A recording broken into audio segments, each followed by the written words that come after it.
Good morning, everyone. Welcome to the Board of Registered Nursing Board meeting. It is May 23rd, 2024, and we will take roll call to establish a quorum. My name is Dolores Trujillo. I am an RN, and I have been appointed by Governor Newsom to serve in the direct care provider role, and I'm also the current president of the board. Vice President Mary Fagan. Good morning, everyone. Apologize for not being there in person, but I'm Mary Fagan, and I was appointed by Governor Newsom in the Nursing Services Administration role. Thank you, Mary. Board Member Jovita Dominguez. Good morning. My name is Jovita Dominguez, and I am chair of the ELC and nominated by Governor Newsom. Sorry. Thanks, Jovita. Board Member Allison Cormack. Good morning, Allison Cormack. I serve in the role of the public member, and I was appointed by the Speaker of the Assembly. Thank you, Allison. Board Member Vicki Granowitz. Vicki Granowitz, public member appointed by Tony Atkins, who was the Senate pro tempore at the time. Thank you, Vicki. Board Member David Lawler. Good morning, David Lawler, appointed by Governor Newsom to the public member role. Thank you, David. Board Member Neelu Patel. Good morning. My name is Neelu Patel, and I was appointed by Governor Newsom for the advanced practice role. Thank you. Board Member Patricia Nguyen. Good morning, everyone. Tricia Nguyen, appointed by Governor Newsom into the public member role. Thank you. Executive Officer Loretta Melby. I am Loretta Melby, or Lori, and I'm the board's executive officer appointed by the board. Thank you, Lori. And our board counsel, Rezi Pejuhesh. Good morning, everyone. Reza Pejuhesh, attorney with the DCA Legal Affairs Division and BRN's legal counsel. Thank you, Reza. Our quorum has been established for today's meeting. Before we advance further into today's meeting agenda, I would like to mention at this time that this is Vice President Mary Fagan's last meeting with the Board of Registered Nursing. The board would like to thank Mary for her work here on the board and also for her oversight on the Nursing Practice Committee. We wish her well. And Mary, you will be missed by all of us here on the board.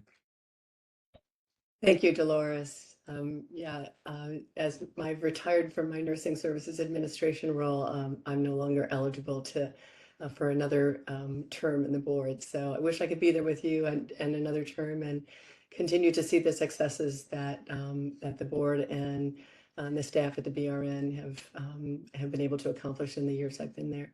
And I want to thank the other board members. It's been wonderful learning from you, and especially as I think through this, the public members have inspired me so much, because it's one thing to be a practicing nurse and to understand what's going on, especially as some of these issues and cases of disciplinary action. But for those of you that are our community members, I really appreciate, because you have to go a whole extra mile in order to understand. So thank you so much.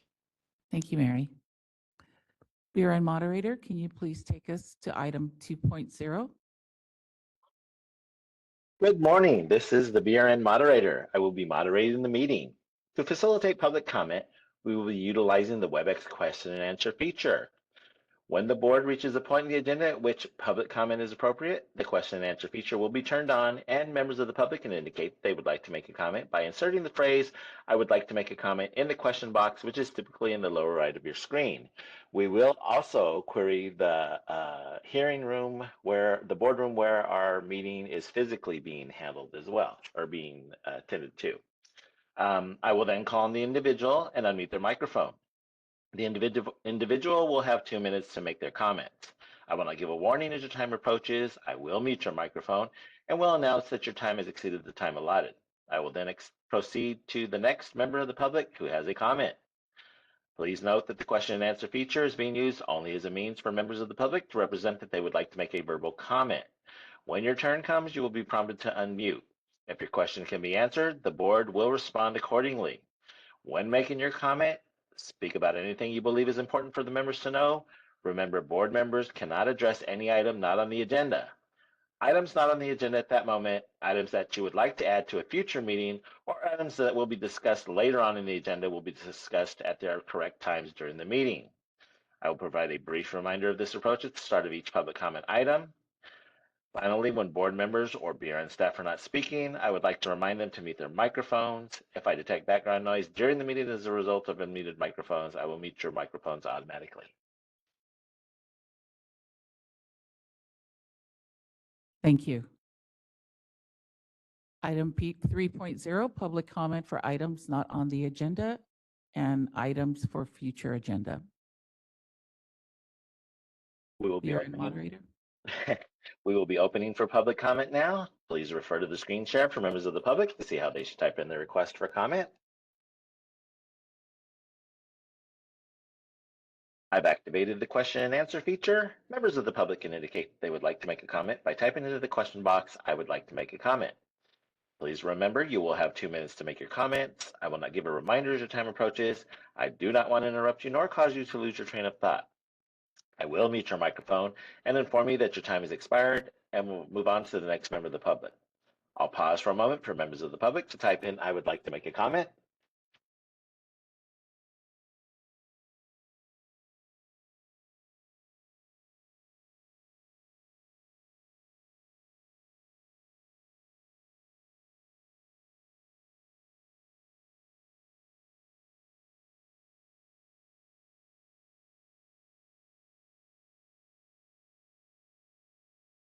Board President Trujillo, there are no public comments requests. There are no public comments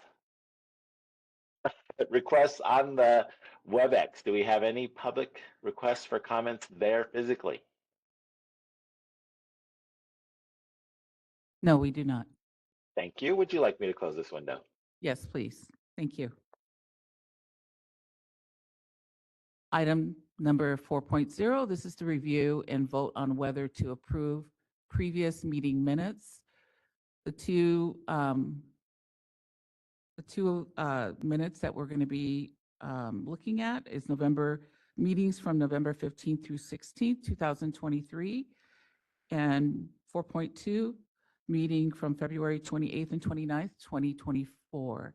Is there any questions, Board Member Allison Cormack? Thank you, Chair Trujillo. This is Board Member Cormack. I think upon reading them through in both of them, I had mentioned during the EO's report, requests for a chat box on the website, and I think it came across as a chat bot. I definitely did not recommend a chat bot. With a BOT? BOT, yeah. It's actually called a chat box. Is it? Yeah. It's not a chat box? It is not called a Okay, chat all right, then I box. feel better. Yes. I call it a chat box because it shows up at a box for does. me. Okay, so just as long as nobody thinks I'm suggesting foreign interference and like, okay, No, great, all right, You're thanks. good. And is the chair looking for a motion? Yes. I would be happy to move approval of 4.1 and 4.2. Thank you. Do I have a second? This is Neelu Patel, a second. Thank you. BRN moderator, can you please open it up for public comment? We will be opening for public comment now. Please refer to the screen share for members of the public to see how they should type in their request for comment.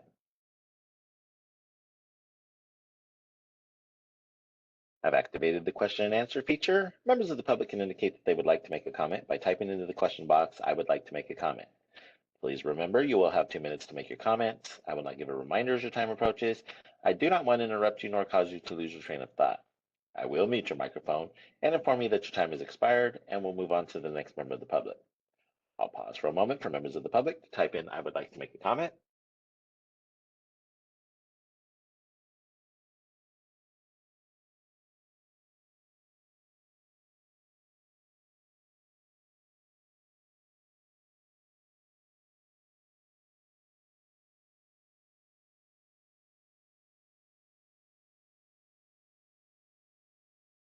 Board President Trujillo, there are no public requests for comments on the WebEx. Do we have any public requests for comments there in the BRN hearing room?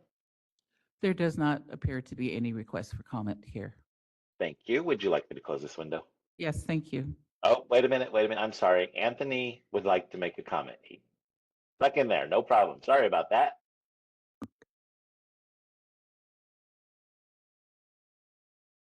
And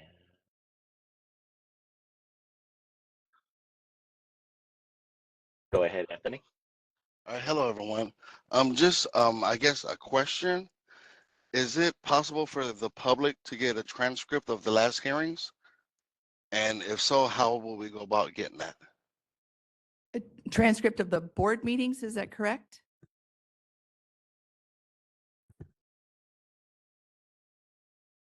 Yes. So there are a couple different ways. We do have the summary in the minutes, which were approved and will be posted onto our website after today. And so you'll be able to find that on our website. But additionally, if you go to the meeting section on our website, they show a WebEx link. It's a link to the video that is done on WebEx. And you can click on that and that takes you over to YouTube. YouTube, you can download an entire transcript on that and it offers it in various languages as well. It's not 100% accurate, but it is a good representation if you pair that with the meeting minutes.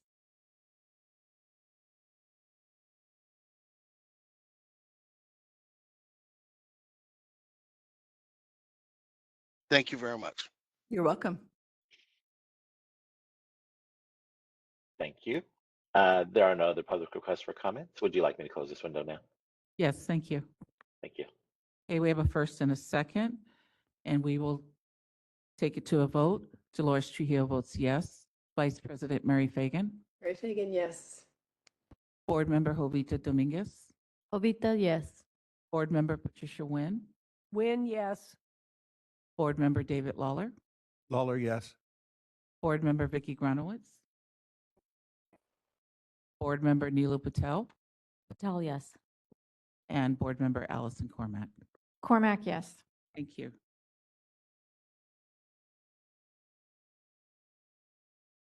Okay, we're moving on to item 5.0. This is the report of the Administrative Committee. 5.1, Executive Officer Report. Lori? Thank you. So you'll see that we updated the agenda item summary to allow just for, excuse me, a bit more detail. There are some boards that tend to include many items in the executive officer's report. However, our board is vast and we have a lot to report on. So I made a point to put into the agenda item summary where you can find the individual reports. And I basically just report on the stuff that's not covered within those so that we don't have anything that's duplicative. So the two things that I will cover is just my outreach kind of activities that I've participated in between the two board meetings, as well as a social media update. And so that is a new thing that was added. So I'll cover the social media update first. We are actively using Facebook, Instagram, LinkedIn, and Twitter, which is now known as X. We don't utilize Twitter as much as the other ones because it is a platform that's kind of difficult to manage. We do have 264 followers on Twitter, 1,036 followers on Instagram. LinkedIn, we're at 1,852.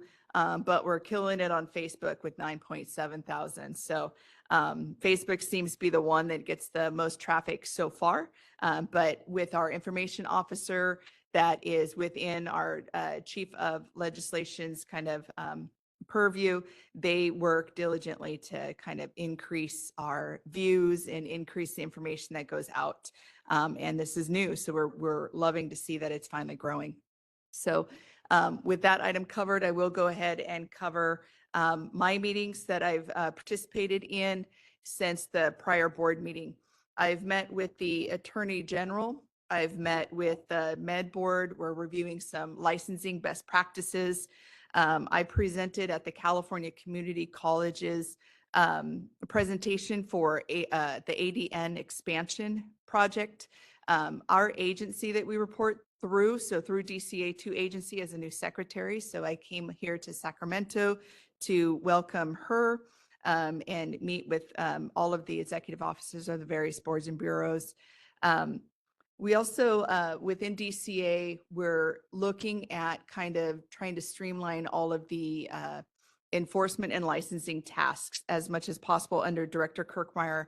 And so there's been some licensing and enforcement task force that everybody is participating in.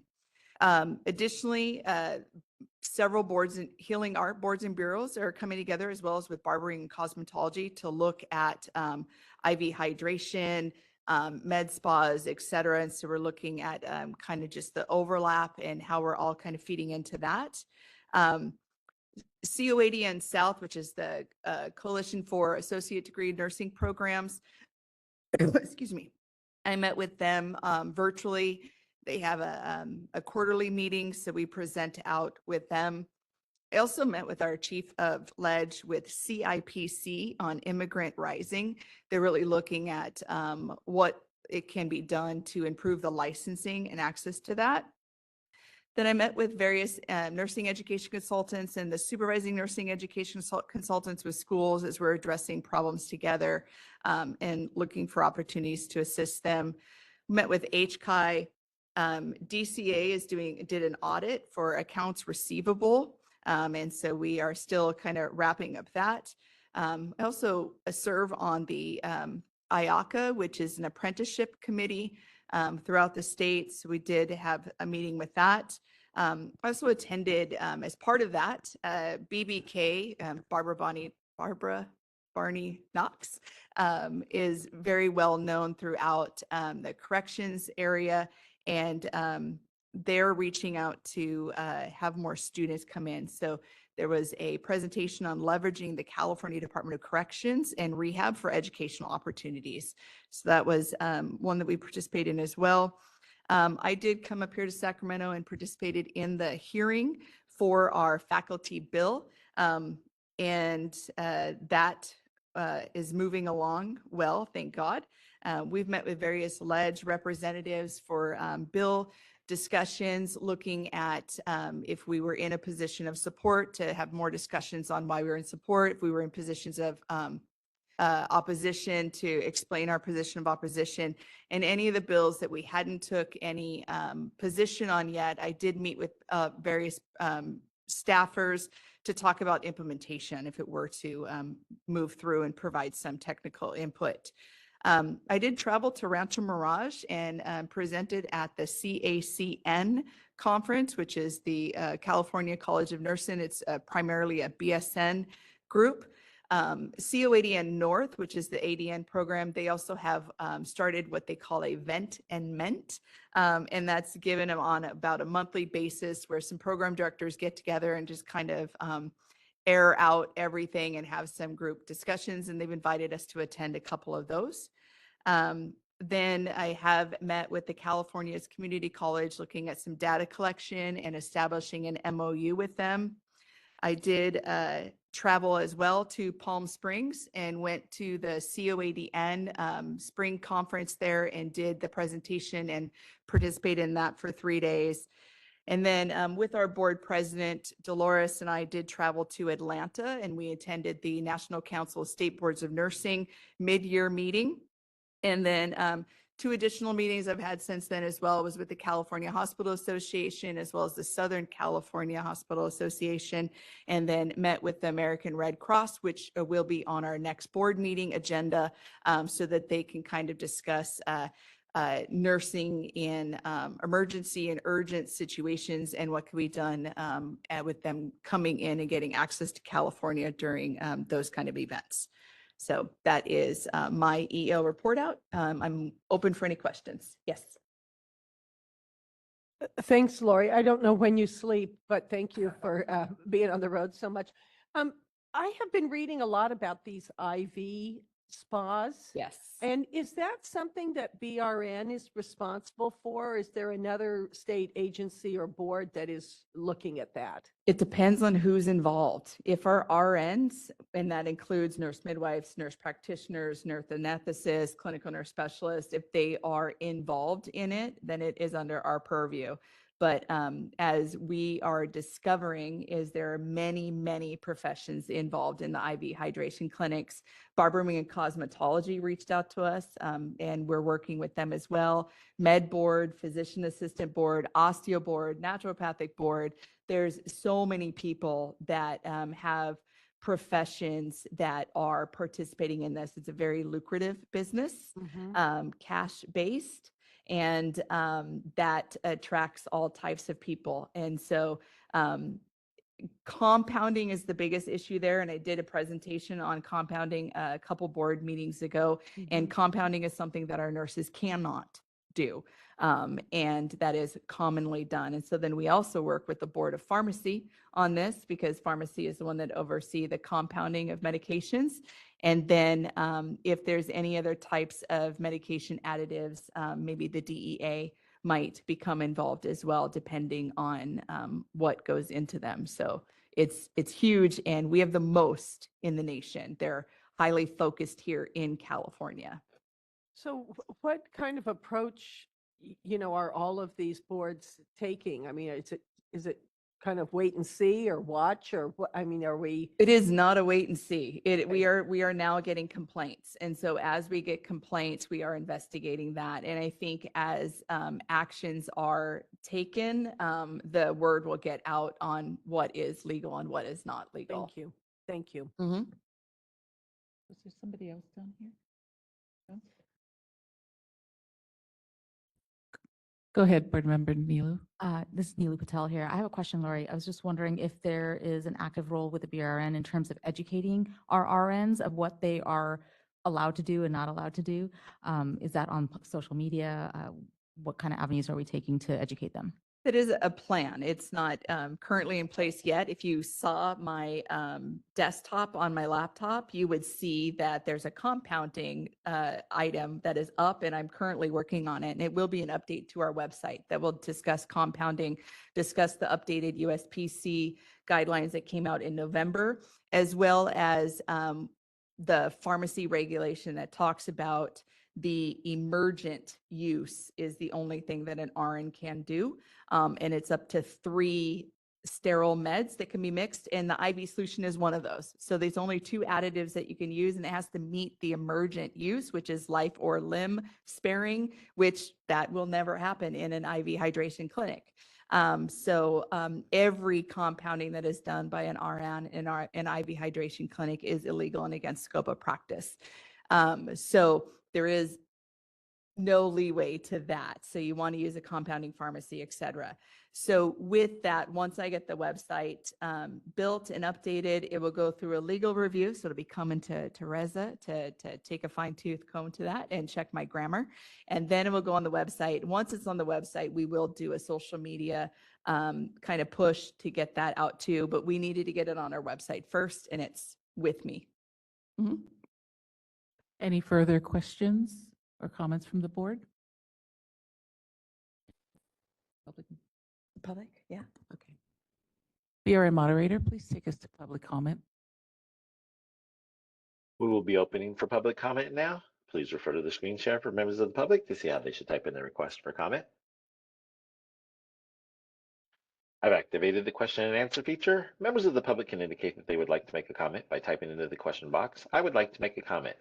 Please remember, you will have 2 minutes to make your comments. I will not give a reminder as your time approaches. I do not want to interrupt you nor cause you to lose your train of thought.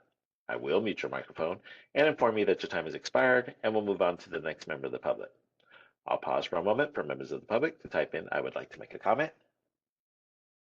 Diane Matthews would like to make a comment. 1 second, please.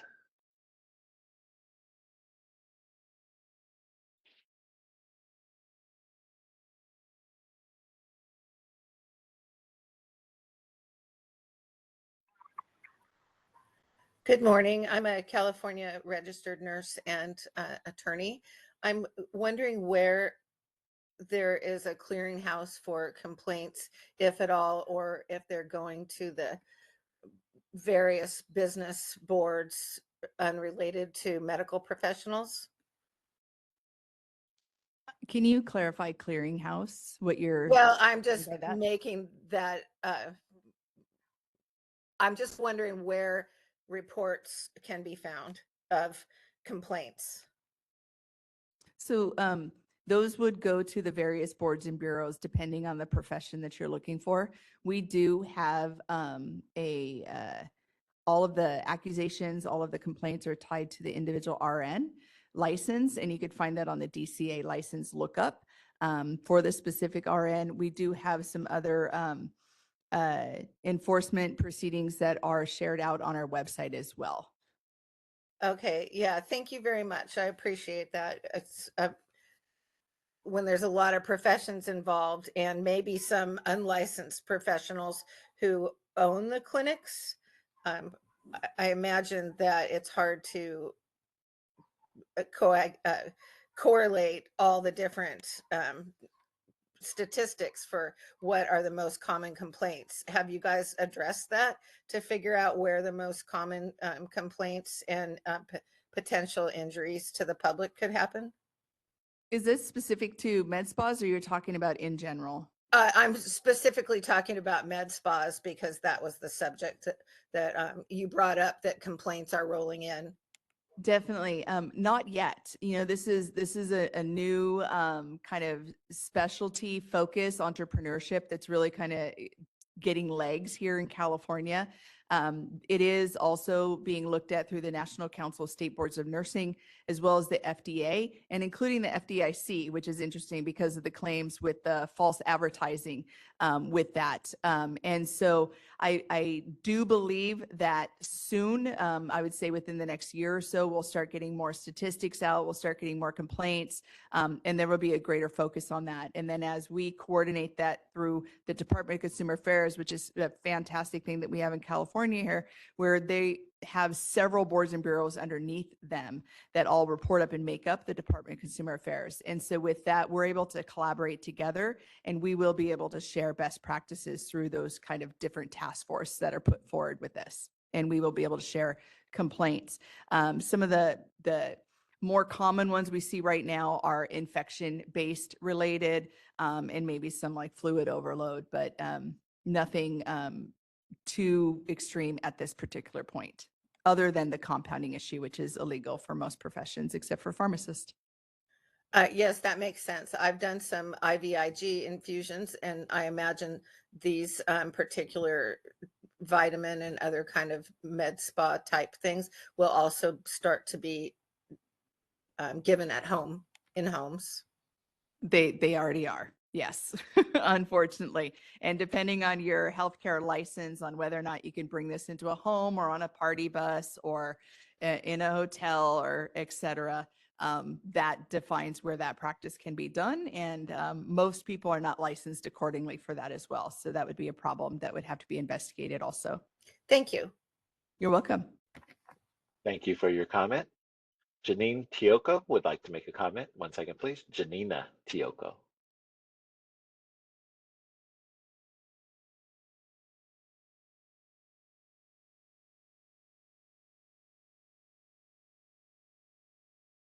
Janina, go ahead.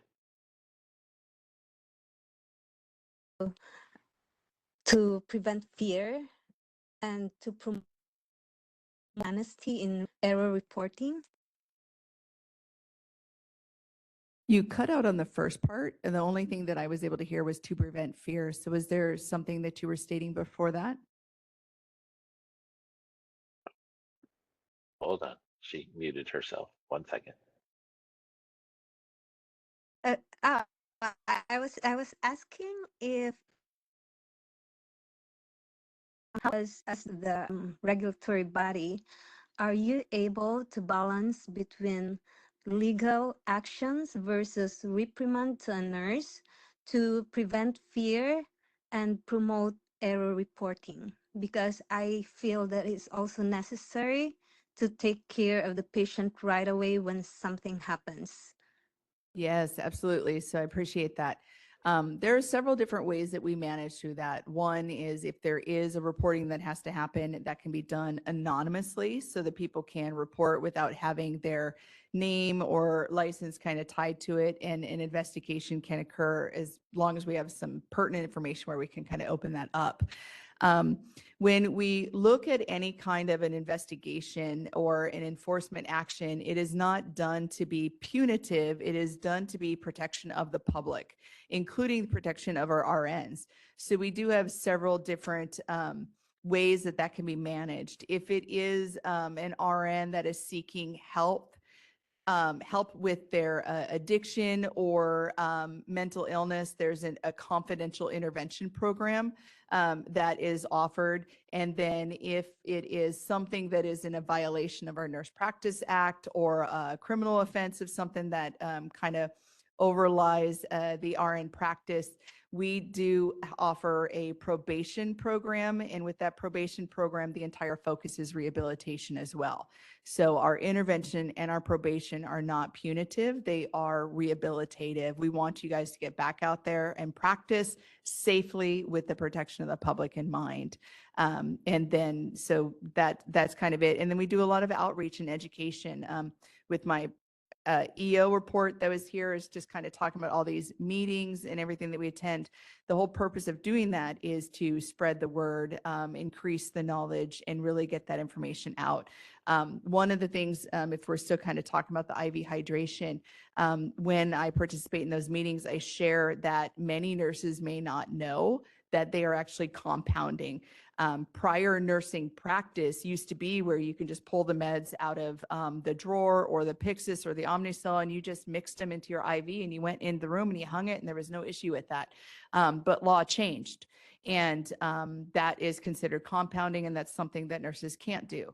And so there is definitely a knowledge deficit that comes with that. So getting that information out in a proactive way, getting it on our website, reaching out to social media, and having these kind of interactions, we're hoping to have the practices change kind of naturally as people learn that they're not supposed to be doing it versus having to do it through an enforcement route.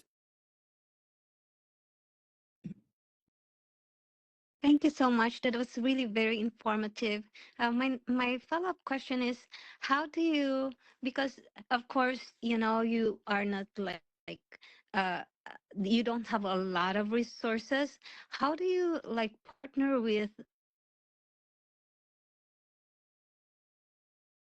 to reach to the nurses? So we have several resources that we can utilize. With the social media outreach, we have that, but we have emails for almost every one of our RNs. And so we can do email blast out. We also, by meeting with like California Hospital Association and Southern California Hospital Association, they are large employers of the nurses throughout the state as well, one of the largest employers. And so we're able to meet with them. Additionally, we do approve all of the pre-licensure nursing education programs in this state, and as well as some of the advanced practice. And so if we are able to get the information out to the educators, those educators are able to get it out to the students, whether it's a currently practicing RN that is going out to advance their career and their degree to become advanced practice RN, or if it's a student that hasn't begun practicing as RN. So we can set the foundation of what is legal or illegal and what's allowable in scope of practice through that aspect too. So we do have a lot of avenues to reach out, and we utilize those extensively. Thank you so much. And I'm one of the educators, so I hope, you know, I can partner with you. Thank you so Absolutely. much. Yeah. Thank you. Thank you for your comment. Board President Trujillo, there are no more public requests for comments on the WebEx. Do we have any public requests for comments there in person at BRN HQ? No, there doesn't appear to be any requests for comments here. Thank you. Would you like me to close this window? Yes, please. Since this was informational, we're going to move on to item 5.2 in the agenda. Okay, 5.2 is updates on the strategic planning goal progression. You'll see again, the updates are highlighted in yellow to kind of discuss about all the changes that happened between the last board meeting and the current board meeting. We did update under reducing the licensing processing times to improve access to customer satisfaction. That graduation milestone was added. This was key with our California approved programs. Some of our students get very, very excited and apply for licensure up to 8 weeks before they've even graduated school, because they are just, they're putting it out into the universe that I'm going to be an RN. And so that sits on our licensing queue for, 2 months that we're waiting for them to graduate. And those numbers should not be counted against us because we don't have a complete application and they haven't even completed the requirements needed to be an RN. So with that, we did update our licensing application for them to put their projected graduation date. And so then the time starts counting at that point. We did also implement an automated email notification that shows the deficiencies at 30 days. And so because the California grad upload process is completely hands-off, where the program directors have an access where they go into the portal and they say, yes, the students have met all the educational requirements for licensure. Sometimes that's missed. And so we do send out every 2-week email notifications, but this one here is an email notification that goes out to the applicant at 30 days to say, hey, we haven't touched your application yet because we are still waiting to get your educational materials from your program director. And so then it directs them to go back and kind of touch bases with their program director so that we can get that last piece of information since we're not collecting transcripts any longer from our California approved programs. We also implemented adding the APRN license to nurses. So we've had National Council of State Boards of Nursing have come here and kind of talked about it. They've talked about nurses and what that does and allows for throughout the nation. And all of our RN license information is shared through nurses, and we are now adding all of our APRN license information. So it will have our nurse anesthetist, our nurse midwives, our clinical nurse specialists, as well as our nurse practitioners licensing information in there. Then that will be viewable through other states as well. And then we'll go down to page 10, where we do have the executed contract for Horn staff, and it's done through an HCI grant that are helping us with our license process. And they have completed our what was determined to be a backlog of endorsement license applicants. Those are all completed. They started a concierge service where they were calling people that had deficient applicants and making that contact saying, hey, did you know that this was still missing? We'd like to process your application. And now they're working on our nurse practitioner furnishing applications by gathering some data and assisting that unit. There is also within NCSBN, the nurses system that we utilize to verify licensure has contracted with the national certifying boards for nurse midwives, as well as certified registered nurse anesthetist. And so those advanced practice RNs coming into California are required to have national certification. That is different than our California approved programs. So understand that our California approved programs have a way to get licensure in our state without a national certification for their advanced practice RNs. I used to say that we were one of the 2 remaining states, but that law just changed in that state. We are the only state that allows for this now. So that might be a future agenda item coming up. But at this point, those national certifications for those 2 advanced practice RNs are now in nurses. So we do not have to have a delay in getting that licensing information. It is right there. So now that that is implemented, we will be doing some training on that for our advanced practice staff, and we will work with them to transition to that. I do believe at some point the clinical nurse specialist information will be added to nurses. But when I did meet with the various national accrediting agencies, not accrediting, national certifying agencies for nurse practitioners, they said they had no intention of joining nurses and having that done. So we will work for an alternative kind of role with that. Then we'll kind of on page 11, just really kind of went over more Horn training and stuff. And one of the newer ones on there is they began interviews to identify process improvements. And so as the staff came in and did the side-by-side work with our licensing agents, is they were able to kind of map the process. And so now we will have a mapping of the process. We will be able to look at what is currently happening and what could happen. And then we're also looking at some IT upgrades with that as well. On page 12, it kind of talks about how we're looking at just stakeholder accessibility and communication, improving customer satisfaction. our Google reviews are not so great. And so we want to absolutely work with that. And so with our advisory committees that we have, our nurse midwife, our nurse anesthetist, our clinical nurse specialists, and our nurse practitioners, they have formed subcommittees. And within those subcommittees, they're looking at website updates. And they're looking at various outreach. And so we did go ahead and do that. And then with Matt and his unit, so Matthew Yates is over there in the front here, they work diligently on trying to clean up the fingerprint process. You can imagine with the amount of licensees that we get, the amount of fingerprints that come into us, and we have to have a great process with that, or that ends up becoming an issue with timeliness in licensing and renewal of license. And so a lot of updates are going on with that, with live scan forms and hard cards, and really doing a promotion that if you're coming into California for any reason prior to moving here and starting work, please do a live scan. We get those results typically back within about 3 days, where if you do a hard card, it's up to 3 months. And that is not a BRN requirement, just to be very, very clear with that. That's a Department of Justice requirement.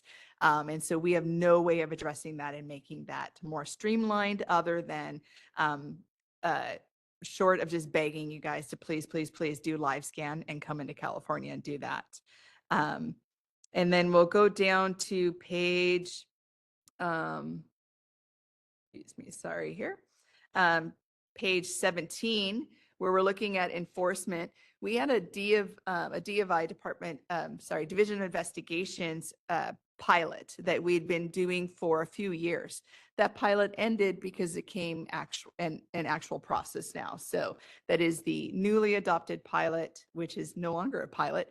And so there's been updates, there's been some additions with that, and it really just looks at how they triage the various cases and whether they stay within BRN or whether they go to the Department of Investigations. We are also partnering with Department of Consumer Affairs. They do our all of our IT upgrades with like Breeze and various other kind of systems that can layer on top of Breeze. And we're looking at a time tracking functionality. Enforcement has it.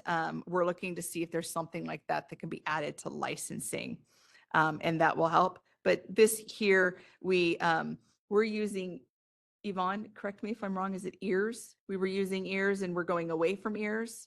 Yes. So we were using the system called EARS, where you put the timelines of the investigation from when you receive the case and when it moves on to investigator, et cetera, and follows it through the process. That system worked well for the BRN, but we are looking to kind of get on board with utilizing Breeze, which a lot of other boards and bureaus are doing, and really working with that. We did hire the vacant investigations division's deputy chief position, and there has been some realignment of the employment approval modification and the course approvals modifications. Those were just added because we had forgot to put those in, but those did happen about a year ago. And then we will go down to page 21. We did share out that we did participate in the conferences both at COADN and CACN, and the faculty approval bill that is moving through, which we're very, very happy about. And then we did some clarification on our Sunrise bill. There was, and completely my fault, a misinterpretation of one of the items that was put in on the new legislation that became law. And that was brought to our attention. We were having some of these outreach meetings, specifically around the new faculty bill. And it was shared with us by the CSUs that maybe our interpretation was not accurate. And so I met with legal, we met with the ledge staff that helped to write the sunset bill, and we got direction on that, and our interpretation was not accurate. So we did update that interpretation. We shared out some additional education. We shared and did some training with our nursing education consultants, and we are on the right path now. We are continuing to process to get clinical placement information. That seems to be one of the biggest focus when we're looking at increasing or the access to nursing programs in California, working with clinical placements. And so we need data. And with that, we're just continuing outreach on how we can do that best and how we can get that data, make sure it's accurate, streamline it, and get that out. And so that covers kind of all of that through page 23. There was a rulemaking that was approved back in August, and we added that to the strategic plan because that was missed in one section. And I covered all the other ones on page 27. And then one of the items, again, that came out when we were at one of the COADN and CACN meetings is with CACN, not only do they have bachelor's programs, but a lot of those directors also oversee their advanced practice nursing programs. And when they did that, they were not getting email blast out like they would with their pre-licensure programs. So they have asked us to create a deans and directors email listing for the advanced practice RN groups. Education group, sorry. And so we are getting that together, and we will start to send out just kind of updated messaging to them as well to keep them in the loop for both our pre-licensure programs as well as our advanced practice programs that we oversee. And then more rulemaking updates. So we did a package on 16 CCR 1452 that talks about our continuing education. We did an update on 1426, which talks about our pre-licensure nursing curriculum. And then, so that has been finalized and those are done, which is fantastic. Thank you, Marissa. And we are currently having some draft language for 1444.5 on disciplinary language, and you guys will have that come to our board here later in this agenda item. We did release the BRN 2024 satisfaction survey. We are looking through that to really kind of garner some feedback and some information on that that's usable. As anybody that works within kind of statistical areas, you understand that the data you get back is only as good as the questions that you answer. And we need to update our BRN satisfaction survey so that it is much more usable. And that was very clear when we started getting some of the responses back. And so we will be working on that for probably next year. And I think we're wrapping up towards the end of that. I just want to make sure covered some of the presentations that were offered here within our board meetings, and then just working on various committee members, various committee updates. And so if you guys have any questions to the strategic plan, let me know. It's been a lot of work. Board Member Patricia Nguyen. Thank you very much, Lori. It's clear it's been a lot of work. I've already said this before, but I really appreciate this strategic plan. Goal setting is very specific and dates. I really appreciate that. It's very easy to read and see the progress that we've made. But I could not tell in reading it what kind of the knotty issues are that are still outstanding. Pretty much any of them that say not met. I mean, didn't see truly, that. I did see ongoing activities.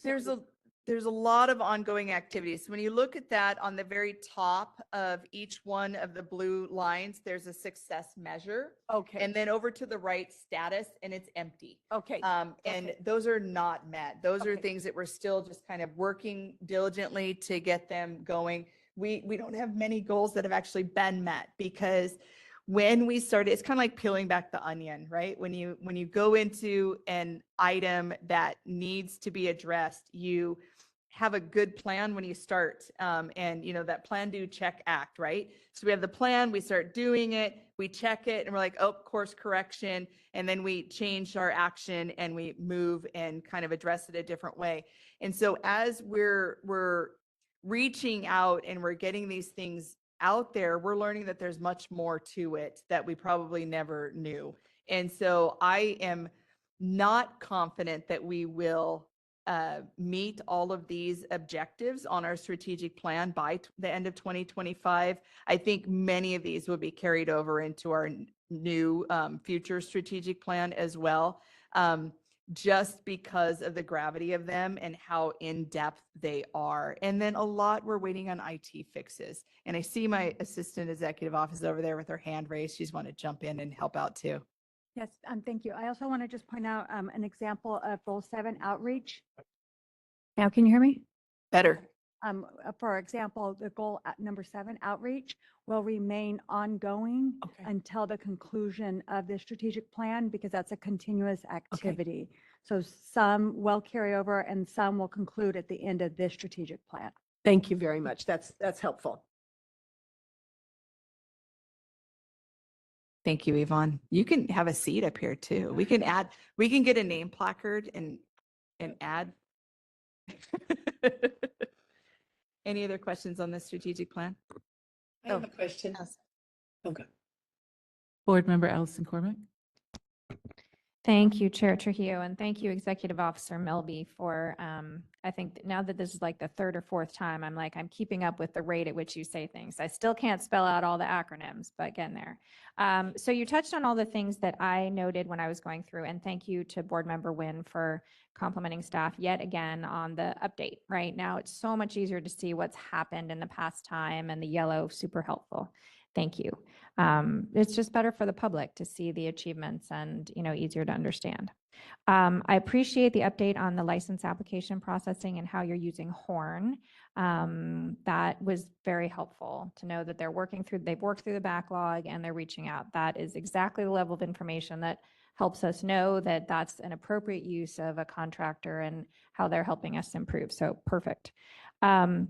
Two things I'm interested in getting a little more information on. One is the data collection on clinical placements, which is under, I am not making this up, 4.2A to C. There's a lot of detail in here. So am I to understand from your statement that there's no plan yet? You're still in the process of chatting with various partners to identify how you get the information and how we might collect it? That's not correct. So let me Okay. clarify a bit more All on right. there. It's that plan is constantly changing. So we had a California state audit that came through in 2019. Correct. And they looked at our pre-licensure program and they gave us some recommendations. There are 4 outstanding recommendations right now. They're all pending this clinical facilities kind of data bank. That data bank is with DCA OIS, and Okay. we're working through that. We had it to a point where we were doing testing. We released it out to the schools. We started to get that. We got some feedback on with that, and we updated that. And then it was reviewed again, and we were missing some very key items, specifically any clinical placements that are not part of CDPH, HCI, OSHPD is the old data bank. And so because our nursing programs utilize the community for many, many clinical placements, we had to go back and do a redesign so that it could capture those clinic settings that are outside of CDPH. And then we can get that moving. So that's our last kind of process that's going through right now. It'll be re-released for testing after that. Our goal was very aggressive, and we were hoping for July. I attend meetings with them, with the board staff and stuff about 3 times a week. I'm not confident that we'll make it for that July release, but we're desperately trying to get there. We do have a contractor that is focused on this data bank. Once that data bank is released, then we have the next step, which is cleaning up the data. When California state auditors came through, they recommended us updating a form called the EDPP 18 and adding some information to that. We did that, but that was in the height of COVID. So timing was really, really bad. We got the report in June, COVID's heightened. They said you have to have it done by the first of the year. So we jumped on it. The program directors were not clear on what needed to be inputted into those data fields. And the partnering healthcare institutions did not understand exactly what needed to be reported as well. So we have some data, but it's not usable data. So we'll have to clean that up. As we're going through that, we also have some bills that will be probably discussed more in the ledge section here, because the legislators got involved and they realized, hey, the BRN needs help getting this information. And we only have jurisdiction over our academic partners, so we can get information that they're using clinically, but we can't get information from the healthcare facilities because we don't have any jurisdiction over them. So the new bills that have been introduced last year, this year, and that are kind of moving through the process and getting worked out really would assist us in getting some data from the healthcare entities that can be validated, verified, collected, and merged. So those are just the different things that are kind of being moved through. There's not a clear plan because that plan changes based on legislation. But we have a facility data bank that we will be releasing, and we'll be utilizing that with the school very soon. Okay, I super appreciate that detailed answer. Because it's part of our discussions every single quarter is how do we make these decisions? And just if I can restate, hopefully I get it correctly this time. A database is in the process of being developed. It requires some sources of data that are not yet available, and it requires cleansing the data and training people on how to input it.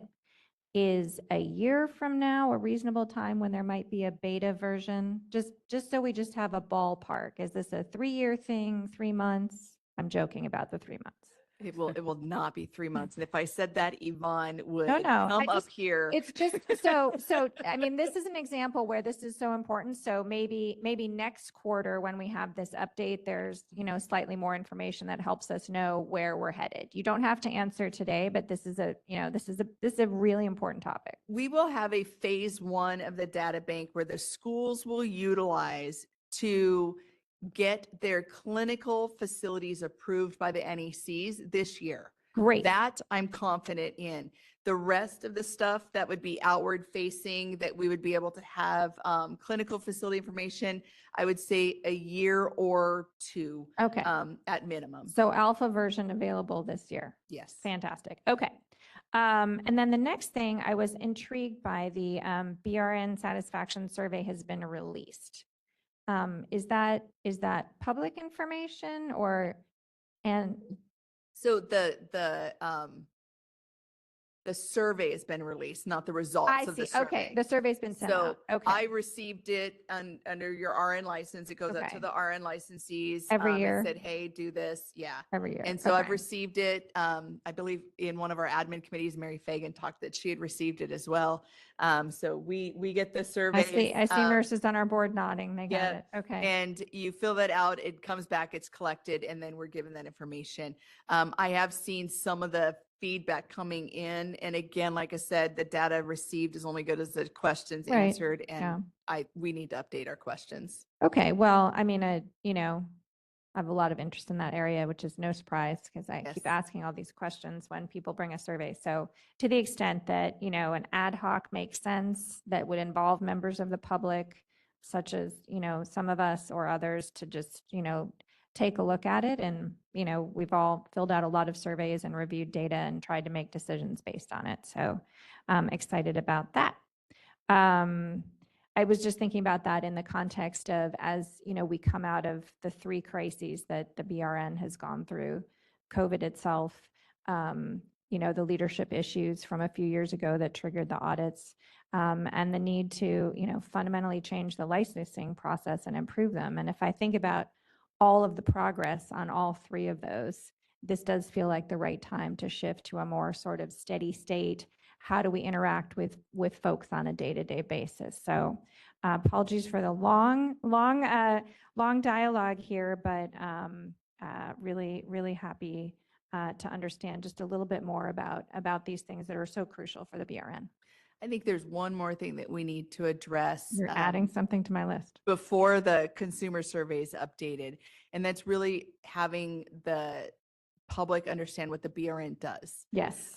And we get complaints because they're not able to get the service they want from us because they want us to address staffing ratios. That doesn't live with us. They would want us to address something different. And so we're getting complaints because they're not able to get the service that they want when they come to us, not because we don't want to give it to them, but because it's not within our purview. Yeah. And so I think really kind of updating our website as well as our social media stuff to say, we don't do this, we do this, and make it very, very clear, I think is going to be a big step too. So once I get that, I think we'll be Yeah. ready to roll out a new customer service. I'm just reframing that already. Here's what we do. If you need these things, go here. Yeah. All Yep, right. absolutely. I totally agree. Thank you so much. Okay. Dolores did have to step away. She will be back soon, but the report on the strategic plan is done. So board moderator, we can open it up to public comment. Oh, Mary, did you have a comment? Good question. Sorry. Yeah. Thanks for this, and I do appreciate all the progress that's being met. I wonder, I think it would be helpful on the goals that are not met, the success measures, if at least there was an opportunity to put the percentage that was met or something, just so that we can track progress over time. If that's something that should be fairly reasonable to do, would you not agree, Laura? I do agree if it was reasonable to do. At this point, it's not reasonable to do. We have looked into that. I've worked with my assistant executive officer, chief of licensing, everything on this. As we are opening up these items, that progress, the light at the end of the tunnel becomes very far away. And then it gets closer again, and then it's very far away. Because I don't know that at the beginning of our strategic plan a few years ago that we even understood how involved each one of these items were and how many other areas these touched on and how really kind of the web and integration occurred. So we are looking to see what we can do about doing a percentage. We've kind of had some brainstorming sessions on it, but there hasn't been any clear way that we can implement that across the board yet. Until I think we're able to really just kind of open up. It's not a clear step A to B to C. We end up throwing in all of these, like Allison pointed out, 4.A, point 2, point B, point C, it just keeps growing. So our percentage would not be an accurate representation at this point, but that is the goal for the future.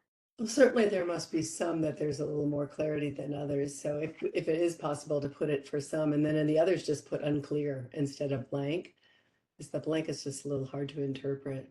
Yeah, we'll look into that and see what we can do to make that a little more clear. I have been corrected many times when I say a statement very similar to yours, like, well, of course, this is very clear to me. And they're like, no, it's not. And then I eat crow. To the best of our knowledge, right? Yeah, so we'll definitely work with The that. other comment I would like to make is about the satisfaction survey. As we look at, revising the survey, it would be great to look at the other healing arts boards and see if any, and this may have already been done, any have a satisfaction survey that they have found helpful, so we don't have to start from scratch. Yes, definitely. We'll do that. All right, any other questions or comments from board members? No? Okay, so that is information only. I'll catch Dolores back up. We did finish it. We'll go out to public comment. Thank you. BRN moderator, please take us to public comment, please. We will be opening for public comment now. Please refer to the screen share for members of the public to see how they should type in their request for comment. I've activated the question and answer feature. Members of the public can indicate they would like to make a comment by typing into the question box, "I would like to make a comment." Please remember, you will have 2 minutes to make your comments. I will not give a reminder as time approaches. I do not want to interrupt you nor cause you to lose your train of thought. I will mute your microphone and inform you that your time has expired, and we'll move on to the next member of the public.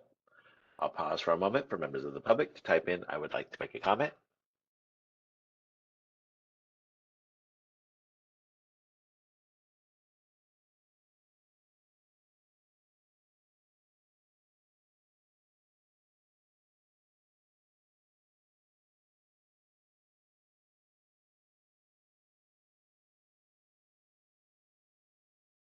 Board President Trujillo, there are no public requests for comments on the WebEx. Do we have any public requests for comments there in BRN HQ? No, there are no requests for comments here at HQ. Thank you. Would you like me to close this window? Yes, please. Thank you. Moving on to agenda item 5.3. This is a registered nursing fund condition. Yes, so board moderator is Suzanne Balkis or Luke, excuse me, Fitzgerald in the attendees that could be promoted to panelist. Luke is, I see him. Great, thank you.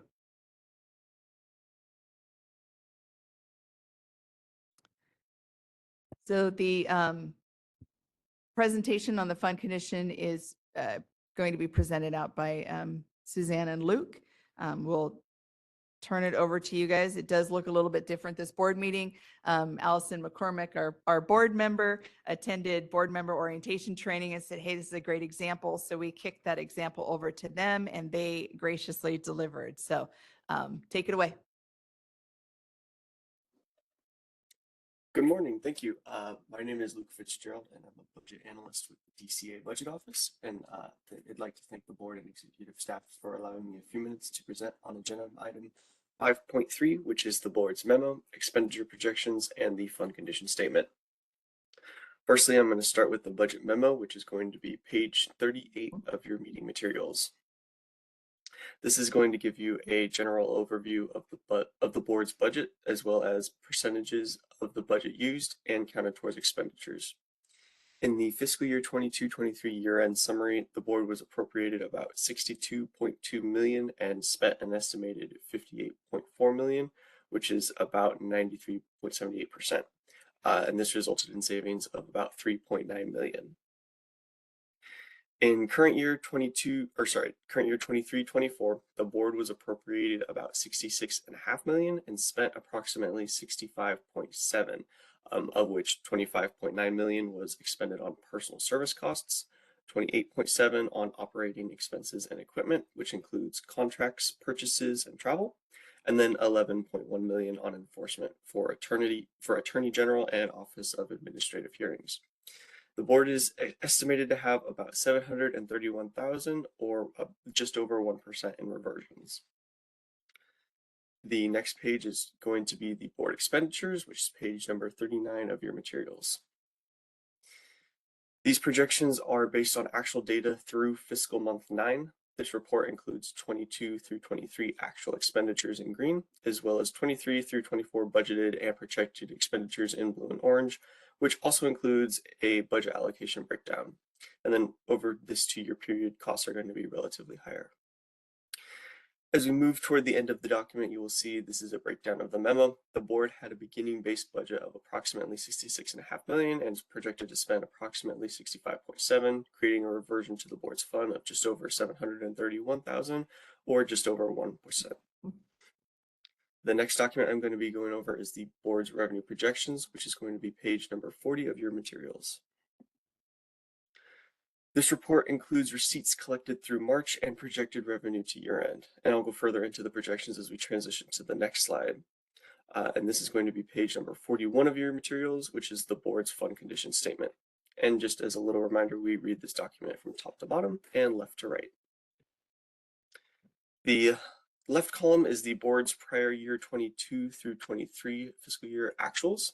It shows the board began 22-23 with a beginning budget of almost 56 million, collected roughly 81 million in revenues, with 28 million from initial license fees, 50 million from license renewals, and 3 million from the issuance of citations, fines, delinquent fees, and other revenue. The board spent about 60.4 million, which includes 5 million in direct draws to the fund for state pro rata and pension payments. The board ended fiscal year 22-23 with 77 million in the reserve balance, or about 15.5 months in reserve. For the current year, the board projects revenues of 76.5 million, with just over 21 million projected from initial license fees, almost 52.5 million from renewal fees, and 3 million from the issuance of citations, fines, delinquent fees, and other revenue. And then we have the loan to the general fund for 65 million. Moving down to the board's 23-24 expenditures based on the governor's budget with fiscal month 9 projections is just under 62.2 million between authorized expenditures and direct draws to the fund, leaving the board with a fund balance of 28.4 million or just over 5 months in reserve. The budget office will continue to monitor the board revenue and expenditures and report back to the board with monthly expenditure projections as we continue to close fiscal months in the current fiscal year. And just a few things to note to the board, or just a few things to note on the board's fund condition statement. The fund condition statement is a snapshot in time. One of the main factors driving expenditure increases in future years is a result of personal service adjustments. These include general salary increases as well as employee compensation and retirement rate adjustments. The budget office includes a conservative ongoing 3% increase to expenditures on the fund condition statement to account for these ongoing incremental adjustments. You'll also notice that revenue is projected higher in the out years. And then lastly, I'd like to note to the board that any future legislation or unanticipated events could result in the board's need for additional resources, which could create cost pressure on the fund. The budget office will continue to monitor the board fund condition statement and keep the line of communication with the executive staff open for any future needs or expectations. Again, thank you for allowing me the opportunity to present at today's meeting, and I'll be happy to answer any questions. Thank you. Thank you, Mr. Fitzgerald. I just have one question. On page 38, if you can just give me a couple of examples of personal services. I can tackle that if you want. And personal services, it is going to be any positions, whether it is a blanket position, which is temporary help, or any permanent positions, as well as lump sum and benefits. So it's for personnel or? Yes. Okay, thank you.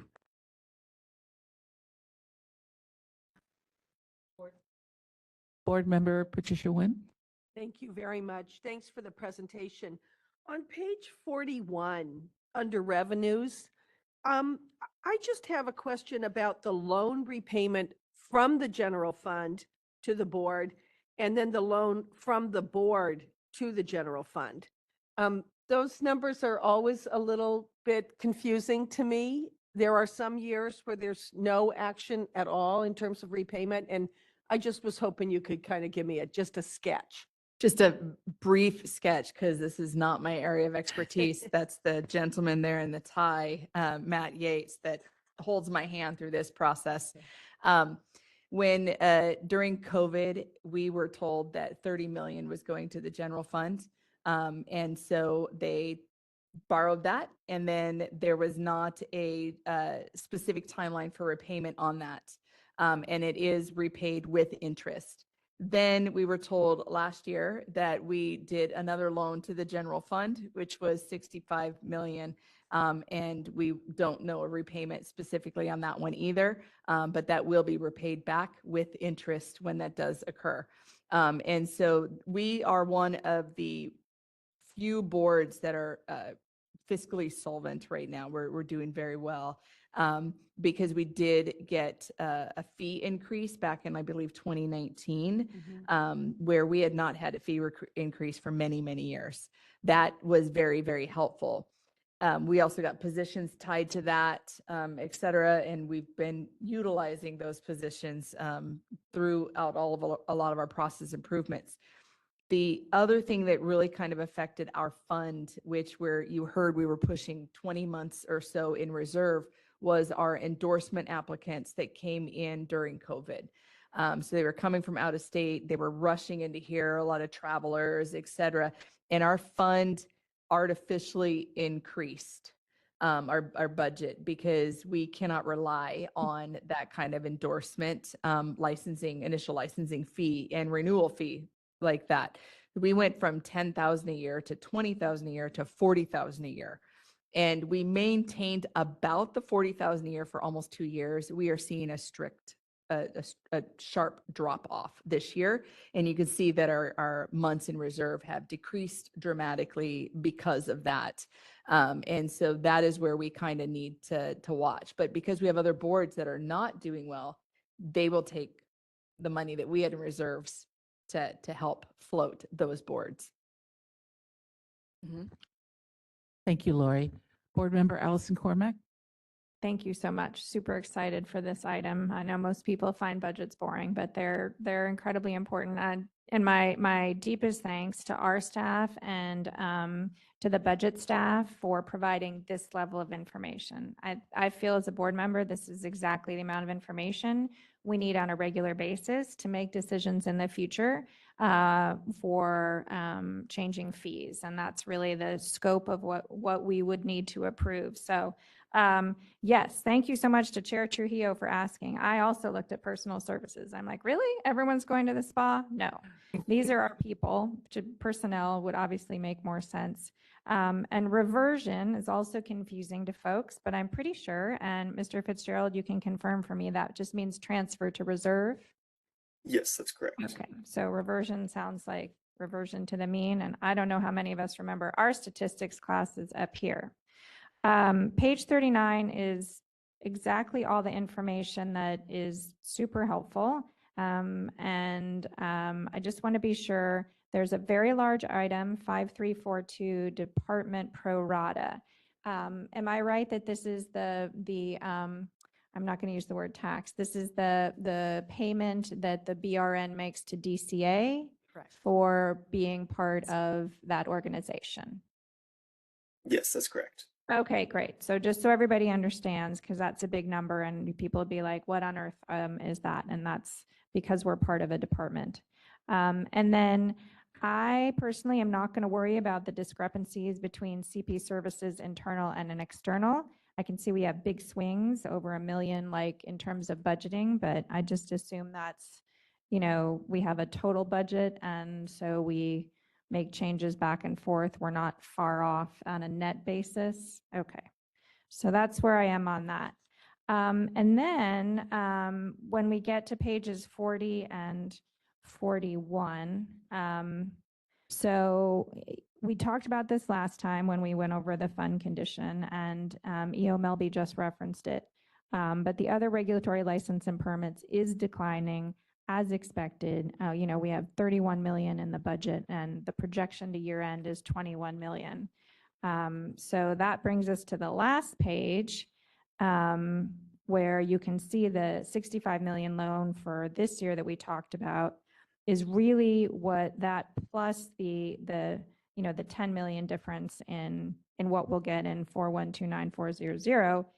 Reason I'm going to this is months in reserve is what we're supposed to worry about. And it plunges really from 15.4 to 5.1, which is below the 6 that we're supposed to want to have. What we don't have here, but I think mathematically will work, is, once we adjust the budget year numbers for next year, that 65 will not persist. And hopefully our 3-year running average on the other regulatory licenses and permits will come down and we won't have such a big budget. So that's a long way of saying that I'm not worried about the 5.1 here. I can understand how people would look at it and go, wait, we're not at the 6 we're supposed to be at. I think this is a one-time correction for our role in the state. And then also we've got a change in our income line. So that is the long version. But again, let me return to saying I'm super grateful for this level of detail. It's reassuring to me as a member of the public to have some more insight and transparency about how the BRN spends its money, and to understand, the role that enforcement plays and the fact that we are part of DCA and they do provide, many opportunities and variety of staff. So thank you very, very much to Ms. Balkis and Mr. Fitzgerald for coming, and please know that this matters and helps us make better decisions in the future. Glad to hear. Thank you. Any other questions or comments from board members? Neela Patel? So this is more for my edification, but since we are one of the few boards that are fiscally solvent over the years, I'm just wondering, since the BRN has participated in providing loans a couple times now, is there written language to indicate, is there a minimum or a maximum where the BRN can be borrowed from? Just wondering how we can factor in this information for future projections of our fund. No, and we're not even consulted on it. We're told when a loan occurs. Matt, did you want to? It's on you. I mean, Luke or Suzanne can speak to this. We're a member, I think we talked about this last meeting too. We're a member of the executive branch. The executive branch is borrowing from us with the intention of paying it back. So we don't have a say really. But we have to monitor our budget fund, and DCA does a wonderful job of monitoring it. And board member Cormack is absolutely right. We do want to make sure that we're between 6 and 24 months. We don't want to go below 6 months. We don't want to go over 24 months.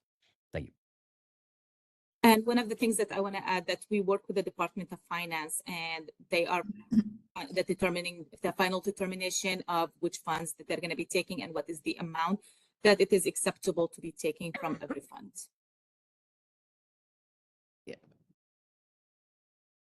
Any other further questions from the board members? Comments? All right, BRN moderator, can you please take us to public comment? We will be opening for public comment now. Please refer to the screen share for members of the public to see how they should type in their request for comment.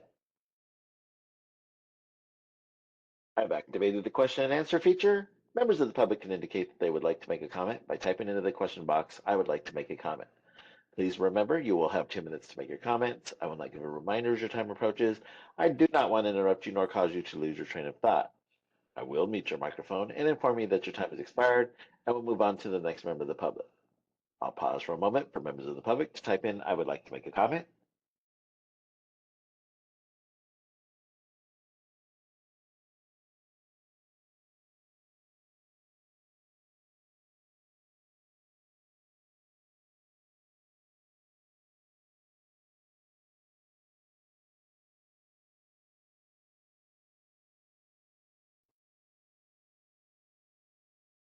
Board President Trujillo, there are no public requests for comments on the WebEx. Do we have any public requests for comments there in person in BRN HQ?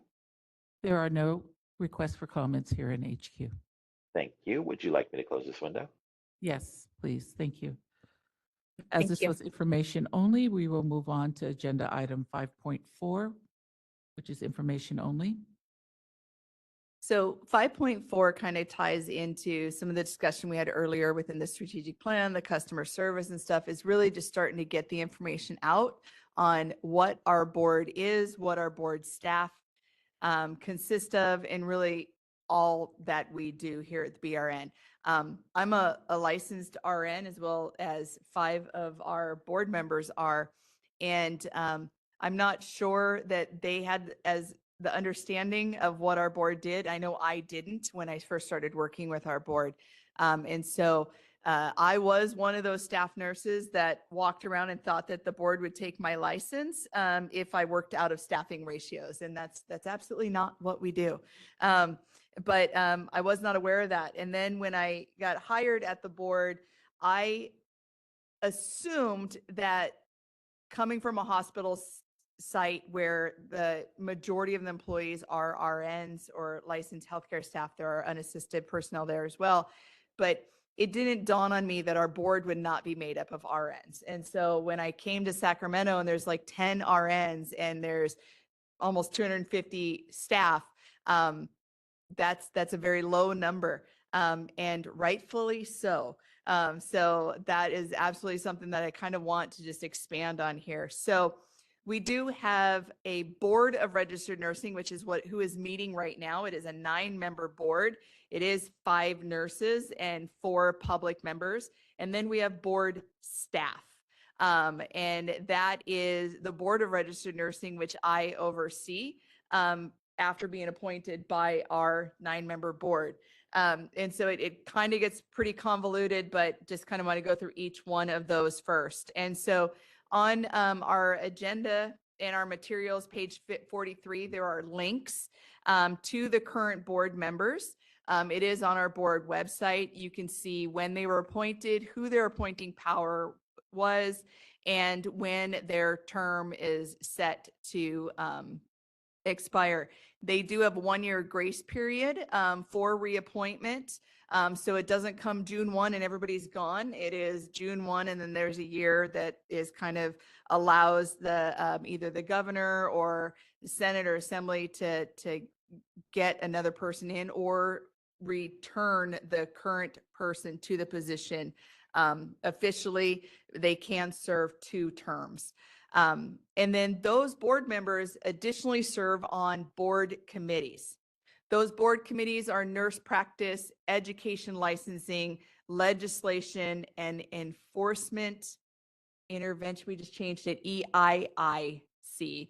And so with that is a time, a month before the board meetings where committees that have work to be done will come together in a publicly noticed space, whether right now it's all virtual, which is a really good cost savings for us and ease in access. And they will do the work and then report it out into this committee, into this board, where the board will then accept the work of that committee. One of the big examples is education licensing. There's a lot of time that goes in education licensing with all of our pre-licensure nursing programs. And then typically when they come here, the board accepts that and we move right through it versus having any duplicative time or work. So you can find that on our board's website as well. Then we'll go down to the next page that starts on 44. And this was kind of referenced when we were kind of talking about the pro rata and everything that was just discussed in budgets. And you can see that there are 36 boards and bureaus that report to Director Kirkmeyer and Deputy Director Lally, and they make up the Department of Consumer Affairs. And then Department of Consumer Affairs reports up to our agency, which is Business and Consumers. Sorry, I just totally botched that one. Business, Consumers, Services, and Housing Agency. There's a mouthful there. And then that person, the new secretary, is Tamika Moss, and she sits within the governor's office. And so we report right up to the governor there. So you guys will be able to see how that reporting structure is. And I like to joke that I have about 10 plus bosses. I'm appointed by the board here, so I have 9 board members that I can report to. Right now we have 8 serving. And then I also have, we're a semi-autonomous board, and so I also report to the Department of Consumer Affairs. And so then I have Deputy Director Christine Lally and Director Kimberly Kirkmeyer that I also report out to and work with them. So it's fantastic. And then as any of my board staff know, Yvonne Leonard Taps, my Assistant Executive Officer, is truly my boss. So she's the one that keeps me in line and keeps me focused, which is greatly appreciated. Thank you. And so then on page 45, it really outlines the ways that the board member, this board, 9-member board, is made up and who appoints and why. And that becomes very important because in our sunset bills or sunrise bill, what ends up being debated many times is the makeup of our board, because it is 5 nurses to 4 public members. And what typically ends up being discussed within that sunrise or sunset bill is whether or not that should be changed and be 4 nurses or 5 public members. So that is a common thing that is debated and looked at, because what the public has said in the past is they want to make sure that an RN that is serving in the executive officer role is not overly influenced by a board that has a lot of RNs, and that we're not looking at the public perspective as well. I think we're balanced. I could be a little biased, but I do think that we're balanced pretty well. I do think that the 5-member RN, especially when you look at the makeup of that, is huge. We have an advanced practice RN. We have 2 direct bedside RNs. And we have an administrator RN and we have an academic RN. And it is key because there's not enough RNs to represent the vast roles of the RN in the state or even in the nation. And I think decreasing that by 1, we would truly miss out on something that is key. And I'm sure there are many RNs that would argue that we need more RN representation, but I think honestly, it's a good balance. And then when you look at the difference between a board and a bureau, so we'll cover that because we all report under DCA, and then we'll go into our actual board structure, board staff structure following that. And so there's a slide in here that says, what's the difference between a board and a bureau? The bureau reports directly to DCA and within DCA. They still have an executive officer, they still have staff, but they're bureau staff. And truly the agency that kind of oversees them at that point is going to be Department of Consumer Affairs. We have a board, and it's a semi-autonomous board, and that's this 9-member board that is a policy setting board. And they appoint me, and then we work in alignment with DCA. And so there's some more kind of specific language on that, and you can see where kind of the direction comes from. And then you can see kind of the role of both my position in the board and what our overlap is, and really what are specific to that specific role. And so I'll kind of cover board members first. They do the EO hiring, termination, and annual evaluation of me or anybody else that will come after me in this role. They set policy and adopt regulations. Their oversight is, again, of me. And then this is really where a lot of the work comes, which is the decision and appeals, the sponsor take positions on legislation, meeting attendance, preparation, and participation. And you guys don't get enough credit for all the work that you guys have to do to trudge through our 500 plus pages of materials every few months. But it's hugely important to get that out, have it public facing, have all of you guys take a look at it and provide that feedback. And then together, we draft agendas and we work on our strategic plan. And so previous years, we brought the strategic plan here to the board. We created that strategic plan together for 22 to 25, implemented it, and I report out the work of that all the time. And then drafting agendas, we have an admin committee standing where the board president, vice president, and myself meet on a very regular basis. It's scheduled for weekly. Sometimes it ends up being every other week.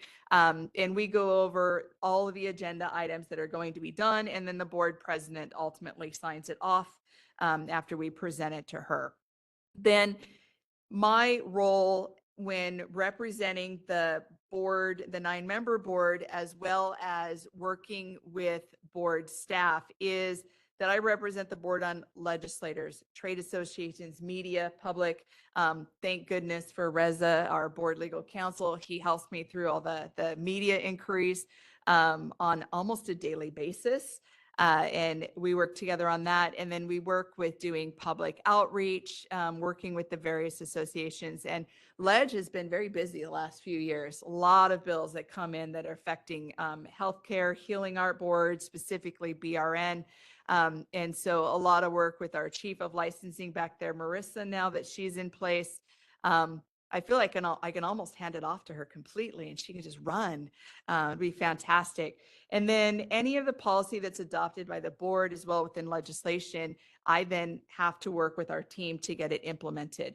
And then as you saw with the budget, manage the budget, file, prosecutes, disciplinary denial actions. I'd like to say I do that. I really don't, but my name is on it, so I take responsibility for it. But I have a very, very efficient enforcement team, specifically under the direction of my Assistant Executive Officer, Yvonne, with Shannon Johnson and Nicole Bowles, and they're fantastic.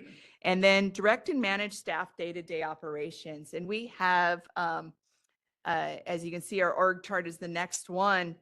We have positions we're budgeted for, but then that personal, which should have been personnel, is our blanket and our limited term. And because we have some funds, we are able to hire into positions that we don't actually have on the budget for.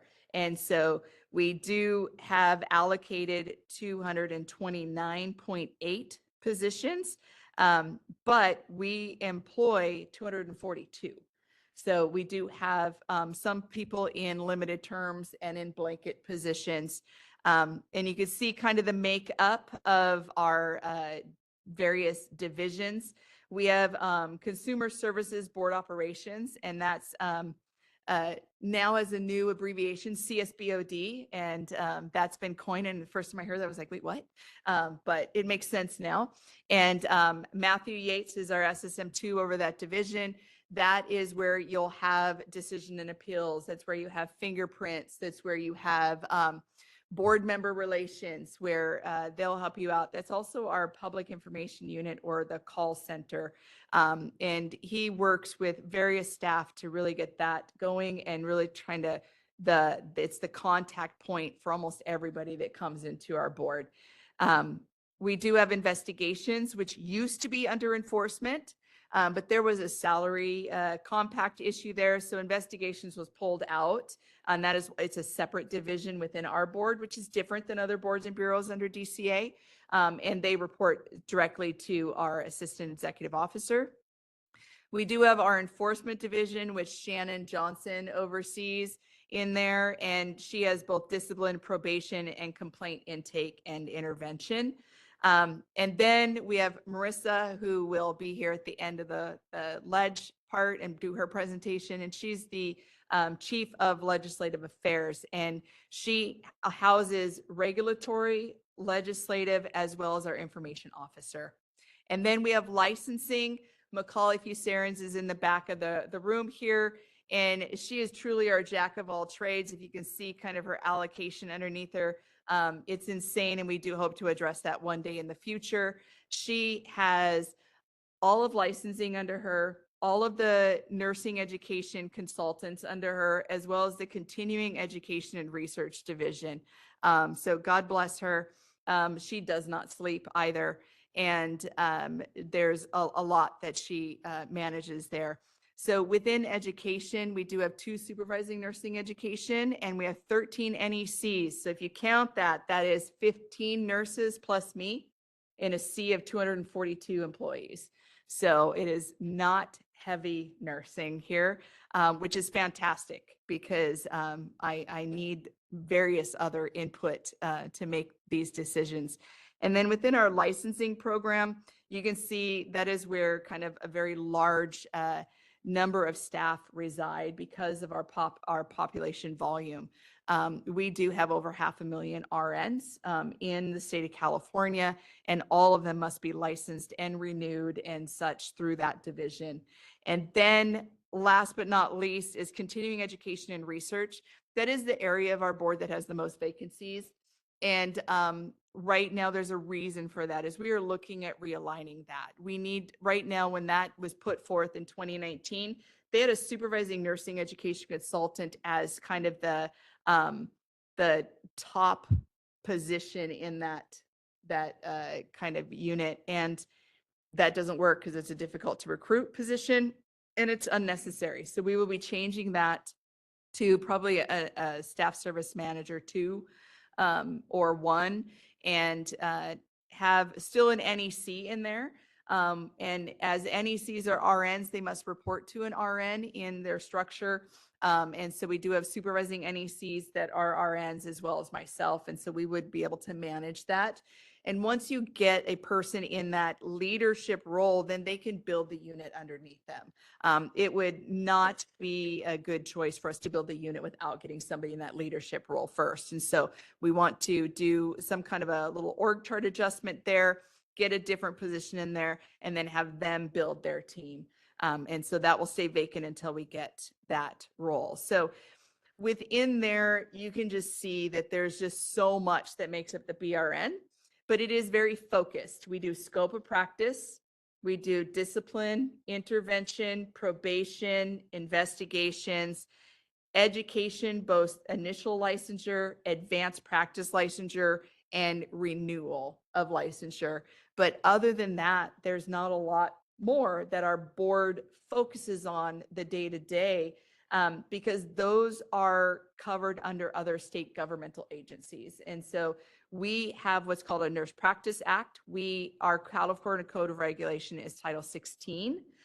What a lot of our nurses are very familiar with is Title 22, and that is not underneath ours. And Title 22 lives under California Department of Public Health, as well as just another example of another title out there of California Code of Regulations, Title 5, and that's where the community colleges answer to Title 5, as well as our NPA when they have a nursing program, and you have to manage that together. So A lot of different things. We don't do degree granting. We just do nursing program. And that's where a lot of the confusion comes. So questions? I have just a quick question, and that is, where does Reza sit in this org chart? Doesn't sit in this org chart. He is an employee of Department of Consumer Affairs. So he's our board counsel assigned to us. And so I'll let him explain more. Thank you.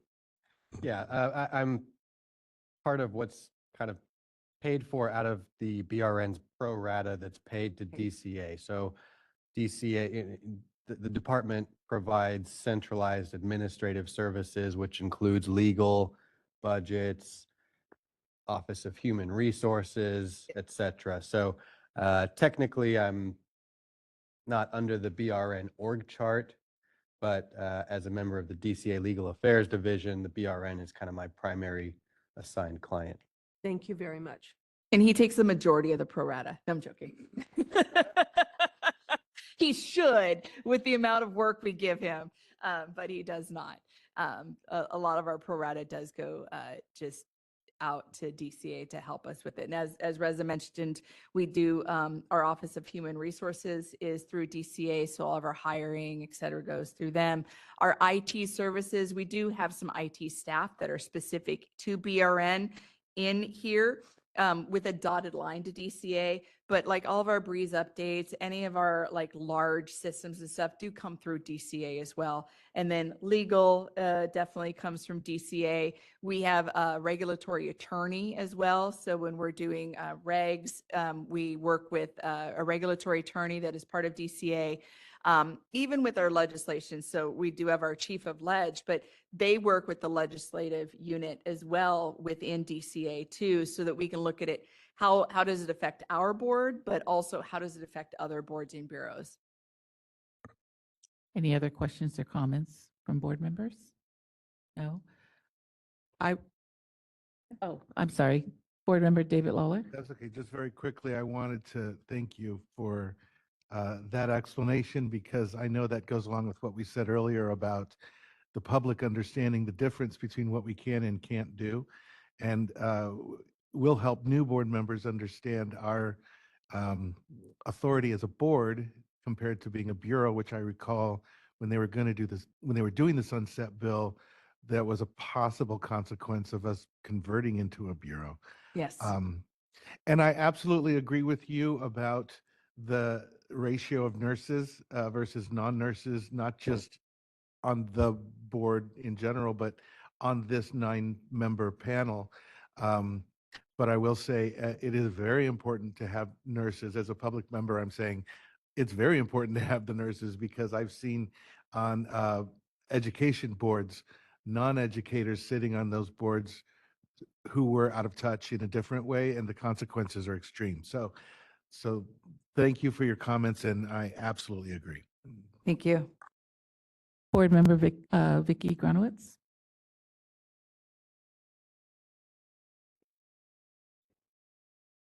You would probably push it again. Yep. Am I on now? How do the reappointments happen? I mean, it seems like magic to me. I was actually just going to say it's magic. That was funny. But it's outside of us. And so I don't have any say in who our board members are, and our board has no say in who our board members are. They are through the appointing powers. And so if you were to go on the governor's website, there are links within that website that say, if you want to serve on a board, go here and apply here. And truly it's people that that are part of the public that want to participate. And then there is the appointment through the Senate Pro Tem and the Assembly Pro Tem. And they appoint members as well, but the majority of the appointments do come from the governor. When I know that those appointing powers work with board and bureau member relations with DCA, but DCA doesn't get a say in that either. It's a lot of times they'll reach out to them to find out like licensing information. So if we had an RN that was being considered, they would reach out to board member relations and say, is their license okay? Is it disciplined? Is there any issues with that person? Is it current? Because when you are a RN member of our board, like we are experiencing with the deeply felt loss of Mary Fagan as this is her last meeting, is in order for her to serve on the board, one, she has to be an RN, but she also has to be in the administrative position. She has to be active in it. And so when she decided to retire, unfortunately, she would not able to be reappointed, although we would beg and plead for that to happen. It did not work. And so this is her last board meeting. And so in June, we will be absent a administrative role RN until someone is reappointed. And I'm only noticed when they say the governor or whoever has appointed a new member, we get that information and then I share it out with the board. But it's all done outside of us. It kind of doesn't make sense because even though she's retired, she still has the experience, that it seems like it would make more sense if somebody served until they were replaced. That would be fantastic. But that's something our that law. that has to be done. Could that be something in the next sunset bill that could be looked at? Yeah, it would have to be a legislative change. And so in a sunset bill, they could address that. But Business Professions 2702 talks about the board members being a resident of the state, that they must be licensed RNs under the provisions of the chapter, et cetera, et cetera. And they go through the various qualifications that must be done. And that is set out legislatively and then adopted into law. And so if those changes were to happen, that would be it. Our sunset is scheduled for, I believe, Jan 1, 2027. So there will be a sunrise or a sunset bill that is introduced in that prior ledge session, and that'd be 2026. And that is when that bill will move through with much input and many revisions, I'm sure. And then hoping there's a sunrise date that is at least 4 years out after that. Board Member Neela Patel. Patel here. I think you answered my question, but just to clarify, you're saying that you don't know about the current open public member RN position? Sorry, not public member, bedside RN position. You don't know if it's been filled or It has not been filled because we have not been noticed that it's been filled. So right now there is one vacant bedside RN position. And then after June 1, there will be a vacant administrative RN position. So we will have 7 member of our 9-member board. Any other questions or comments from board members? Thank you, Lori, for that very comprehensive report on the roles and responsibilities of board staff and board members. BRN moderator, can you please take us out to public comment? We will be opening for public comment now. Please refer to the screen share for members of the public to see how they should type in the request for comment. I've activated the question and answer feature. Members of the public can indicate that they would like to make a comment by typing into the question box, "I would like to make a comment." Please remember you will have 2 minutes to make your comments. I will not give a reminder as your time approaches. I do not want to interrupt you nor cause you to lose your train of thought. I will mute your microphone and inform you that your time has expired and we'll move on to the next member of the public. I'll pause for a moment for members of the public to type in, "I would like to make a comment."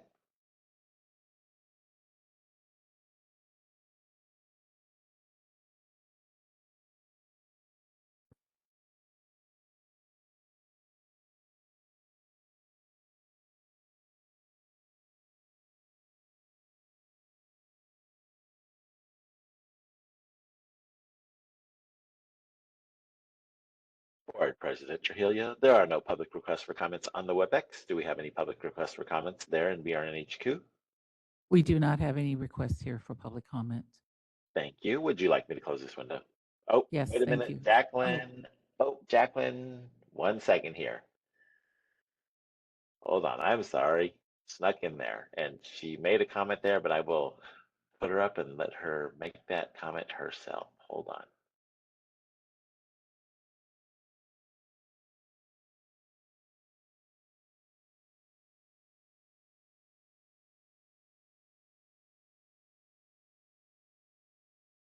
Jacqueline, go ahead.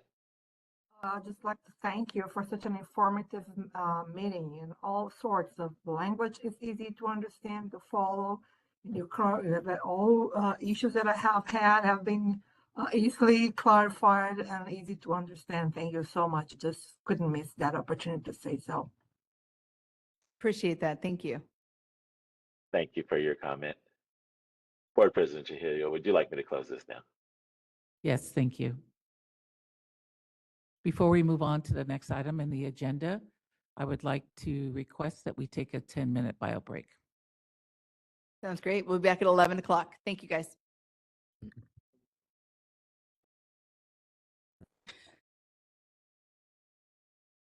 Thank you, everyone. Welcome back. We will resume with item 7.0. This is the report of the Nursing Practice Committee. Mary Fagan chairs this committee for one more day. One more meeting.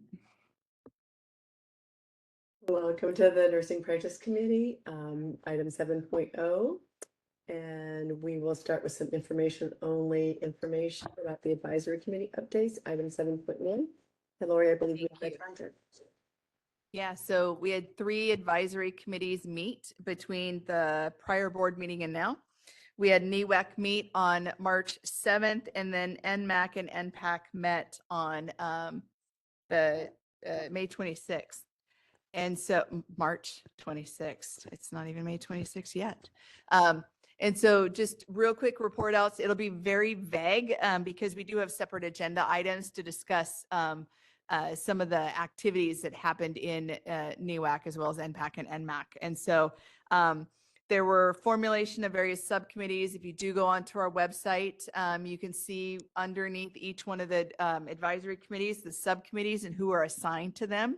So we did complete assignments, we did complete formation of the subcommittees, and we've actually started having some meetings with the subcommittee groups as we're getting them up and getting their work started. And so that's an amazing thing to report out. One of the NEWAC items that was discussed is actually going to be one of the next agenda items, and we'll have Garrett Chan, who's the chair of that committee, come and report out on that. And that is looking at simulation standards, potentially some regulations, et cetera, on that, and then get some additional feedback there. As you guys are sure very well aware, with the Sunrise Bill, they did codify NEWAC and made it a statutory required advisory committee. And one of them was to look at SIM standards. We did have that committee complete the SIM standards that did come from in front of our board, and our board did vote to accept those. However, they did have some additional, NEWAC did, not the legislators, but NEWAC had an additional recommendation for potentially looking at some regulation. And so that'll be a following agenda item here. And then NMAC and NPAC, those those advisory groups tend to go fairly hand in hand. And what one agenda covers, the other one kind of wraps up. And so those committees both meant to look at the independent practice of advanced practice RNs and really the disciplinary guidelines that we have around that and how we can facilitate the advanced practice RN that has a more independent practice to be able to continue in that role when they're working with our enforcement division. And so that will be also discussed in another agenda item here. We'll go more in depth with that. Any questions? Oh. Okay. No questions from the board? So it is information only. You need to take it out to public comment? Yes, please. We will be opening for public comment now. Please refer to the screen share for members of the public to see how they should type in the request for comment.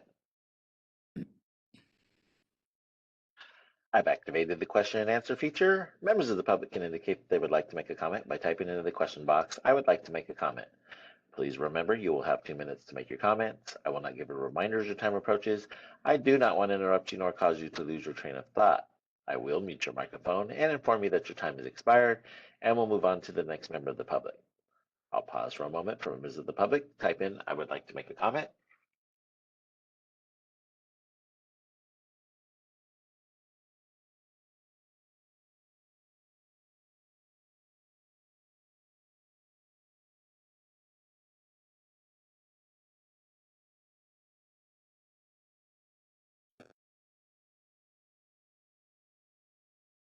Board Vice President Fagan, there are no public requests for comments on the WebEx. Do we have any, oh, I'm sorry, do we have any public requests for comments in HQ hearing room? We have no request for comment here in HQ. Thank you. Board Vice President Fagan, would you like me to close this window? Yes, please. Thank you. Okay, we'll move over to agenda item 7.2, which is, let me change it on the screen, discussion and possible action regarding the NEWAC recommendations on proposed draft regulatory language for standards on simulation and clinical education. And this was discussed at the most recent Education and Licensing Committee.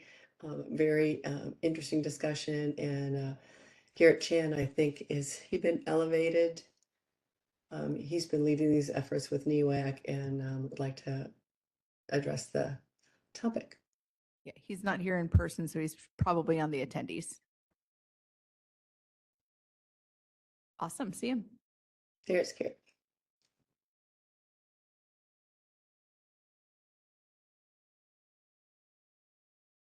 Hello, everyone. Can you hear me? We Yes, can. we can. Great. Thank you so much. Hello, everyone, and thank you so much for the opportunity to speak today. My name is Garrett Chan. I'm the president and CEO of Health Impact, which is the California Nursing Workforce and Policy Center, and I'm the chair of NEWAC, which is the Nursing Education and Workforce Advisory Committee. Garrett, Garrett, I'm really sorry, quick, yes? are you on camera? Because we're not able to see. Oh, I'm sorry. Yes, it says I'm on camera, but I didn't turn my camera on.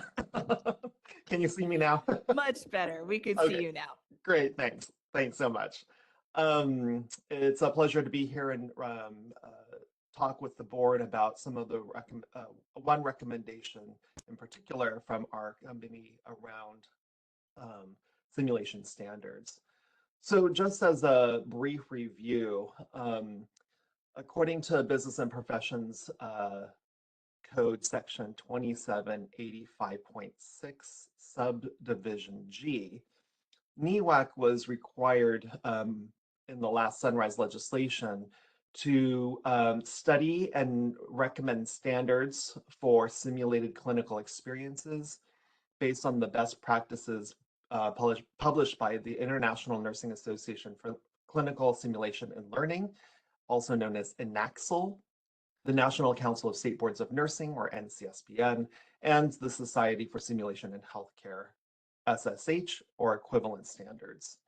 And so NEWAC did go out to the public and spoke with experts all throughout the state about what their recommendations would be around potential standards around clinical simulation.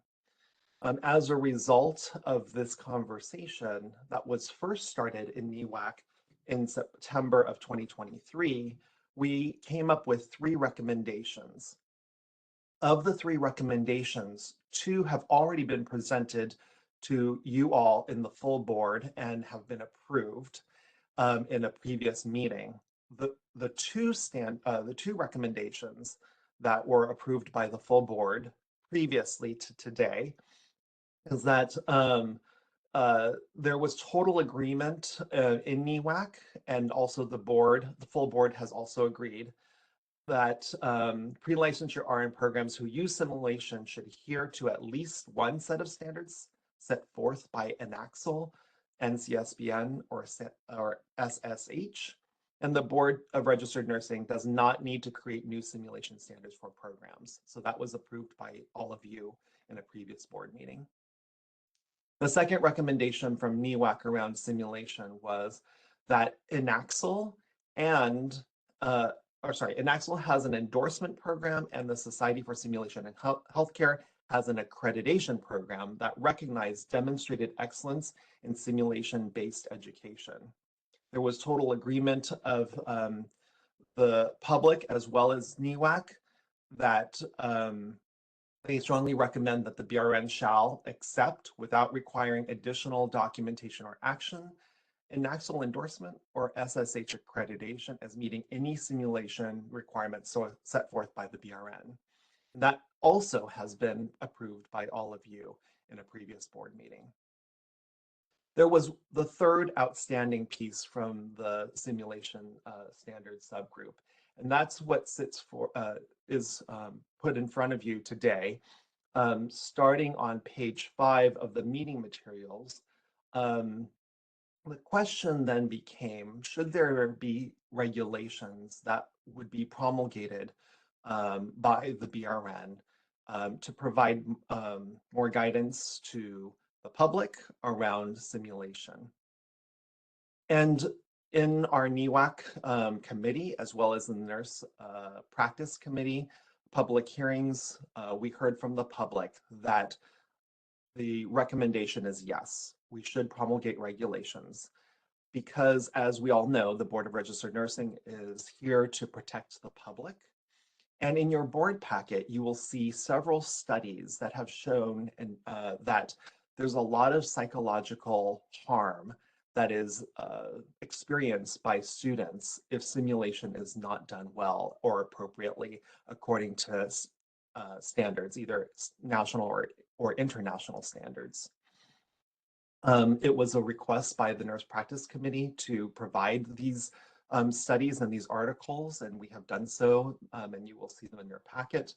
And as a result of both NEWAC and Nurse Practice Committee decisions, we wanted to move it forward to the full board, all of you today, to recommend that new regulations be promulgated for simulation. You will see a draft mock-up, and this is absolutely not intended to be the final draft, but these would be some of the recommendations that the public and experts in the field of simulation would recommend. And these are also based off of some other national resources, specifically through the National Council of State Boards of Nursing. There are some modifications that we have heard in the public comment period in both NEWAC as well as Nurse Practice Committee. So there needs to be further refinement of these, but this can be potentially a starting point. So with that, I'm going to pause and answer any questions. Are there any Board comments member- or questions? Yeah. Board Member Neelu Patel. Hi, Garrett. Thank you for that excellent explanation. This is Neelu Patel, and I have a question regarding implementing simulation in these various programs. And, have you considered perhaps the budget that maybe public programs have for it, and also the educators for simulation? I know that's a very specialized group of educators that have to go through a process of certification. And can you speak to that as well? Thank you. Yes, thank you, Neela. So to the point of budget, one of the things about simulation that's, I think, important for everybody to understand, if you're not, expert in simulation, is that there's many different types of simulation. We have high fidelity simulation experiences that require a lot of money, a lot of resources, things like mannequin-based simulation. Then we have other simulations where it's really low fidelity. It could be with a standardized participant who plays the role of a patient or a family member, and role play is done at that in that point of or that type of simulation. There's also computer-based simulation. Some of the simulation is part of packages that organizations, pre-licensure programs participate in that are free.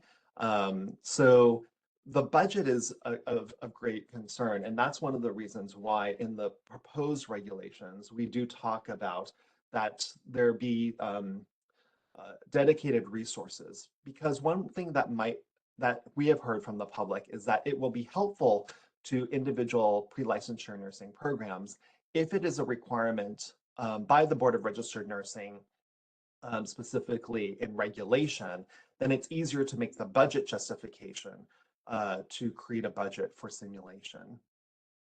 So that's the answer to the first question. And I'll just double check. I'll answer the second question and double check to see if I've answered your two questions. The second question is the concept of certification. There is a national certification called CHESE, or Certified Health Care Educate. CHSE, Certified healthcare simulation educator. Sorry, I usually call it by the name, cheesy. That is available. And we strongly encourage people to go back or go back for certification. There are lots of different educational programs to get people prepared for the simulation education certificate or certification.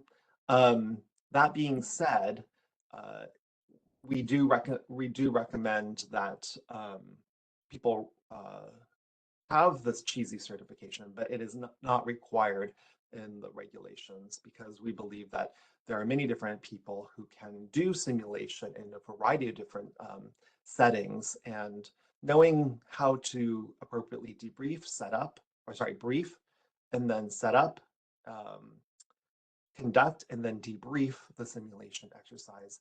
A skill that anybody can learn. We just want to make sure that people are learning it. Thank you for answering my questions. Yes, that did help. And my concern is really, you know, there's some processes that have to take place before this gets into regs, right? Just to really ramp up this process. Correct. And then I'll let you guys continue to answer questions, but I want to talk about what this would mean implementation wise and the process with that before any motion is made. Board Member Vicky Granowitz.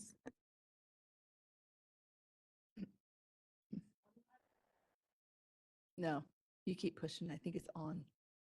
I'm not exactly sure what I'm trying to say, but when I was a young psychotherapist in training, my early training were taped, which isn't exactly simulation, but it was traumatizing because when we reviewed the tapes, my employer would just laugh at me. And he thought he was laughing with me, but I was young and taking it very seriously. So the work that is being done here is really important because it's been 30 years and I can still hear him laughing. He was a narcissist, but that's a different issue. So when these folks go through training, how do you then make sure that they're actually being responsive to the people that they're training through simulation, whether it's role playing or computer? Because I read all of this and it was fascinating, and I think it has a future, but it's going to really rely on the sensitivity to the person that's actually implementing this stuff. And I don't know how you follow up on any of that. Right. So a few things. Thank you so much for that question. And it is exactly the reason why we want to make sure that the board has authority to investigate these types of issues should a complaint be brought forward to the BRN. All of the simulation organizations, nationally and internationally, really talk about the concept of debriefing as one of the major areas of vulnerability for learners. And in all of the standards set forth by all organizations, there is significant education training and standards that are set forth to ensure the psychological safety of the individuals who are involved in the simulation.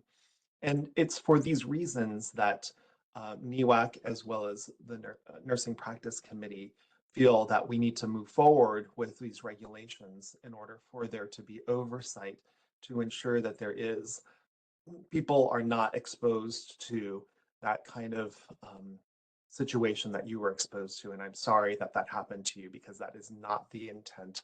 And it really doesn't help in education at all to have learners feel psychologically unsafe. And then it also creates trauma and further traumas. And the literature does, and I didn't include this in the packet, but we do know that trauma-informed education, understanding the past traumas of our learners is incredibly important because if we're not attuned to those traumas, we can set up further traumas. And so the standards, as we are proposing in these regulations, do all speak to that. And that's why we want to ensure that pre-licensure nursing programs adhere to these simulation standards. Any other board member, David Lawler? Thank you. I think one of my questions will be answered when Executive Officer Melby speaks, but I wanted to say that when I first started on this board and learned that the objective was to protect the public, not necessarily protect the nurses, this issue became one of my most important issues as I look at it from a perspective of someone who deals with it monthly with two sets of elderly parents. I have a question about one of the comments you made was simulation not done well has a negative psychological consequence on the nurse. I would imagine it have a negative consequence on the patients as well. Since I am ignorant in terms of what is done in simulation, because I'm not a nurse, can you speak to the kinds of training that simulation is done for, unless it's just everything? And I'll tell you why I'm thinking about it. And I don't even know how this is trained or not, but the simple act of drawing blood, I could put a blindfold on you. You could find my vein from 6 feet away. You'll never find a vein in my mother-in-law's arm. So can you speak to where simulation could be effective? Because personally, I have always struggled with finding it as effective or at all effective compared to in-person clinical training.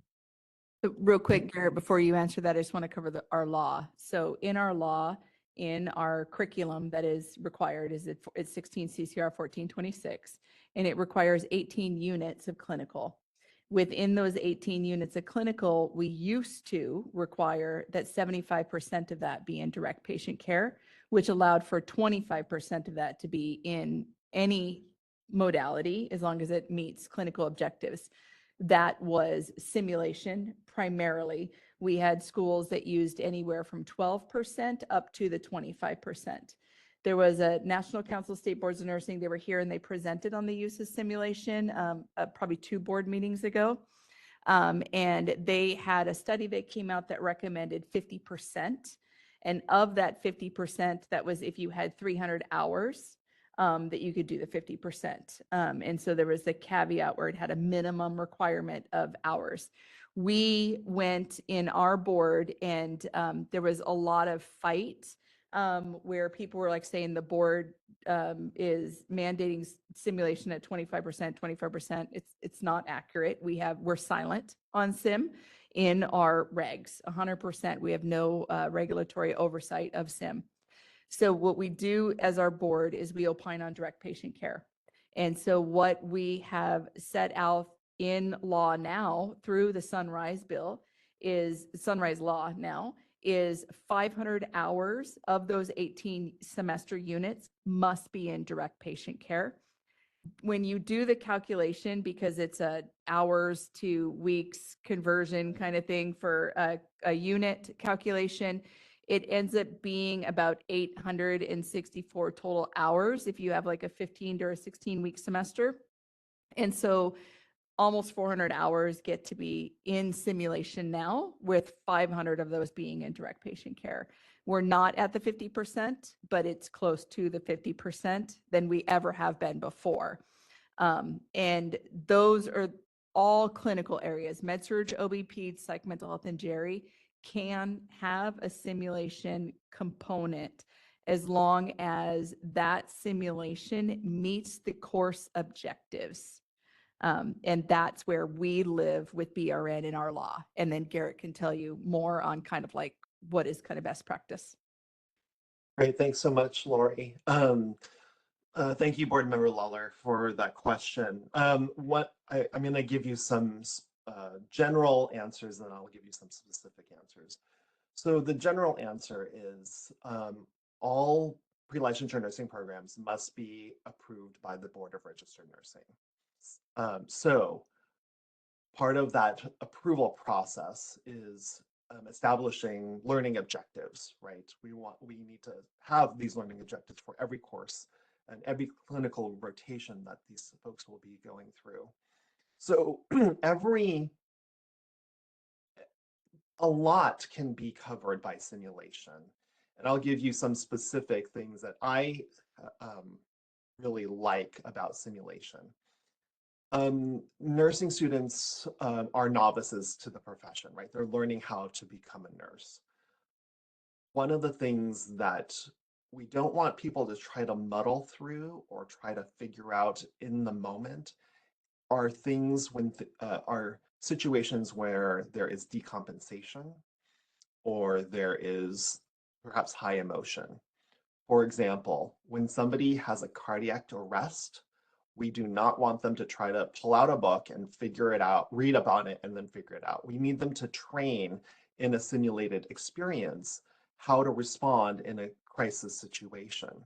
It could be a physiologic crisis, like a heart attack, or a stroke, or it could even be a psychological crisis, like somebody who has acute psychosis, right? And how do you de-escalate that situation? In those cases, simulation is incredibly important because we don't want you to try to figure it out because it's unsafe for the person, the nursing student, and even the nurses, as well as it's unsafe for the patient. So in situations where there is crisis or decompensation, those would be really great examples of use of simulation. Also great uses of simulation are learning new skills. So we have things like called task trainers. To your point is how do you start an IV? Well, we have these fake arms and they try to put the IV in beforehand before they actually get to a patient so that they have some of that psychomotor skill.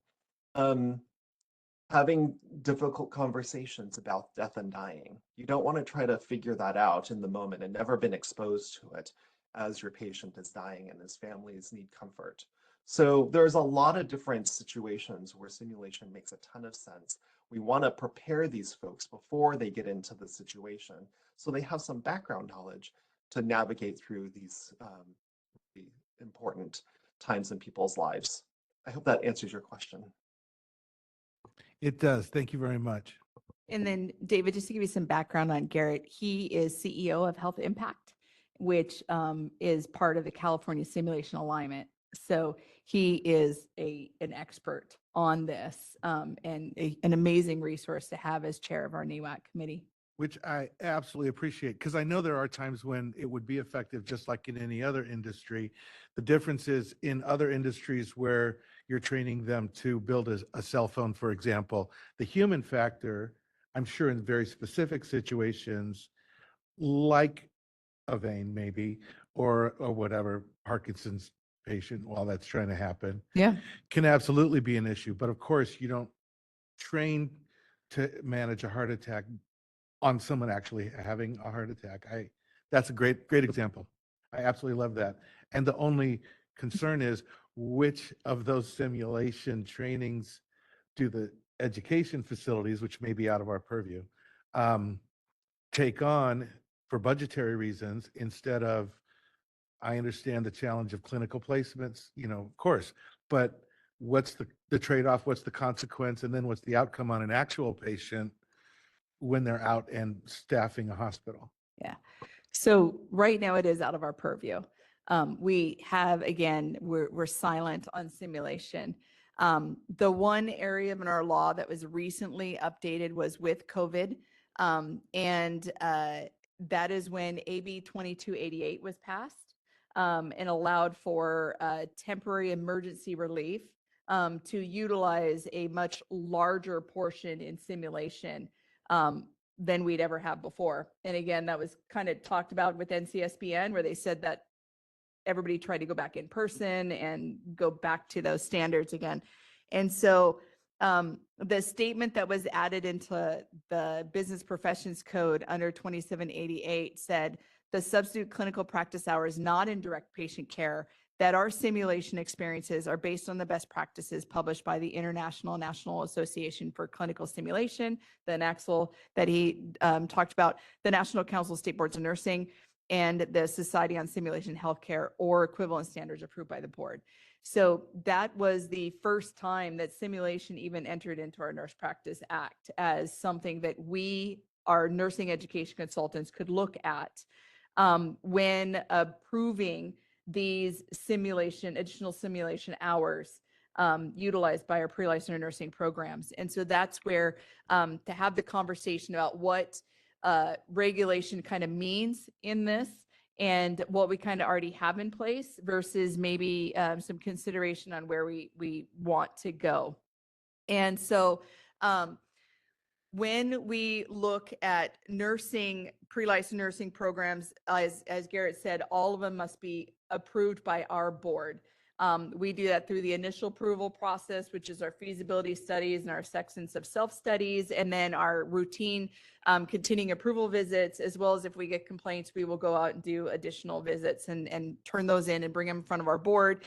And that's where our board hears that they're in non-compliance, right? Or that they're in complete compliance and they get another kind of stint, whether it's 5, 8, or 10 years based on their accreditation or non-accreditation standards, standing, sorry. When you go into California Code of Regulations, Article 3, Title 16, sorry, there is a listing of various regulations that come into play. It starts at 1420 and goes all the way through 1432. With that, we talk about our clinical facilities and we talk about our curriculum, and we also talk about faculty. And so with our required curriculum, it sets out what must be covered by anybody for licensure. This includes out of state as well as international, because in our business professions code, there's a section in there that says that they have to meet the same requirements in order to come here, which is why we do extensive school reviews, et cetera. So any update to this affects reciprocity. So I just want to make sure that we're 100% aware of that.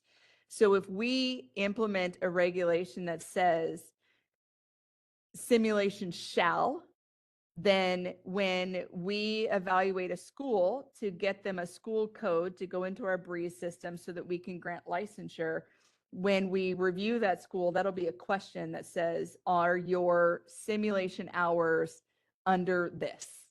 And that, if they're not, would be a deficiency and they would have to redo those simulation hours. And so I want to make sure that's very, very clear. However, the positive thing is most that offer simulation fall under these categories. So it would not be a huge impedance, but it might be some. So if you're looking at regulations, that might be some language that would have to be put in there that says, you know, if da-da-da, then this, right? So similar to what we came in when we said you must have a laboratory component of your micro and your A&P. That was a barrier because not all schools throughout the nation require a laboratory component for micro and A&P. And so they couldn't come practice here unless they redid micro and A&P with a lab. So those are some of the things that you need to look at when you're looking at potential unintended consequences. The other thing with this is where is overlap, right? So we opine on direct patient care. That's our clinical practice. Simulation falls under clinical practice, and I'll cover that by reading the definition in 1420 if Westlaw will cooperate, and it's not, unfortunately. But it talks about what clinical practice is. It talks about it's what's done in direct patient care as well as a laboratory component as well as simulation. And so our regs under 1426 already address objectives and content that needs to be taught and covered, and that carries over to simulation. It's not two separate reviews. So when our nursing education consultants go out there and meet with the schools, they ask them about how much is done in sim and how much is done in person direct patient care. So simulation is reviewed. It's not reviewed to the extent of, do you have a certification or do you have such? It's, is this meeting the needs of your students? Do you have the resources to do this? and if you don't, what is needed. And so as Garrett had mentioned, that some of the pre-licensure nursing programs would like to have something mentioned in resources. Well, we have a section in resources already in regulation that says you have to have specific resources in place to run your program. When we go out there and they have high fidelity mannequins and they're using that, but they haven't kept up their warranty, we're like, that's needed for instruction. And so we will have the conversation that says you do not have the resources for this. And we can already hold them accountable for that, because if they have a simulation process in place, they have to have the resources to run that so that the students can get that education that's being offered to them separate from the direct patient care, because it's all part of, they have to be able to meet those objectives. We also have a section on in faculty that talk about training and onboarding and orientation. And so you have to have adequate faculty to deliver your program as well, which includes addressing training and competencies and such. So we have that already. If we have board approved faculty that are doing this education delivery, then we have a say in that already with our current regulations. When you look at the clinical experience, they do a pre-conference and a post-conference at the clinical sites to make sure you're ready for your clinical day, do your direct patient care, the faculty members there, and then they do a post-conference, which is very similar to your pre-brief and your debriefing, right? And we don't have a specific statement on that, but we do look at that and look at how that's utilized, et cetera, but we can't put them in a non-compliance for that, right? Because that's where regulation comes into, is if something is wrong, can we put them in a non-compliance? Can we hold them to a letter of a law to bring them back into compliance? We can do that with faculty, with student outcomes. We can do that with clinical objectives. We can do that with resources. Again, what the statement I think that we're missing here was the 2 SIM standards that went forward in November. At the November board meeting, the board voted to adopt 2 SIM standards. Now, again, remember, adopting a SIM standard doesn't mean that it's law. It means that we still have to put that into regulation to make that law, that if you're utilizing SIM, these are the best practices for it. So when we look at regulation, we have many stakeholders that say the BRN has too much oversight, they have too much regulation, and they want us to be out of that. This would be adding a whole nother regulatory process that we have not had before. So that's always something to look at, is where's the overlap, and can we do this by utilizing these other regulations that we already have in place? We require student participation in theory and learning objectives and feedback on clinical sites, so they can give feedback on simulation that's utilized for the clinical site, right? We also have statements in there with the approval of clinical facilities, is that a program that utilizes an agency or facility for clinical experience shall maintain written objectives. Well, your lab, your sim lab becomes that. So you have to have your written objectives for student learnings in such facilities, and shall assign students only to facilities that can provide the experience necessary to meet those objectives. So when we go in there and look, and you're doing 50% sim, or anything greater than the 500 hours that you have of sim, you have to have those facilities. You have to have the training. You have to have the mannequins, because if you can't meet the objectives that you have in your course, you can't continue that way, and we can hold you in a non-compliance at that point.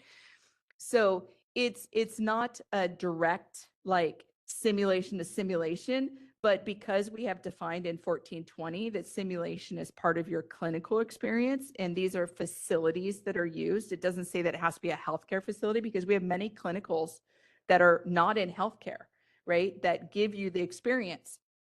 And so your facility becomes your lab. And so we review your lab when we go out there and we look at resources. We watch them do a simulation, we watch them do hands-on skills-based, and we watch them kind of look at how they're teaching theory, et cetera.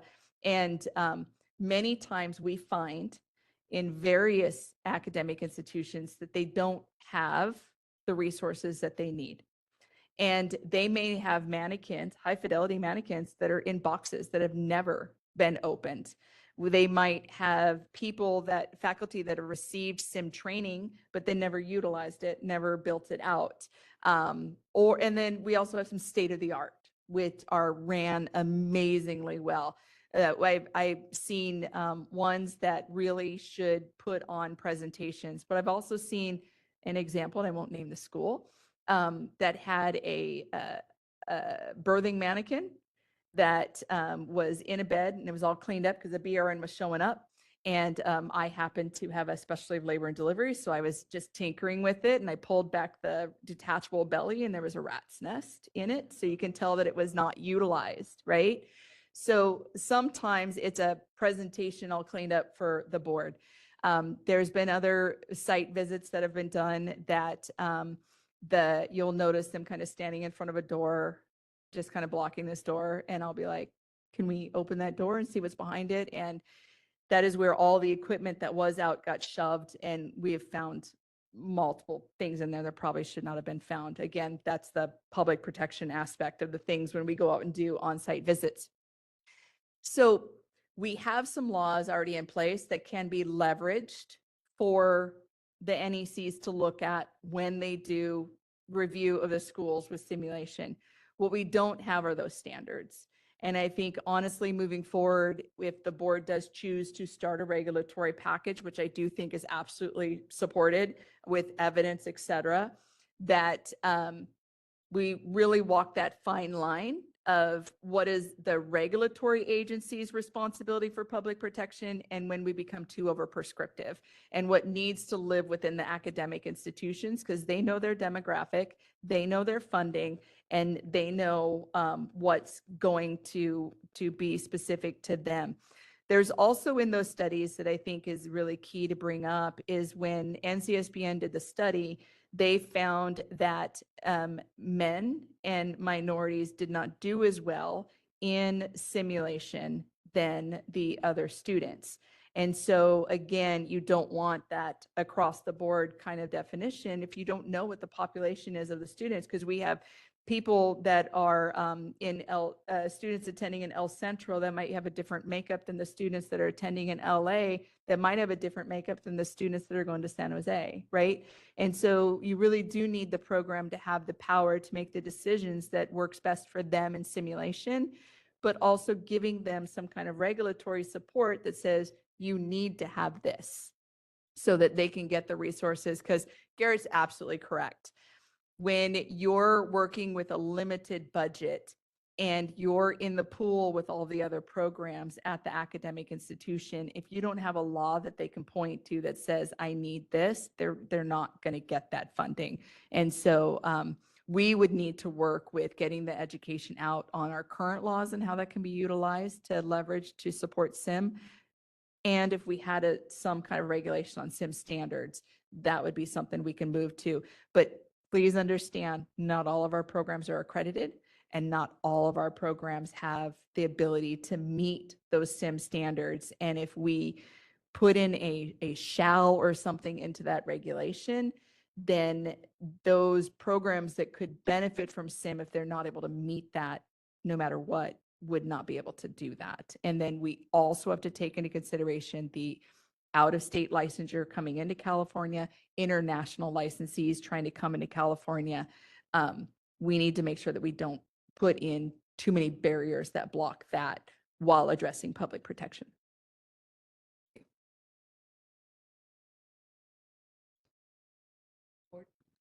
Board Member Jovita Dominguez. Thank you, President. So I have a couple statements. One, as an educator, I see the need for SIM.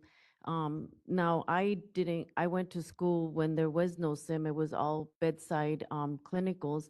But I do feel as an educator, one, I do agree about SIM, but it should augment the bedside because there's nothing to replace real life bedside, true patients, a true heart and a true lung that needs immediate CPR. And I think SIMS would help that. Now, as a bedside nurse, I can think of for coworkers that are having a hard time dealing with everyday life, real life work. And they grew up with a lot of sim due to COVID, and it's not their fault, but now they have a hardship of trying to understand, since they didn't have a lot of bedside. And I think that that's the disservice that I don't want to see in the future. Now my employer is working with these nurses to help them meet the standards of, being safe, which I know the BRN doesn't need more regulations, but as an educator and a bedside nurse combined, I see the necessity for the BRN to have regulations because we don't want to see rat nests, Oh my goodness. That's the thing though, is Thank you. those were identified before SIM regulation, right? And we were able to work with them on resources and get those updated. We did not need new regulation to bring them back into compliance to have a good running simulation lab. So that's the thing that I want our board members to consider here is there is a such thing as overregulation. And you don't want that regulation to impede. To also address, Jovita, one of the things that you said is you don't want to see a replacement of direct patient care. You're not, it's an augment. SIM standards that are being presented here does not change that we already have in law that 500 hours must be direct patient care. So it doesn't alter that in any way. It just says of the hours outside of that, this is how this needs to be managed so that the students do not have a negative effect. So they get the support that they need, all the stuff that you had mentioned, that they get all of that. One other thing just to throw in there, of our programs that are accredited, the accreditors do look at a lot of their simulation and the support with that too. But again, we don't require accreditation in our state. Because if we were to acquire accreditation, our approved programs that don't have it would not be able to operate as well, right? And that also would be if we required accreditation, the out-of-state programs that were not accredited, we wouldn't be able to accept them in for licensure. So again, we always have to look at that. How does this affect the United States and the world versus just how does this affect California? Board Member Allison Cormack. Thank you, Chair Trujillo. A lot to work with here today. So I just want to be sure I understand what our objective is. Are we possibly taking action on this draft? We would take action on the draft to allow board staff, which would be Marissa and her team, to work with legal, myself, to work with DCA's reg attorney, et cetera, to start looking at a regulatory package that would address simulation standards.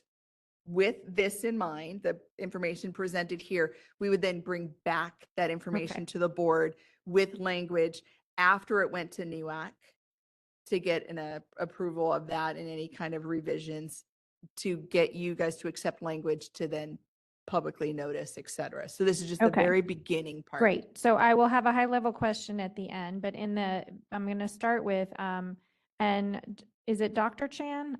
I looked you up. You do have a PhD. Is that how you Yes. prefer to be addressed? Thank you. I great. go by All Garrett, right. though. I know, but I tend to be formal in public meetings. So Thank you. I'm Board Member Cormack, and so one thing, I'm following the draft here, and it appears that if an organization is accredited or endorsed, then whatever is here does not apply to them. Is that right? That's section 2 with all the details? Correct. That's language similar Okay. to the Sunrise legislation that allows for nationally accredited pre-licensure organizations to submit that accreditation or endorsement as proof that they are meeting all of the requirements set forth by the regulations. And then listening to that and what Director E.D. Melby was saying, EO, what percent of the programs are in the state, are endorsed or accredited? And Yeah, currently, to my knowledge, we have 9 at this point in time. 9 out of 160, 157. 9 out of 160-ish. Okay, so now we have a sense of the magnitude of the problem. That's very helpful. Now I'm starting to answer my own question about what is the problem we're trying to solve. And then I think I appreciate very much the slide set that was included and the comments from students who've gone through there helping understand this, and my fellow board members' comments again. Sorry that happened to you. I have a hypothesis about why what they describe as bullying and abuse might be worse in simulation, and that's because you're not in front of a live patient who's witnessing the interaction. But is there something about simulation that is more harmful to people's psychological safety than bedside? Is that, I feel like we've sort of buried the lead here, and for, you know, the public and nursing students, we need to describe why we're concerned about this method of instruction.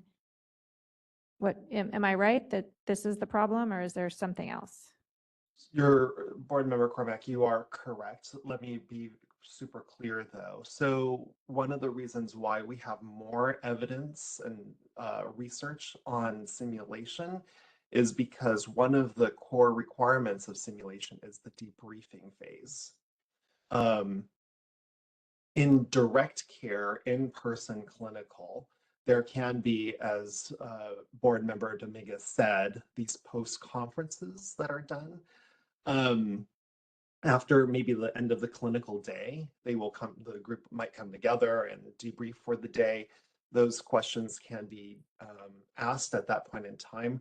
We have no research, nobody has inquired on the impact of psychological safety in debriefing after in-person clinical experiences.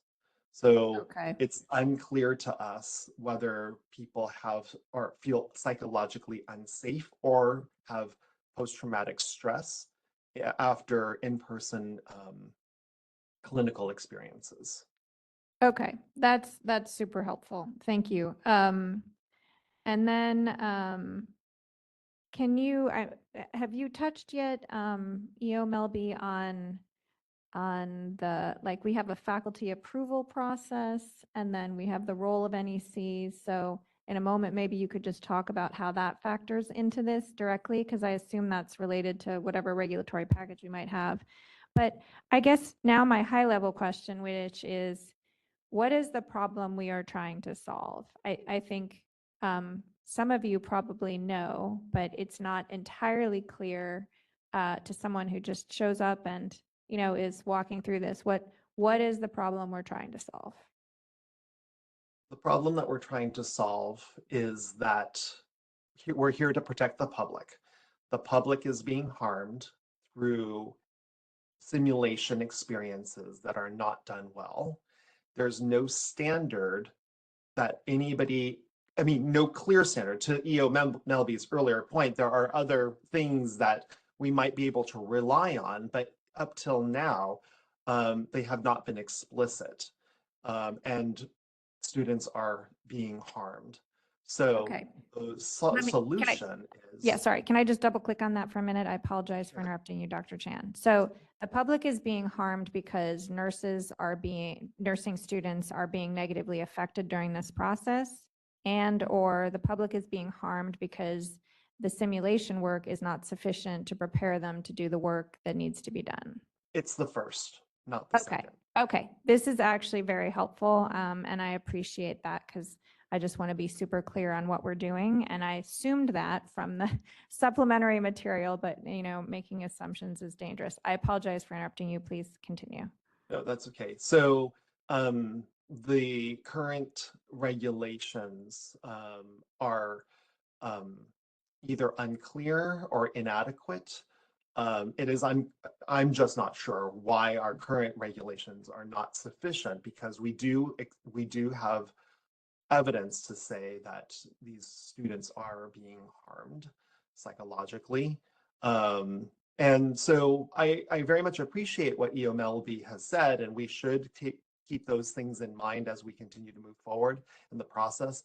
The question before the board today is to recommend, and you may see it on the screen, and I will defer to Chair Fagan to make the formal motion, is really to start the process.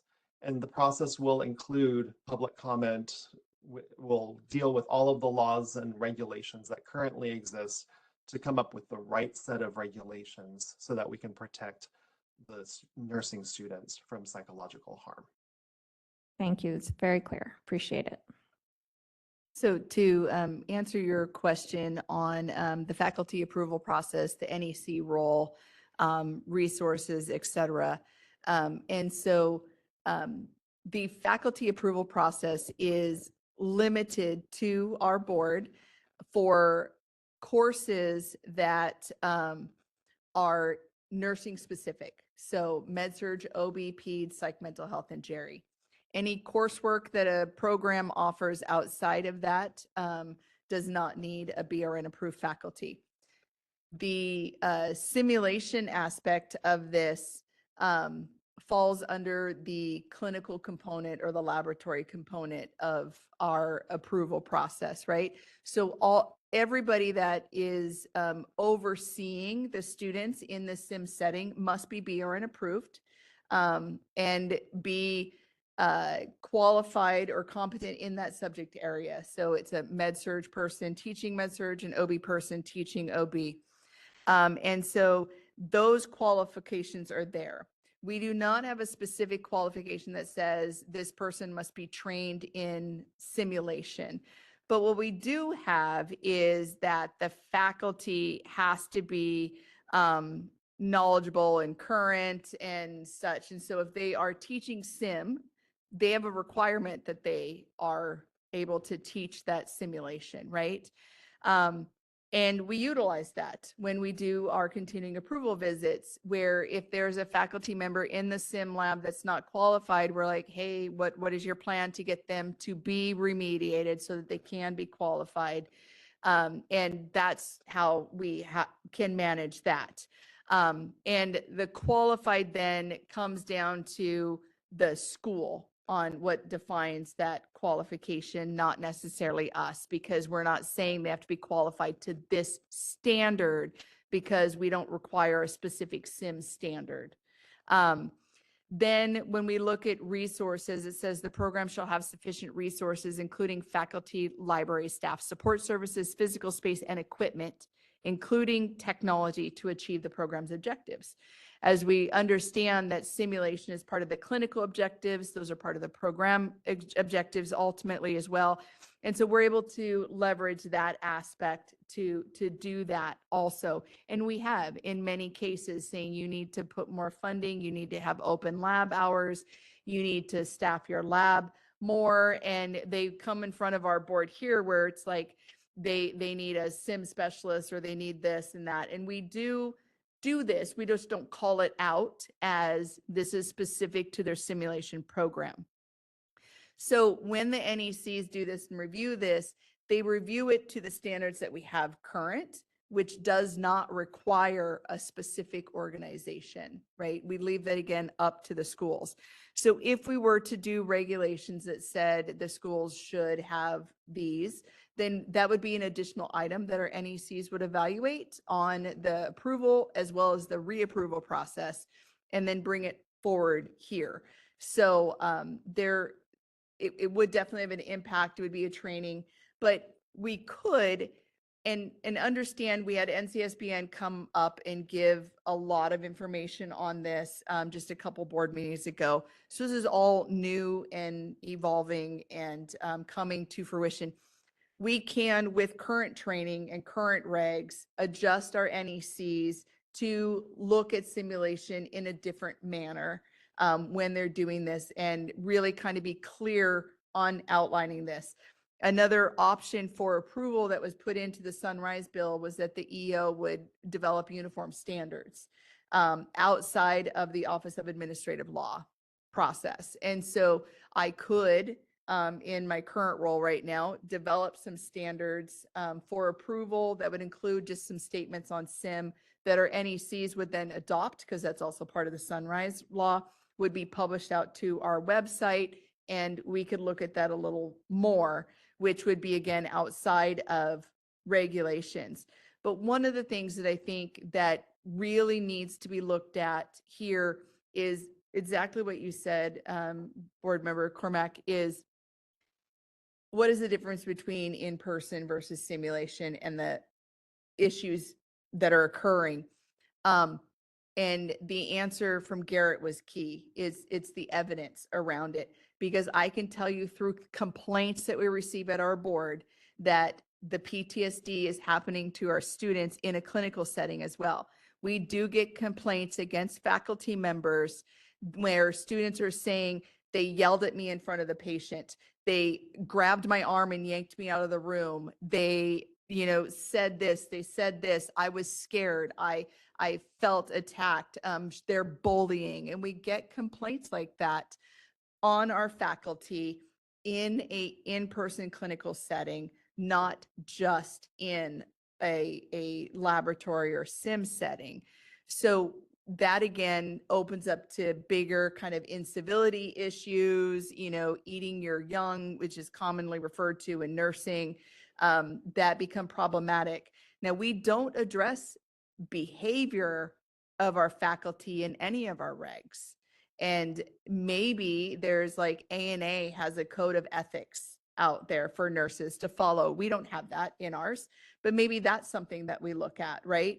I can tell you that we're looking at that in enforcement now, because with our Sunrise Bill, again, we were given the authority to look at pre-licensure nursing programs that pay for their clinical placements. Well, that opened up that these pre-licensure schools can now go into the enforcement realm, which had not been done previously. When we would get a complaint against a school or a faculty, it was handled within our NECs and not within enforcement. So it has just been under the direction of our board council to relook at that process, to also address the Sunrise Bill. And we now triage the complaints that come in through schools through enforcement now. So all complaints come in and go to enforcement, they go to complaint intake, they then get triaged out, and whether or not it goes back to the NEC or whether or not we look at that nurse, because again, all our faculty are required to be RNs, and all of our RNs are required to have a professional standard. And so if we get a bullying harassment complaint, even if they're a faculty member, even if it's not against a patient, but it's a student, it's in their professional role. And we are now starting to investigate them and look at enforcement related activities around that separately from the school standpoint that we used to always follow. So I do believe that things will change also by addressing that aspect, because previously it was like it happened in a school, the NECs managed it, and it did not escalate to the level unless a crime or something was committed where it went into our enforcement realm. I'm pretty confident this is an example of what you call peeling back the onion. Yes, it absolutely was. Any other questions or comments from board members? All right. Garrett, are you moving on with, do you have more to present? No, I guess I would just be interested in hearing from the public, and then maybe Okay. answering any questions after that. Before we go to public, I'd like to go ahead and make a motion. And actually, I've so enjoyed this conversation. This whole topic of psychological safety is so important in healthcare, and especially beyond pre-licensure and the post-licensure environment. I feel like this conversation is just the tip of the iceberg, because there's so much that happens in environments that are not psychologically safe that really impacts public protection in the hospital environment. But maybe as the Board of Nursing is able to take some of this and maybe, create a foundation that we could look more broadly at other regulatory agencies ensuring that, hospitals and other healthcare organizations are psychologically safe. So I'd like to make the motion that we accept the recommendation of the Nursing Practice Committee to approve the NEWAC recommendations on the proposed draft regulatory language for standards on simulation and clinical education, and authorize board staff to initiate drafting regulatory language for revisions and/or additions to the California Code of Regulations, Title 16, Article 3, pre-licensure nursing programs. Do I have a second? Dominguez seconds. Okay, let's go out to public comment, board moderator. We will be opening for public comment now. Please refer to the screen share for members of the public to see how they should type in their request for comment. I've activated the question and answer feature. Members of the public can indicate that they would like to make a comment by typing into the question box, "I would like to make a comment." Please remember, you will have 2 minutes to make your comments. I will not give a reminder as your time approaches. I do not want to interrupt you nor cause you to lose your train of thought. I will mute your microphone and inform you that your time has expired, and we'll move on to the next member of the public. I'll pause for a moment for members of the public to type in, "I would like to make a comment." Marie Gilbert would like to make a comment. 1 second, please.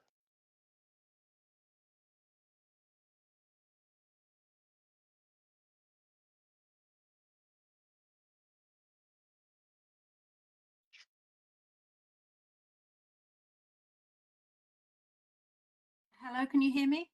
Yes, ma'am, go ahead. Thank you. I agree with Board Member Fagan. This has been a wonderful discussion.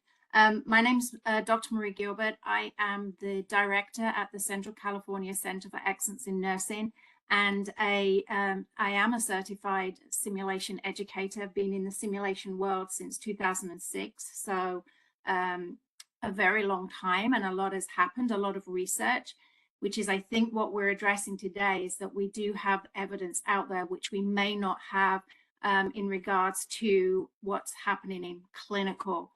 So as Garrett said, the simulation community is becoming increasingly concerned regarding the psychological safety of our students in simulation experiences.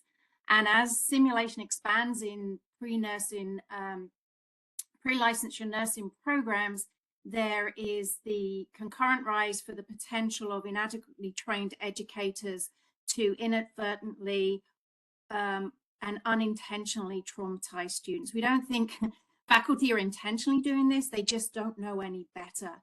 And studies have found that untrained simulation educators often believe that students will perform well without pre-briefing. There's this belief that they need a sense of reality, so we may stray a little bit from the objectives, and that has been shown to be very harmful for students. I think we'd all hope that current recommendations and the way things are today, people would follow healthcare standards and best practice, and there is a simulation code of ethics, and that would be sufficient to ensure high quality simulation experience. However, as we're seeing, as things currently stand today, that isn't occurring. And I thank NEWAC and the board for their efforts to find a means to really make this more explicit and hold schools accountable to follow simulation best practices. It not only keeps our students safe, but it also promotes their learning experiences so they reach their full potential. So again, thank you for this robust discussion and the work that is going to go forward.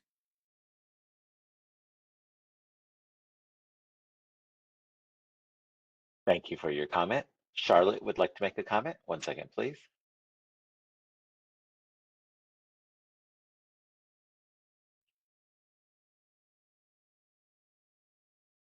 Comment as a nurse instructor at a university in California, I won't say which one, of course, but I myself do simulations. I also have spent all of my career in obstetrics. And so we have a high definition dummy that we use for obstetric simulations, a normal vaginal delivery, and then emergencies like postpartum hemorrhage with blood. I mean, it's pink. It's very obvious that it's not real, but it's pretty amazing. Prolapse cord and shoulder dystocia are so far the scenarios that I've run with my students.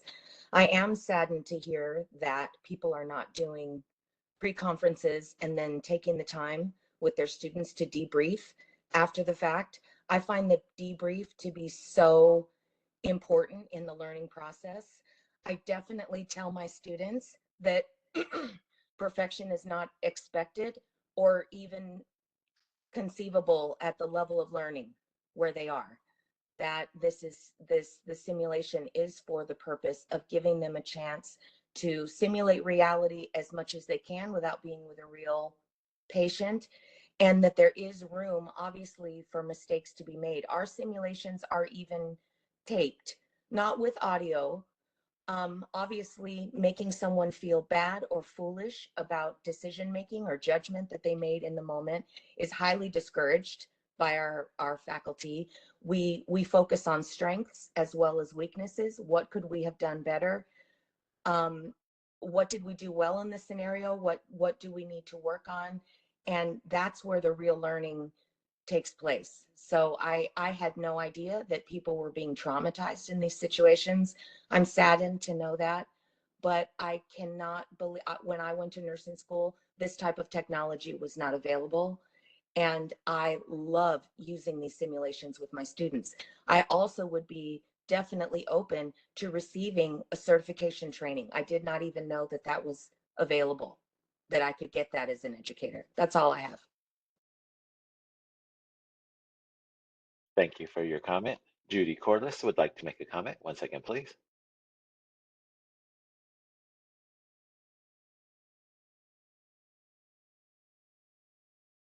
Can you hear me? Yes, ma'am. Yes. Hi, Garrett. I want to thank you so much for your presentation today and for all the hard work that the NEWAC committee has done. I stay in touch with one of our former board members, Janine Graves, and I know she works with you very diligently to help you make these types of presentations to our current board.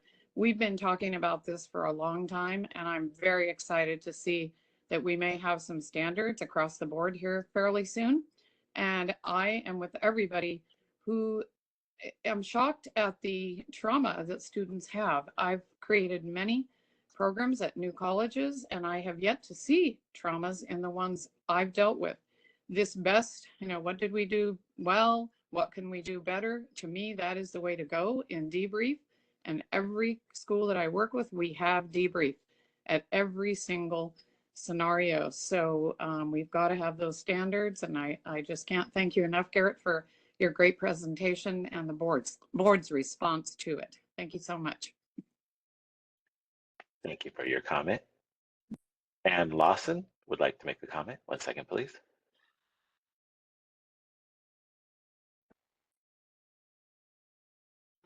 I was a faculty for 13 years and now I'm the director of the nursing program. And I would like to know what's being done to hold schools that are not BRN accredited accountable, as they're using a lot of simulation in their program.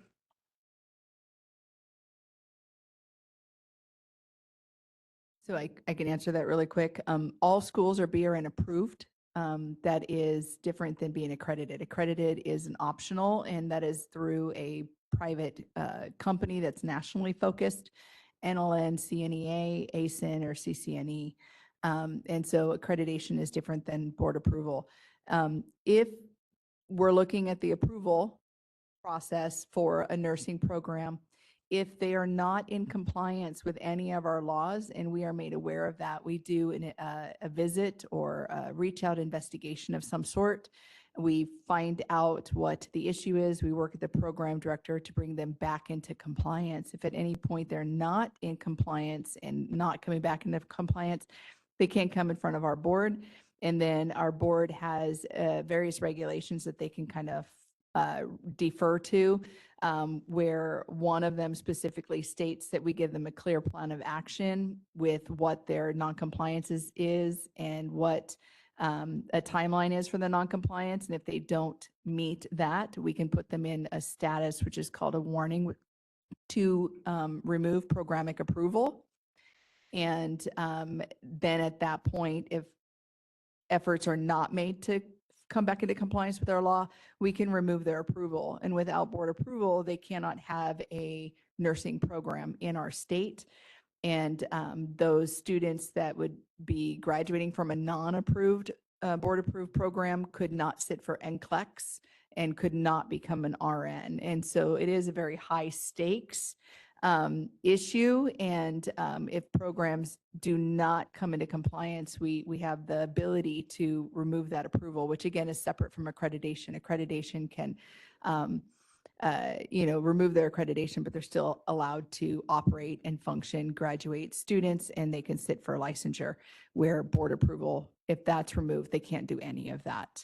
And so if we know about it, which I think that's the impetus here, is that many times students or faculty fear retaliation, and they don't want to put their licensing opportunity in jeopardy, so they may not report to us so that we are aware of it, so that we're able to work with the programs, bring them back into compliance with the law. And so, again, it's just getting that information out and trying to get some open communication so that we can do an appropriate investigation and then provide the consultative services to bring them back into compliance. Thanks, Loretta. Welcome. Thank you for your comment. Carmen Comsty would like to make a comment. 1 second, please.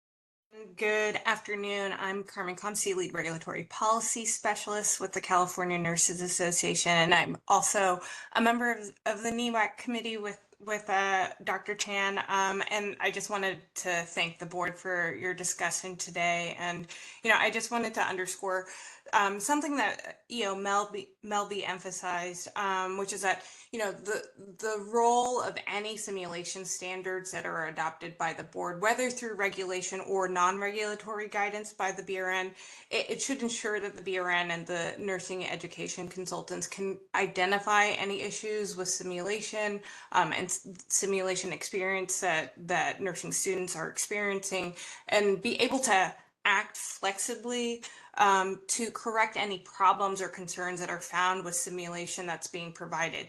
And, I just wanted to reemphasize that what NEWAC is recommending is really a draft as a starting point for the discussion of what standards should be or adopted or not by the BRN, and that we want to make sure that this discussion happens so that we can ensure that simulation doesn't create any of the issues that that were discussed thoroughly and very thoughtfully today. And it's just a starting point, and we're happy that this discussion is starting today. And thank you again for your thoughtful look into the issues that NEWAC has been discussing over the past number of months. Thanks.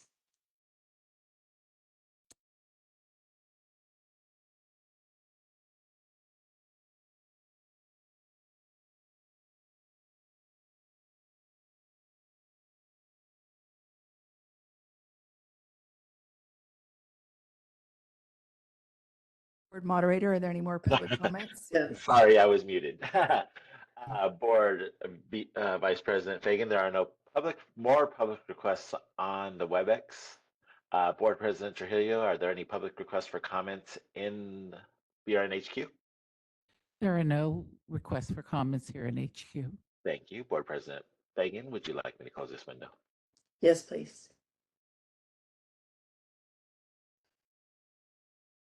Okay. President Trujillo, do you want to lead the vote on this? Yes. Dolores Trujillo votes yes. Vice President Mary Fagan. Mary Fagan, yes. Board Member Jovita Dominguez. Jovita Dominguez, yes. Board Member Patricia Nguyen. Nguyen, yes. Board Member David Lawler. Lawler, yes. Board Member Vicky Granowitz. Vicky Granowitz, yes. Board Member Allison Cormack. Cormack, yes. Board Member Neela Patel. Patel, yes. All right, thank you. President Trujillo, can I just say one thing? I want to thank the board for your thoughtful comments as well. I also want to echo Carmen Comsty's comment that these are draft and they're very much a starting point. I appreciate Carmen's clarity. She's an amazing part of NEWAC.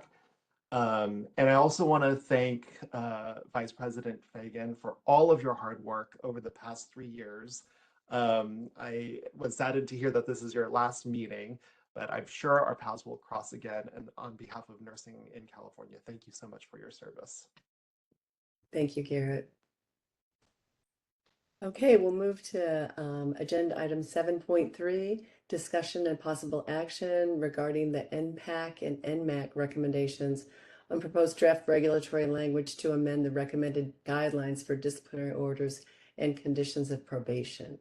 E.O. Melby, can you Real take the lead, quick, please? I was having a little sidebar conversation here with the board president. It is 12:21.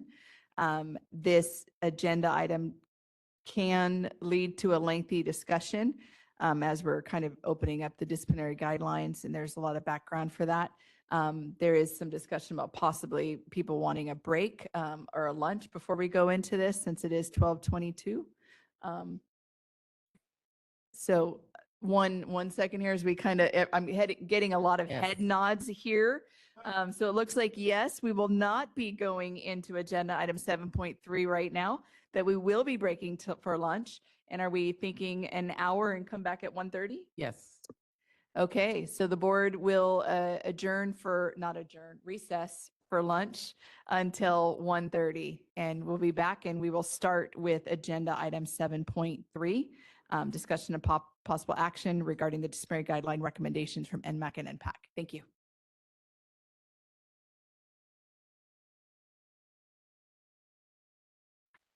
Welcome back, everyone, from lunch.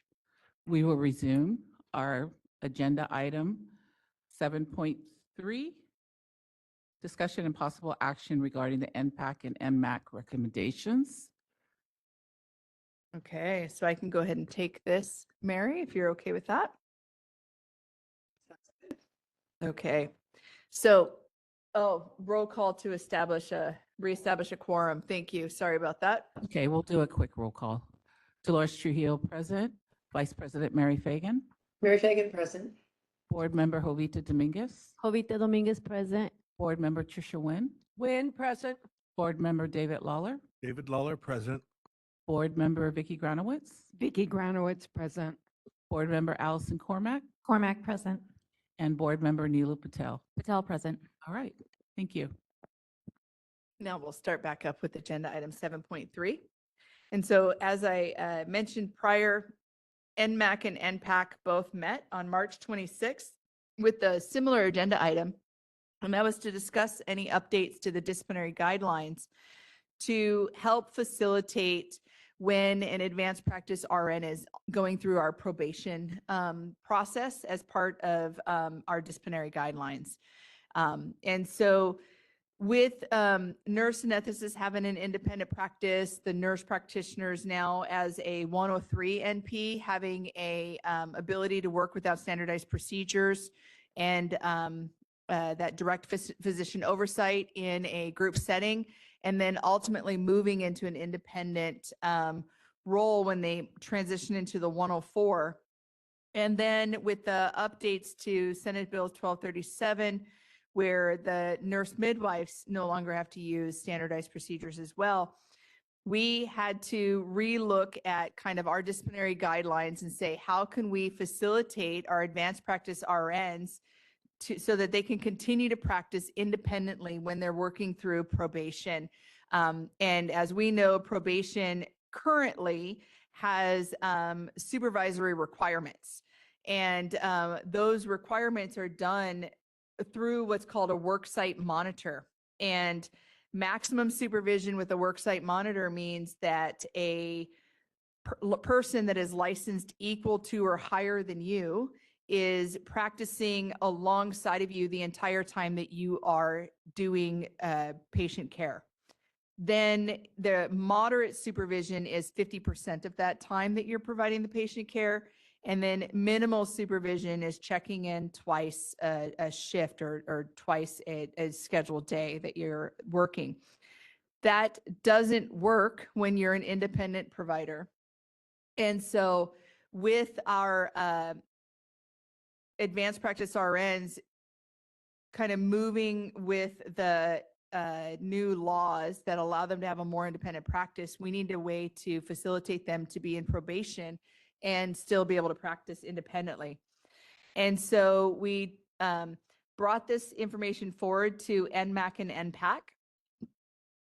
We had some pretty good discussions in there. We gave them some draft language that our chief of legislation kind of went and looked at the Med Board's guidance because they obviously have an independent practice and they have some disciplinary issues as well that some of them experience. And so we kind of took that as kind of a starting point, looked at osteo, looked at physician assistant, looked at other kind of boards and bureaus, and then came up with some language. We also put this language in front of the AG because as we know that we are directly involved with the Attorney General's office when we have a practitioner that is in probation and going through those. And so with that feedback, we did end up with a draft document that starts on page 54, where we talk about supervision. The underlined section is the new section.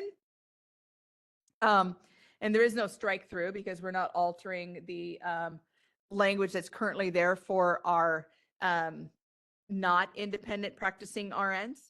And so section E on page 54 is the new language. Now that language is the same language we presented to NMAC and NPAC. And so there was some feedback on that already where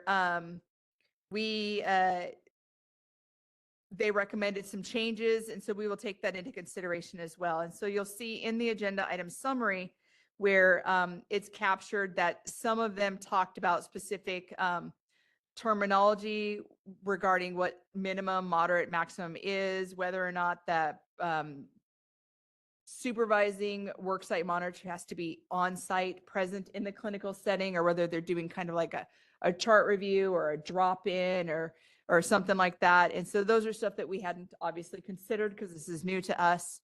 And so we're going to take that information into consideration as we move forward, but very similar to our last agenda item where this is not a formal request that this is the language we want to move forward with a regulatory package on. It's we want the board's approval to look at this and say, yes, you guys agree with us pursuing this to outline it in a regulatory package so that we can have this done. And our goal would be to have regulatory package written and through and implemented as close to Jan 1 of 2026 as possible, because that is when we expect to have our first 104 coming into working more independently. Now, we have heard from our 103 NPDs that they believe they'll meet that in early 2025. We won't be able to meet that. We just will not get through the regulatory process in time for that. So we are hoping that we have this in effect by January 1, 2026, so that if one of our independent practitioners does get put through our enforcement process and does end up in probation, that we have something that we can manage with them, or would not require them to go back under standardized procedures. It would not require them to go back into a supervised setting. And so that's the language here in front of you. If you have any questions, let me know. Questions from the board? I think Allison, yeah. Okay, so I guess I'm interested in the financial relationship option for E3. The first one was, I guess, can somebody talk through, I mean, I can imagine why that might make sense. Perhaps there is another advanced practice nurse, or perhaps a doctor who owns the practice that this isn't like, but I can also imagine this then if a financial relationship was required in a small practice, then it would prevent the correct person from supervising. So can you just talk through, I mean, like, it seems like it would be a bad idea to have someone with a financial relationship supervising someone, but can you just talk that through a little bit so we can understand? And I understand that this is the beginning and that would be there, but let's just double click on that. Yeah. So that was actually discussed in NMAC and NPAC. And it kind of went back and forth where at the beginning, people were saying no financial relationship at all. That should be barred. That should not be allowed because they were worried about just, what the optics of that would be. Would you pay somebody off, et cetera, et cetera. But when we were talking more with the physicians that are part of both of those advisory committees, they shared that they pay as part of the med board when they're going through this, they pay for the provider to do this service for them. Because what you have to understand is these are independent practitioners. They're not always in a group setting. They're not going to be having a clinic with another provider in that clinic with them. They might just be them. And so to have somebody come in pro bono, that's going to limit the ability of them to do that. And so there was conversation saying that the financial relationship can be allowable, and specifically called out that process where you would pay for someone to come in and oversee your practice. And I guess there are companies and stuff that are established out there that provide these services. And so we'll know more and more about it as we kind of enter into that regulatory process and really explore more of these options. Because again, it's a process we had not been aware of. And as we kind of peel back again, those layers, we learn more and more. And one of them is that you have to have a financial relationship in some of these situations. So to bar that would be prohibitive. Okay, that's helpful. And then just for my understanding, person-to-person communication, is that in-person communication? Is that a phone call, a text, So- FaceTime?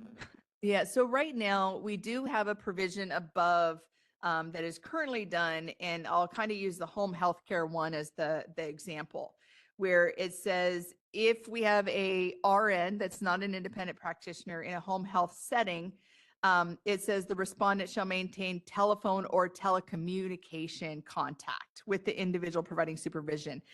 Because if you're doing just a couple times a day check-in, you're not going to be in that automobile going from patient's house to patient's house to patient's house. And so you want to be able to drop in per se, and that might be through some type of a video conferencing technology, as well as if that's not available, depending on kind of like internet service, et cetera. If you can get a cell tower, then you can at least get a cell phone connection, because we do have rural areas throughout California that we have to be cognizant of. And you, again, don't want to stop that provider from practicing. You want them to practice safely, and you want to ensure that.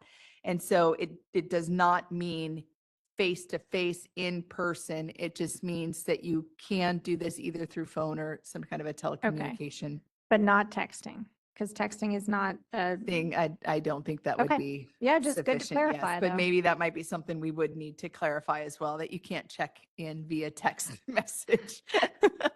People do a lot with text. They these do, days. they Okay, do. thanks so much. Mhm.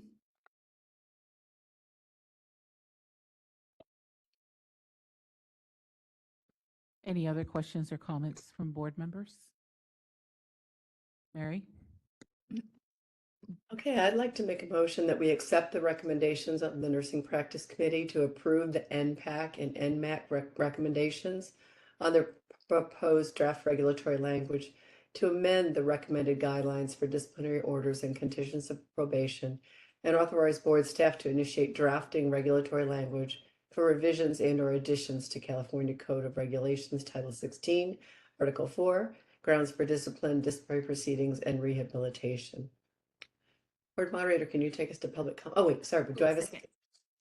I'll second your motion, Mary. This is Dolores Trujillo. Okay, great, thank you. So board moderator, can you please take us to public comment? We will be opening for public comment now. Please refer to the screen share for members of the public to see how they should type in their request for comment. I've activated the question and answer feature. Members of the public can indicate they would like to make a comment by typing into the question box, "I would like to make a comment." Please remember, you will have 2 minutes to make your comments. I will not give a reminder as your time approaches. I do not want to interrupt you nor cause you to lose your train of thought. I will mute your microphone and inform you that your time has expired, and we'll move on to the next member of the public. I'll pause for a moment for members of the public to type in, "I would like to make a comment."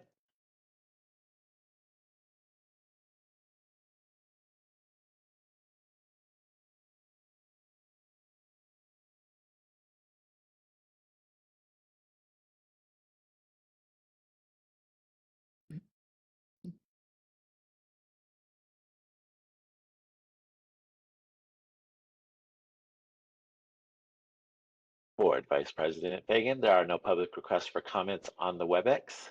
Board President Trujillo, do we have any public requests for comments there in BRN HQ? There are no requests for comment here at HQ. Thank you. BRN Vice President Fagan, would you like me to close this window? Yes, please. Okay, let's take this to a vote. And Dolores, you want to go ahead and lead Sure. that? Dolores Trujillo votes yes. Vice President Mary Fagan. Fagan, yes. Board Member Jovita Dominguez. Jovita Dominguez, yes. Board Member Patricia Nguyen. Win, yes.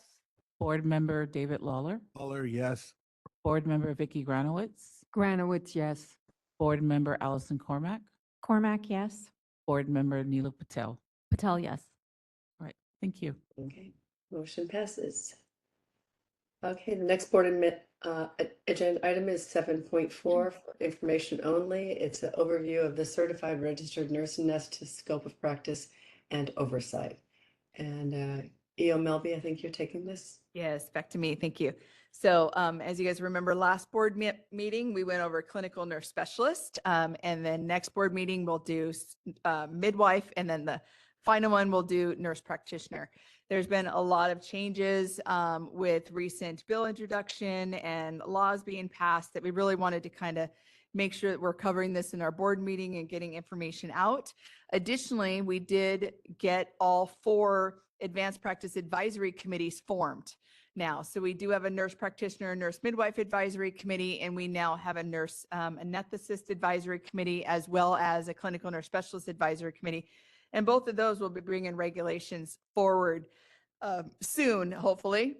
And so it's really important for the public as well as our board members to kind of understand the base of the scope of practice of our currently practicing APRNs. And so on the agenda today is our nurse anesthetist.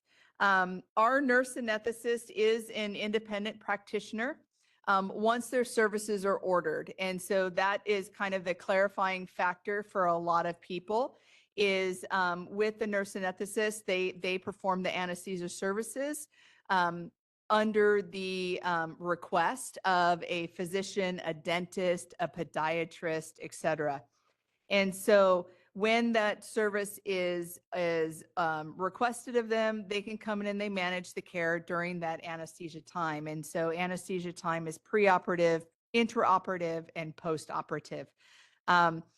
Nurse anesthetists also have kind of a different scope of practice with us is that they follow Business Professions Code 2725, which is the normal RN scope of practice, because a lot of their practice comes down to interventions and treatments and utilizing medications. And that is all something that can be done based on education, competency, training, et cetera. And they have advanced education, advanced training, and are competent. And so those are kind of the differences that we see where we specifically call out in the Business Professions Code some very strict guidelines for nurse practitioners, very strict guidelines for nurse midwives, but you do not see that with the clinical nurse specialist at this point, as well as with the clinical certified registered nurse anesthetist. So with that, we're open to questions. It's very similar to what you would see with nurse midwives, where nurse midwives have a very focused scope of practice, and that is clearly defined. And in our Business Professions Code, the anesthesia services is very clear that that is kind of their focus as well. So questions? No? Okay. Okay, board moderator, should we take this out to public comment? Yes, please. Oh, sorry.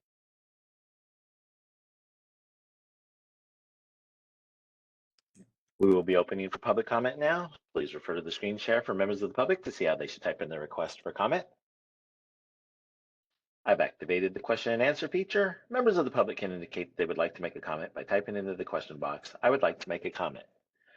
Please remember, you will have 2 minutes to make your comments. I will not give a reminder as your time approaches. I do not want to interrupt you nor cause you to lose your train of thought. I will mute your microphone and inform you that your time has expired, and we'll move on to the next member of the public. I'll pause for a moment for members of the public to type in, "I would like to make a comment." And board moderator, we do have public comment here in Sacramento, just so that you know when you wrap up the online aspect of it. Thank you.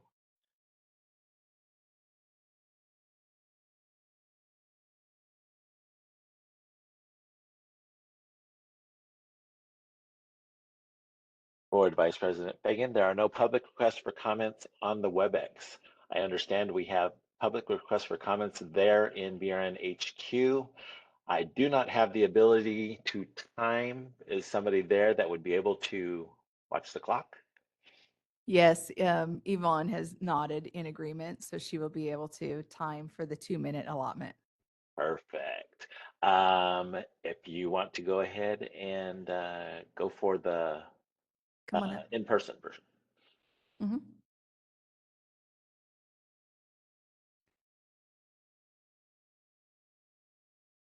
There's a little gray button right there. Yeah.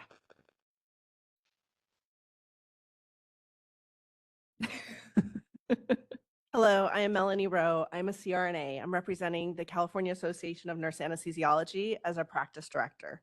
There are 5 nurse anesthesia programs in California awarding doctoral degrees, and in 2025, the doctoral degree will be mandated for entry to practice nationwide.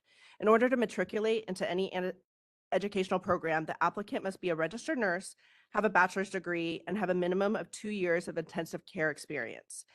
The Council on Accreditation of Nurse Anesthesiology Educational Programs is a sole accrediting body for our profession and holds all 130 programs nationwide to exceptional standards. In order to practice nurse anesthesiology, every CRNA must pass a board exam and earn and maintain board certification.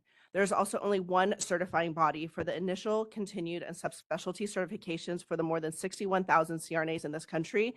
California now has over 3,100 CRNAs. CRNAs can provide anesthesia everywhere it is needed in California. We provide all types of anesthesia. Similar to the rest of the nation, CRNAs in California are often the sole anesthesia professionals in the military, rural, and medically underserved populations. In fact, there are 4 counties in California where CRNAs are the only anesthesia providers, making crucial surgical and obstetrical services available in all of those counties. As healthcare professionals, CRNAs consult with all providers in various medical specialties, but our CRNA education prepares us for delivering high quality and safe care independently. Our anesthetic begins with the preoperative period where we provide patient education, perform a comprehensive history and physical examination, assessment, and evaluation. We then obtain the informed consent and administer the anesthesia. CRNAs are prepared for all potential complications and can intervene independently as needed. Our anesthesia continues through the emergence from anesthesia in the recovery room, where we optimize recovery and can discharge the patient from the post-anesthesia care area or the facility.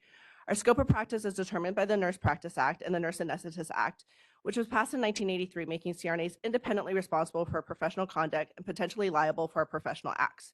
Over the last 40 years, multiple state agencies have supported the practice of CRNAs.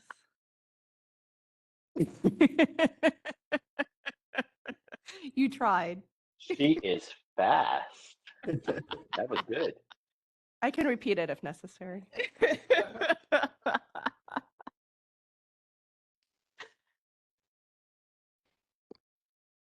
Very nicely done, Melanie. I know there's a lot to say in a short amount of time. And I particularly enjoyed learning about our history when I first entered this career. And I would love it if you can share a brief, ditty about our history, basically where we came from. Of course. And I feel like in California, being a native Californian, very super proud of the California CRNAs that help form our profession. Nurse anesthesiology was the first profession to own the responsibility of anesthesia, dating back over 150 years at the famed Mayo Clinic. And it was in 1931 that our state association, CANA, was formed. The first practice milestone was that there was a court case. The California CRNA, her name was Dagmar Nelson, was put on trial in 1936. She was accused by physician anesthesiologists of practicing medicine, and the judge affirmed that she was not, rather that she was just carrying out the orders of the surgeon. So of note, the surgeons who worked with CRNAs were incredibly supportive during the trial, and they defended her practice to the court. This was a landmark case that established anesthesia as a practice of nursing when a nurse is administering it. And there has since been other legal cases in the country that also found anesthesia as a practice of nursing when the nurse is providing the care. Also, the school of Kaiser Permanente School of Anesthesia that's in Pasadena was the first school that offered a master's degree in 1978. and then 2 years later, it was a requirement for a master's degree to be entry of practice. So that was another California history about CRNA practice that we have. And then in 1986, Congress passed legislation providing CRNAs direct reimbursement under Medicare Part B and making nurse anesthesia the first nursing specialty and the first non-physician group to be afforded direct reimbursement rates under Medicare. And this was led by a California CRNA, Jan Menino, who is from Newport Beach, and she was serving as a board of directors nationally at the time. Thank you. That's so great. I do have one other question, but I want to give the board members an opportunity before I hijack this. Okay. So another question I have for you is, you alluded to this earlier, and I think the timer interrupted you. What other state agencies or any state agencies do you know of that have supported CRNA practice? Sure. Over the last 40 years, multiple state agencies have supported the practice of CRNAs, including the BRN, by providing opinions to clarify CRNA practice. There's also been several attorney general opinions that support our practice, like the one from 1984 that's in the agenda materials today. In 1987, the then named Department of Health Services removed physician supervision requirement from CRNAs from the Medi-Cal program. And in 1991, they amended a regulation that allowed only physicians to conduct the pre and post anesthesia evaluations and discharge functions, allowing CRNAs to do that as well. In 2009, by the request of Governor Schwarzenegger, California became the 15th state to opt out of the CMS regulation, CMS condition of participation requiring physician supervision of CRNAs for hospitals to receive Medicare Part A funds. And there's now 23 states that have also done that. And the last one I'd like to mention is just in 2012, we have case law affirming the scope of practice in CRNAs did not require us to administer anesthesia under physician supervision. It also affirmed in California, CRNAs in California administer anesthesia when ordered, like Executive Officer Melby had mentioned before, with the 2725 B2 with the order from those providers. Thank you. That's so great. And this is the last question, I promise. But one thing I didn't hear you touch on was our specific training and some of the things that we do overlap with some of our physician colleagues. And can you discuss some of the things that we are able to do in the operating room when we're treating hemorrhage situations, trauma, obstetrics, some of the procedures, things like that? That's always a fun part. In school, starting with the fact that we use all the same textbooks, use all the same medications, have case requirements that cover all parts of anesthesia.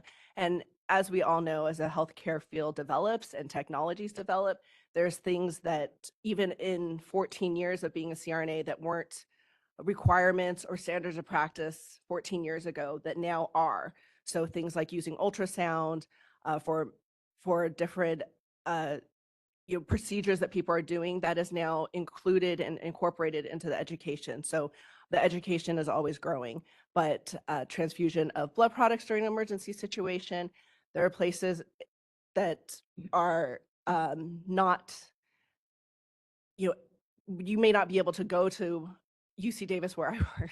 You may not be able to go to a level 1 trauma center and have everything handled. So care needs to be managed emergently, and CRNAs are able to do that.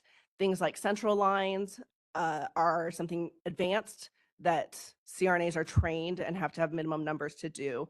Certain cases like pediatrics, people also think that maybe that's something that we don't do. Neonates, we all have minimum requirements in our educational programs, and that Council of Accreditation manages all those minimum requirements. And of course, schools, to be competitive, the 130 schools want to show how many numbers that their students can get and their learners and their residents can get, so that they can be competitive in that workplace, so that people want to go to their school and get those experiences. And then they become a stronger CRNA later in the workforce. Thank you so much for being here today and just sharing our practice. So I just want to jump in really quick. So all of this can be referenced back in Business Professions Code, starting at 2825. And it is called the Nurse Anesthetist Act, and that is an act that is within our Nurse Practice Act. And it does define the nurse anesthetist, the accredited program, and that accredited program we did ask for a legislative update as part of a cleanup last year, so that it had the correct initial approval and reoccurring approval agency in there. And then it kind of didn't do any more clarification, but one of the things I did want to make sure that you guys were aware of is that we don't specifically mention in our current law that it requires a master's or a doctoral degree. And so it just says that we're going to align with those qualifications that are set forth by that council. So that is a great thing for me when I hear that, because I love that you guys are now going to doctorate as entry level, but I also love that I don't have to seek a legislative update to address that. So fantastic. Yay. So I just wanted to kind of just throw that out there. It is great to have you here, and I'm excited to see what our Nurse and Ethicist Advisory Committee does, and we can get some regulations for like licensing and other stuff in there. And then one other thing, you guys were talking about education and stuff that I wanted to put out there and just kind of put a reminder out to the public is that we set minimum scope of practice kind of standards, but we do not set competency, right? And so that is done by the individual organization that hires or employs or utilizes a nurse anesthetist, and they have their policies and procedures, and they'll have their competencies, and they will put that forth. And that's not something that's determined by us. So thank you very much.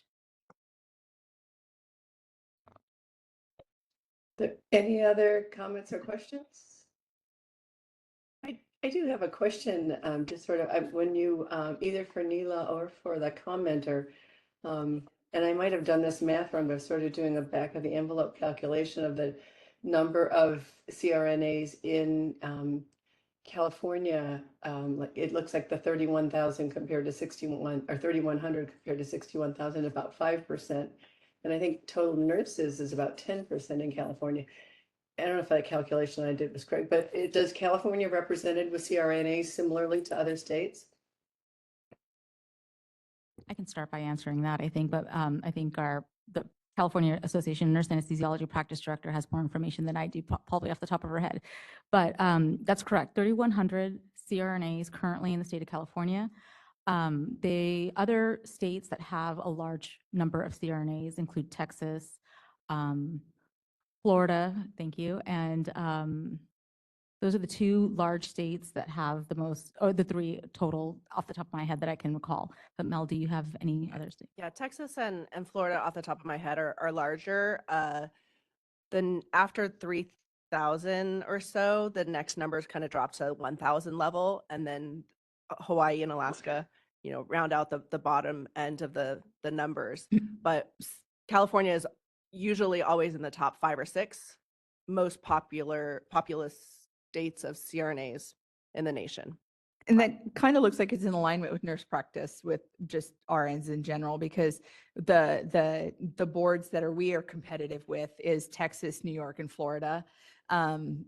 Florida is actually kind of one of the lower ones. So it actually, I think, is Texas, New York, and then us coming in on top as the most licensees. And I think I think we're at like 13%, I think 13 or 14% for us, for RNs in the nation. And so nurse practitioners, we're used to dealing with them. We're pushing 40,000 of the nurse practitioners. And then you look at your midwives and your nurse anesthetists and your clinical nurse specialists, the other three that round it out. And clinical nurse specialists come in at 3,076 active. Nurse anesthetists come in at 3,180, and our nurse midwives come in at 1,428. And so that really does kind of show kind of the mix of advanced practice RNs. And it also kind of clearly shows why the nurse practitioners get a lot of focus, because we have 39,000 nurse practitioners. And that's one of the reasons why we had to separate out and get individual advisory groups, so you can really focus and highlight your profession. One other fun fact that I'd like to share, Mary, since you brought this up, was that there's 61,000 CRNAs that are members of our national association. So there's more than that are not members. And then that's about the equivalent of physician anesthesiologists that are members within their national program. So 61 or 62,000. So pretty even there. Nice. Are there any barriers to practice that are concerning? In the state of California, well, other than a physician having to, or podiatrist or clinical psychologist, having to order the anesthesia, there aren't necessarily any barriers.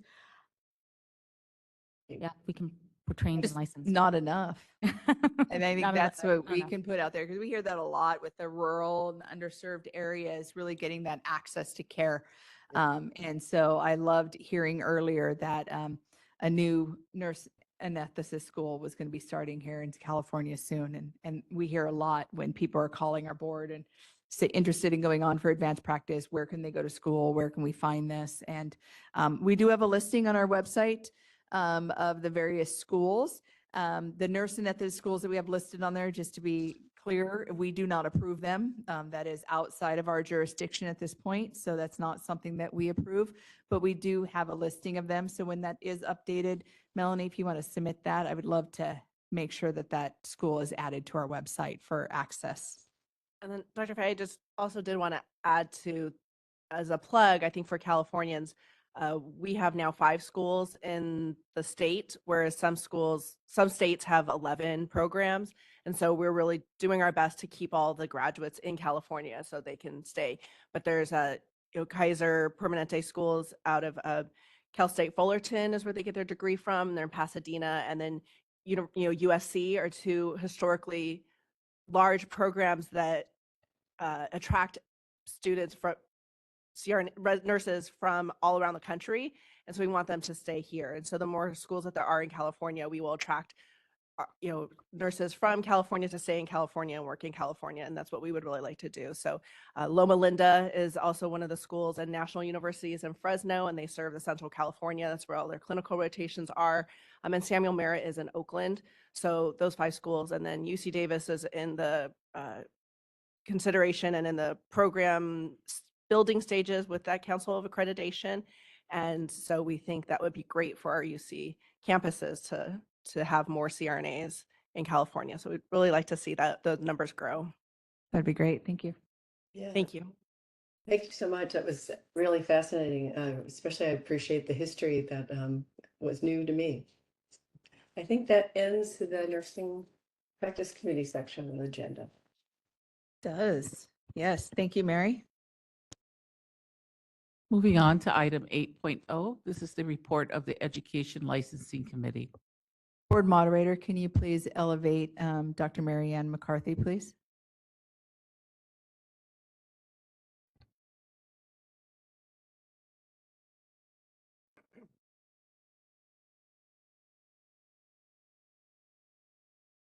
Hi, good afternoon, everyone. Mary Ann McCarthy, Supervising Nursing Education Consultant and Liaison to the Education and Licensing Committee. Thank you. This is Jovita Dominguez, Chair of the ELC, and we will start with discussion or let's see, recommendations for the agenda. I believe we had. Do we have the minutes? I thought I saw minutes. Well, we are going to do those Yeah. at the next ELC meeting. Oh, Since okay. this is the board meeting, we're just going to start with 8.1. Would you like me to continue? Yes, thank you. You're welcome. So agenda item 8.1 is the discussion and possible action regarding Education and Licensing Committee recommendations on agenda items. So agenda items 8.1.1 through 8.4 were discussed at the Education and Licensing Committee meeting held on April 18th of 2024. With the exception of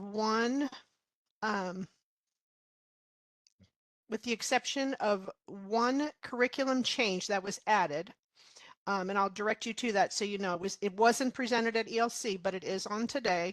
It's a consent agenda item for California Baptist University. It's on page 7 of the ELC materials packet. So that was the only addition that was added to the consent agenda items. Besides that, the agenda items in 8.1.1 through 8.4 will be treated as consent agenda items unless a board member or a member of the public states that they wish to pull out one or more items for further discussion. Agenda items within 8.5 of the agenda will be presented to the full board for consideration. And agenda items 8.6 and 8.7 are information only. Make a motion to accept. I would like to make a motion to accept the recommendations of the Education Licensing Committee for agendas 8.1.1 through 8.4. Do I have a second? This is Vicky Granowitz. I'll second. Thank you. BRN moderator, would you take us to public comment, please? So real quick, before we go to public comment, can you make a second motion to accept the addition of that one curriculum change that was added as a consent? And I will also like to make, What school was that again, Dr. Mary? Oh, It was from California California. Baptist University. So then it would be to make a motion to accept the curriculum change for Baptist. California Baptist University. Do I have a second? You have a second, Vicky Granowitz. Thank you. BRN moderator, take us to public comment, please. We will be opening for public comment now. Please refer to the screen share for members of the public to see how they should type in their request for comment. I've activated the question and answer feature. Members of the public can indicate that they would like to make a comment by typing into the question box, "I would like to make a comment." Please remember, you will have 2 minutes to make your comments. I will not give a reminder as your time approaches. I do not want to interrupt you nor cause you to lose your train of thought. I will mute your microphone and inform you that your time has expired, and we'll move on to the next member of the public. I'll pause for a moment for members of the public to type in, "I would like to make a comment."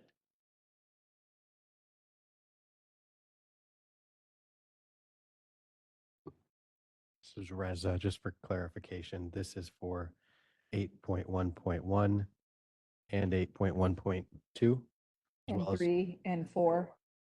8.3 and 8.4. Yes.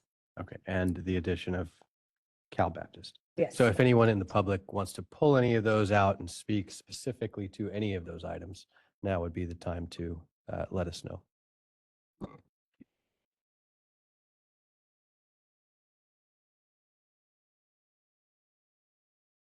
Committee Chair Dominguez, there are no public requests for comments on the WebEx. Do we have any public requests for comments there in BRN HQ? None here in HQ. Thank you. Thank you. I Would you would like me to close this window? Yes, please.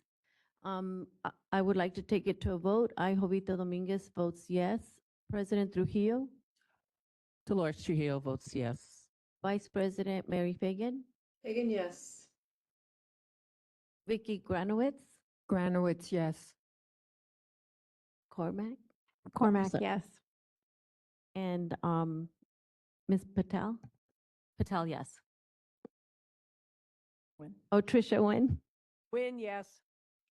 and Board Member Lawler. Lawler, yes. Thank you. Motion carries. Thank you very much. Moving on to agenda item 8.5.1. Discussion and possible action regarding the acceptance of a substantive change to an approved nursing program. This is Marcia First, School of Nursing Associate Degree Nursing Program. This is their feasibility for an alternate campus in Citrus Heights, California.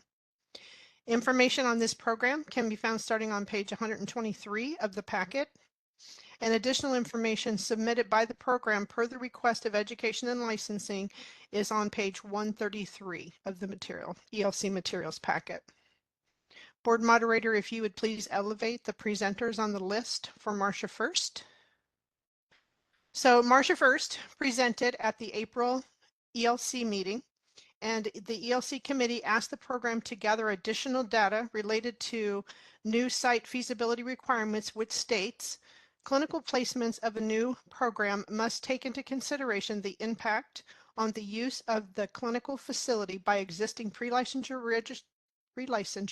registered nursing programs and must coordinate with any process for clinical placement, such as consortium or regional planning. Marcia First has 5 locations for pre-licensure associate degree nursing programs in California. Their Glendale site was approved in 2016.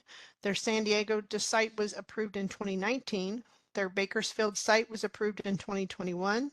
Their West Covina site was approved in 2022, and their Riverside site was approved in February of 23.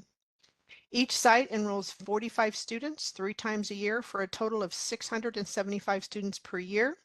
With a proposed additional site, the enrollment increase of Marcia First would be a combined 720 students 3 times a year, yielding an annual enrollment of 810 students yearly. Only the Glendale, San Diego, and Bakersfield campuses have graduate data to date. The agenda item summary, data for Region 1, and program response are on pages 123 to 133, which includes more detail. Program representatives from Marcia First are available for questions. Thank you.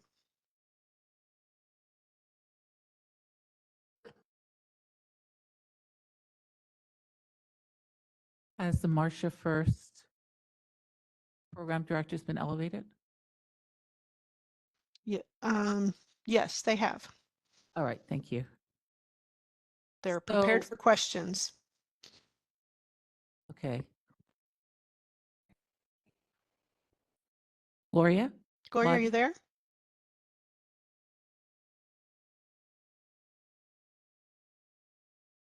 I see them elevated, but I see they're muted. Gloria, can you unmute? I am now. It just let There me you in. go. Yeah, they let Thank me you. in.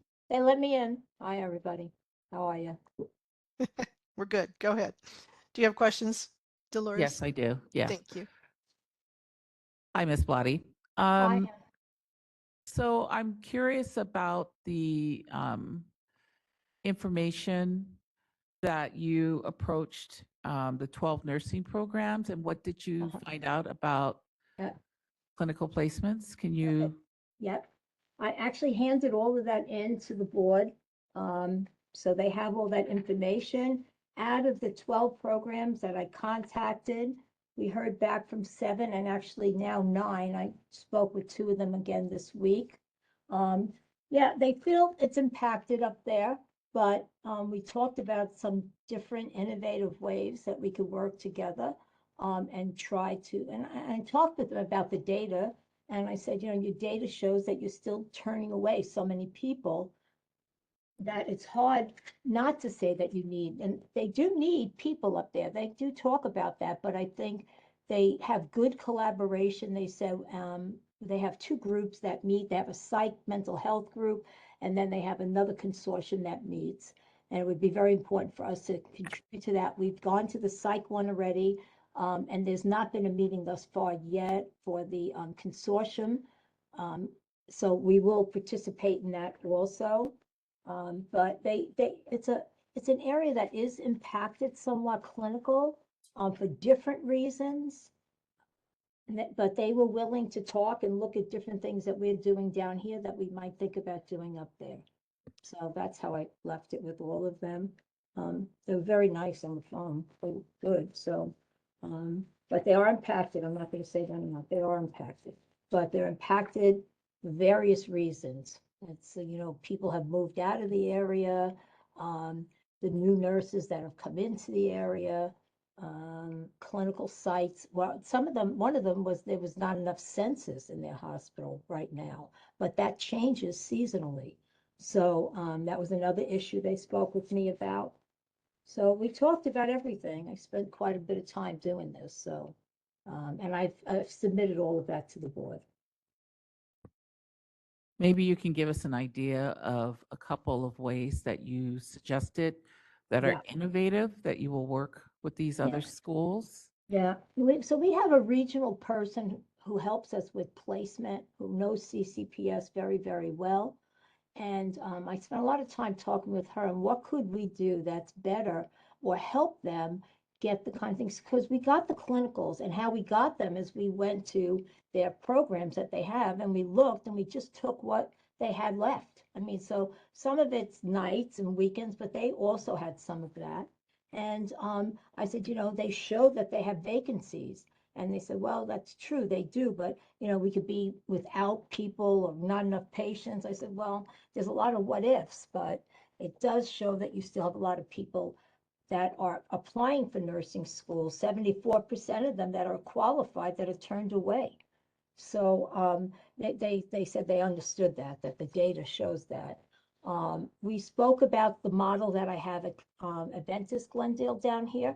It wasn't easy to set up, and they told me they've been talking about that model, like thinking about it recently, but they've never been able to get. I'd be happy to help them with that, is what I said.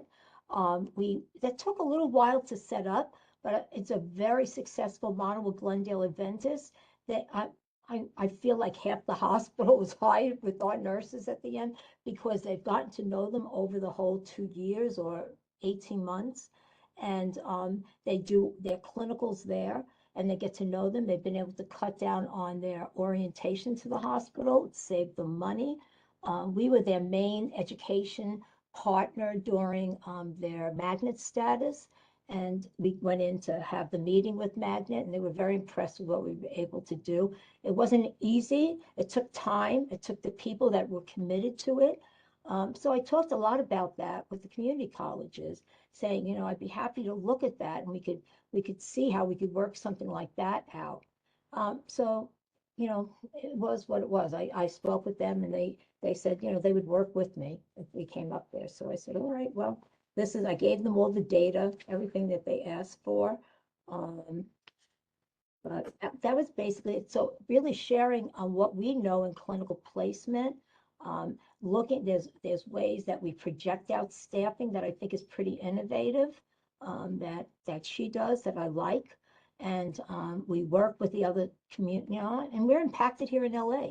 I mean, it's not like we're not, but we don't take people's sites and we don't pay for them either. So it's, we really work with the people at the hospital and at the school. So I told them that they would have my commitment for that, and I meant it, so. So one point of clarification for our board members is she talks Yes. about applicants, and I want to make sure you guys are aware of that. The data that we capture are applications received, Right. not applicants, right? Yes. So single person can give, you know, 5 applications, 10 applications at various schools. And with how competitive our nursing programs are, we have students that submit applications to all nursing programs and then go to the best one that it ends up having room to accept them.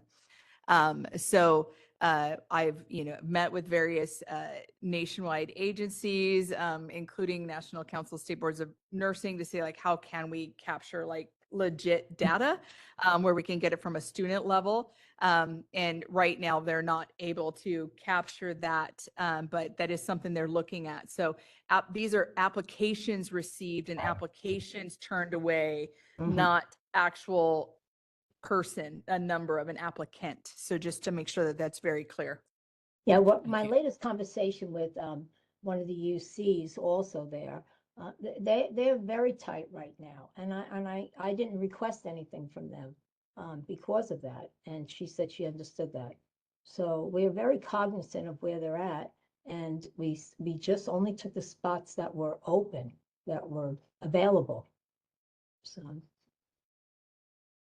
that was my conversations, and that took about 3 weeks, just so that you know. It was a lot trying to get the people on the phone. Thank you. Board Member Patricia Nguyen. Thank you very much. I have a comment and then a question. Sure. My comment is, I really appreciate, Gloria, the work that you've done. When you came before our committee, you had a proposal that was really kind of a non-starter, just in terms of, you know, infusing a lot more students into a heavily impacted area.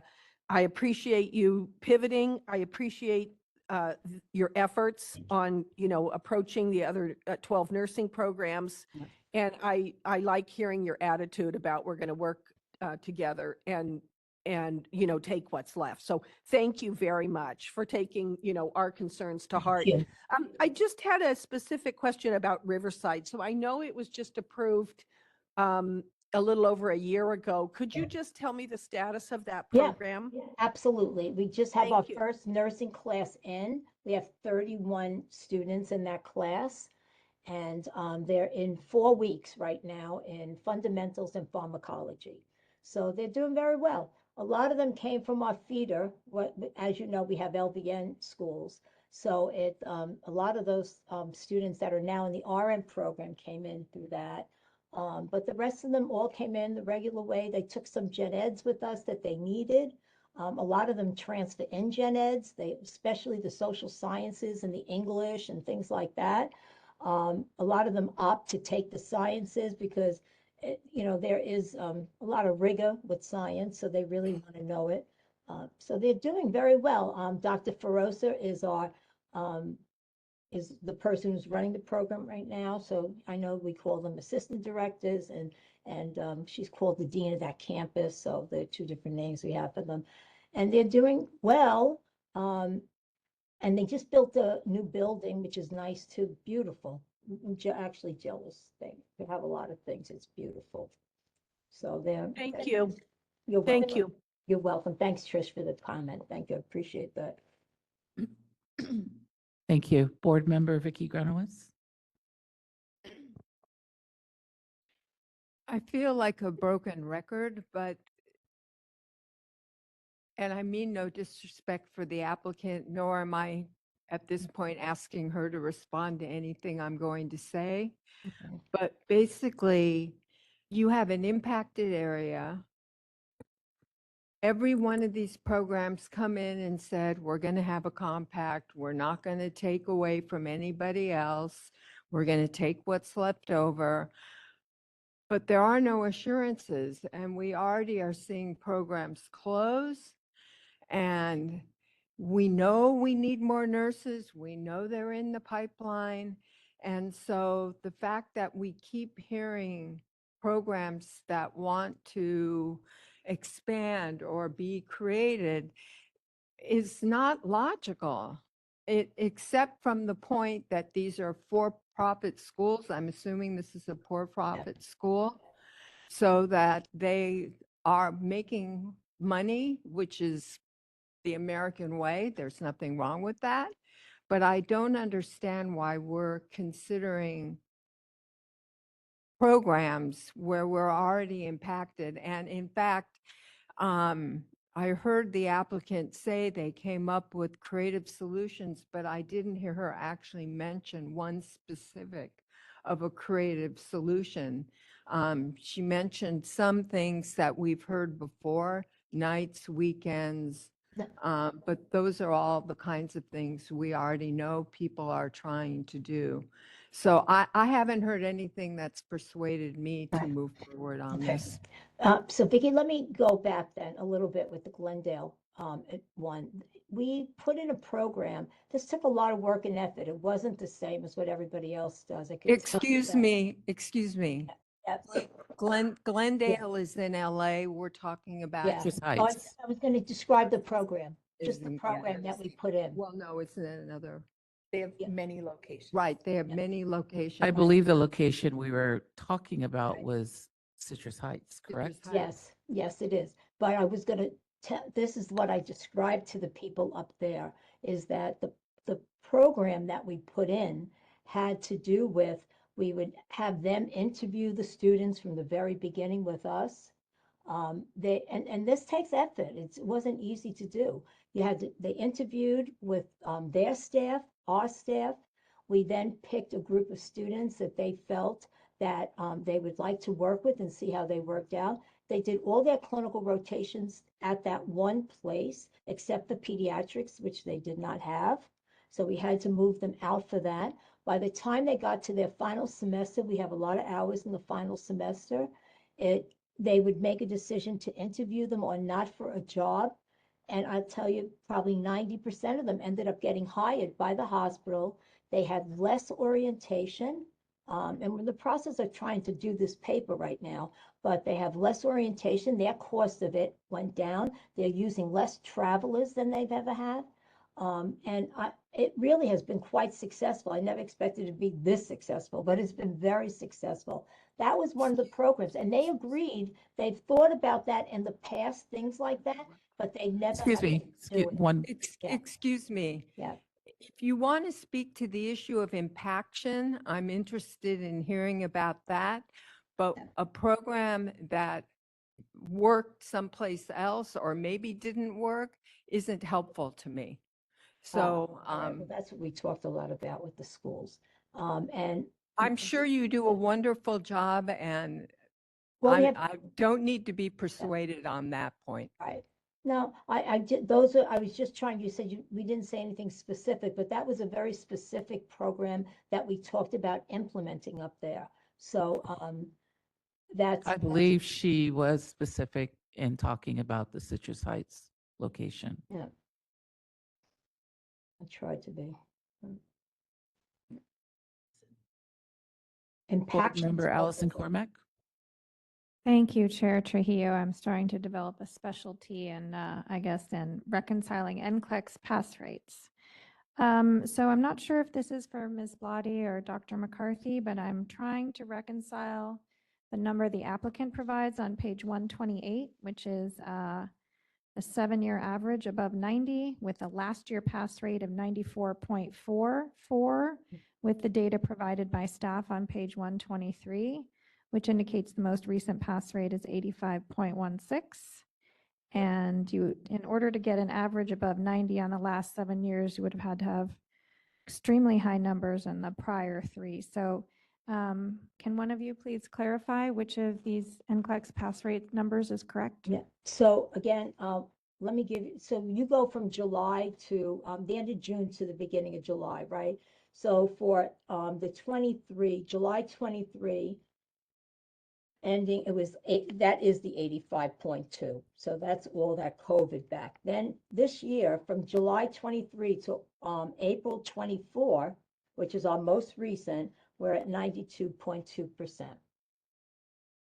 And just to clarify from my side, Allison, or from the NEC perspective, we use only the published annual rates that are published by NCSBN on our website. And so we have nothing yet for 23-24 because it won't come out until later this year. So what you see is what we have available completed years. Which would have been 22-23. We don't have anything for 24 at this time, for 23-24 at this time. I understand, because we don't use quarterly rates. We wait until there's an entire year of information, correct? Okay. Yes. So I'm not hearing what the 94 is from. So I'm going to go ahead and stick with the numbers from page 123. Adjacent to them are more concerning numbers. So the most recent attrition rate is 21%, which suggests 1 in 5 people does not complete your program. And that is part of what we consider when we're deciding whether or not to approve a new situation. So Ms. Blotti, do you have something to say about that particular, I consider it quite high attrition rate? Yeah, well, we talked about a little bit about that last time, but let me go back over it again. In that we do give a lot of people that would not have gotten into the other schools a chance to come in and try to get through our program. And many of them turn out to be wonderful nurses. They really do. But some of them, just with life and what happens, they're mothers, they're single mothers, many of them that have children at home, and they can't get through the program. They'll either go on a LOA or they have to drop and come back at a different point in their life when they really get to, get some support around them from people at home. So again, that's why we have a higher rate than most, is that we have a 2.7 to get into it as a GPA only. They only have to have a 60, where many of the other schools are taking an 80 and 90% on an ATI exam. We only require the minimum, which was 60%. So there are many students that we give a lot of chances to that would never have a chance anywhere else, but there are also those students that try and just can't do it. I mean, they try and they just can't. So I feel good that we give them a chance, and they're usually very grateful that we have. So one of that's- the things I did not see in this application, which we often do, is a description of the resources available to students who are struggling. I mean, do you feel that you have sufficient resources as a school to help those folks? Yeah, well, you remember, we're just taking the programs that we have and we're going to move them and what we do here. So we have tutoring, we have one-on-one tutoring, we have group tutoring if that's what they want, we have Zoom tutoring if they want that. We really do a good job with that, and whatever, we use all the resources from the books. I teach them NCLEX myself, and so we really do work with them to be successful, so that they can move on and finish this degree. And can I just, that 94.4 was the quarter before this one, this last, that's where that number came from, the 94.44. Okay. You yeah, did, so- it does say, it says year. It doesn't say quarterly rate. I would have understood it if it Yeah, said quarterly some- rate, but it yeah. says last year. Yeah, it's confusing how we wrote it, I agree.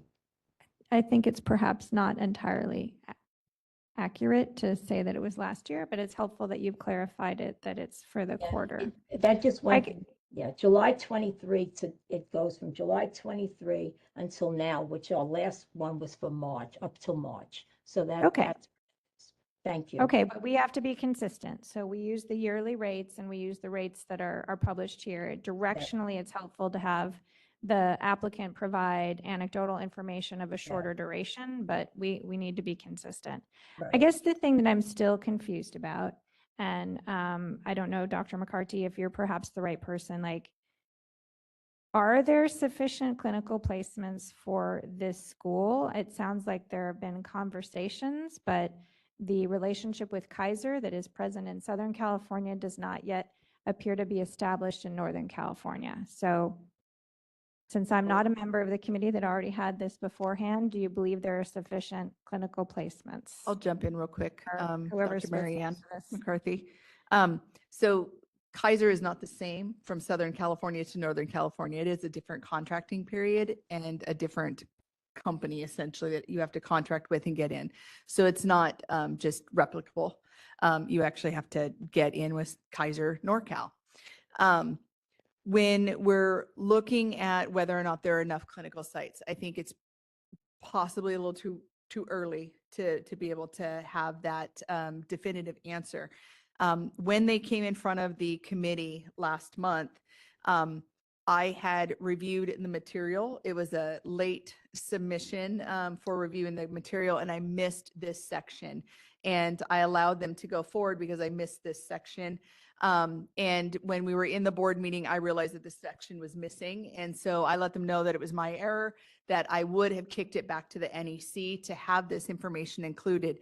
If I would have caught this on that Sunday evening review and kicked it back, they would not have been on the agenda because it was then brought to my attention that they had not completed the working with the other area programs and looking at how they would work with consortiums and include that into the data. So when the Education Licensing Committee met last month, we asked, we as in the greater we, not me, asked them to go back and get that information and try to have it ready by the board.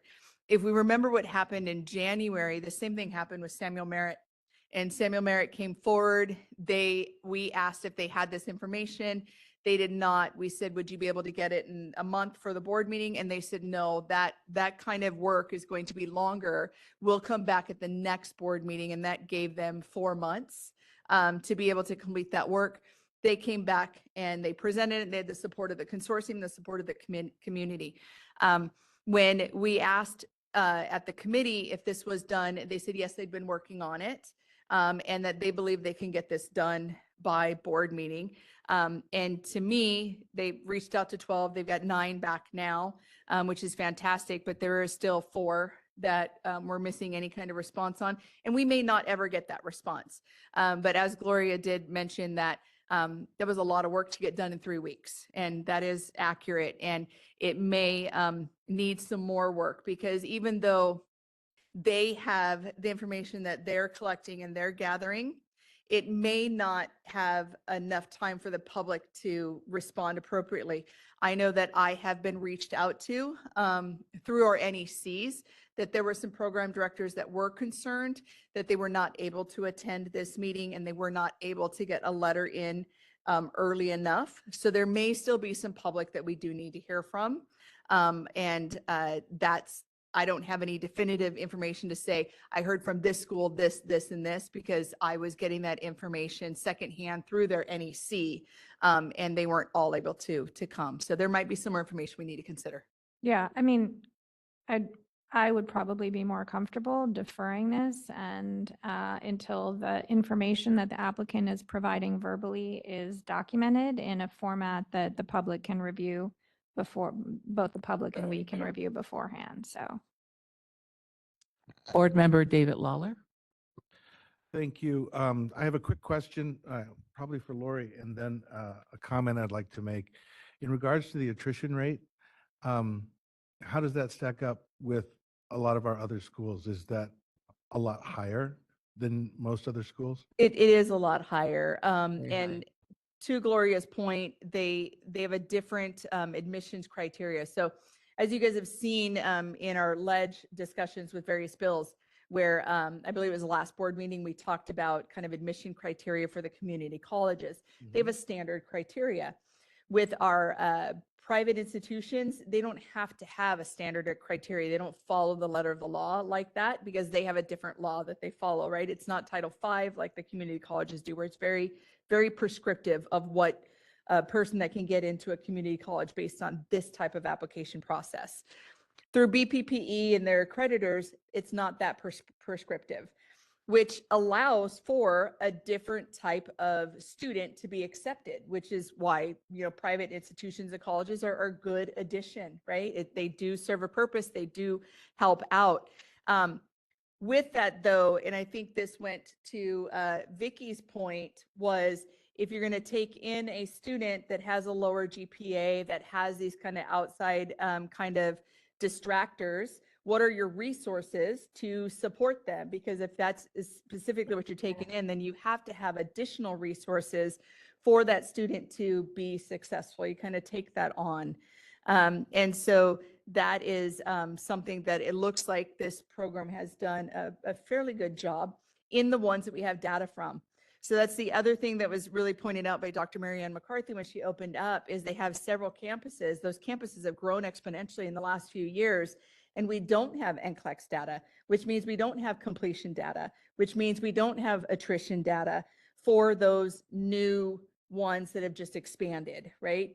So that, I don't think we have full data on that. And we have deferred enrollment increase, I believe, for a private college back in February of last year, when we said, hey, come back after you get your next NCLEX pass rates.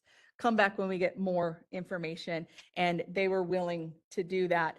And so with that, that's obviously something to take into consideration. Now, we don't have a law like we do with our NCLEX pass rates. With the NCLEX pass rates, in regulation, it states 75% is the NCLEX pass rate. That is our cutoff for minimum. It's a floor. That's our floor.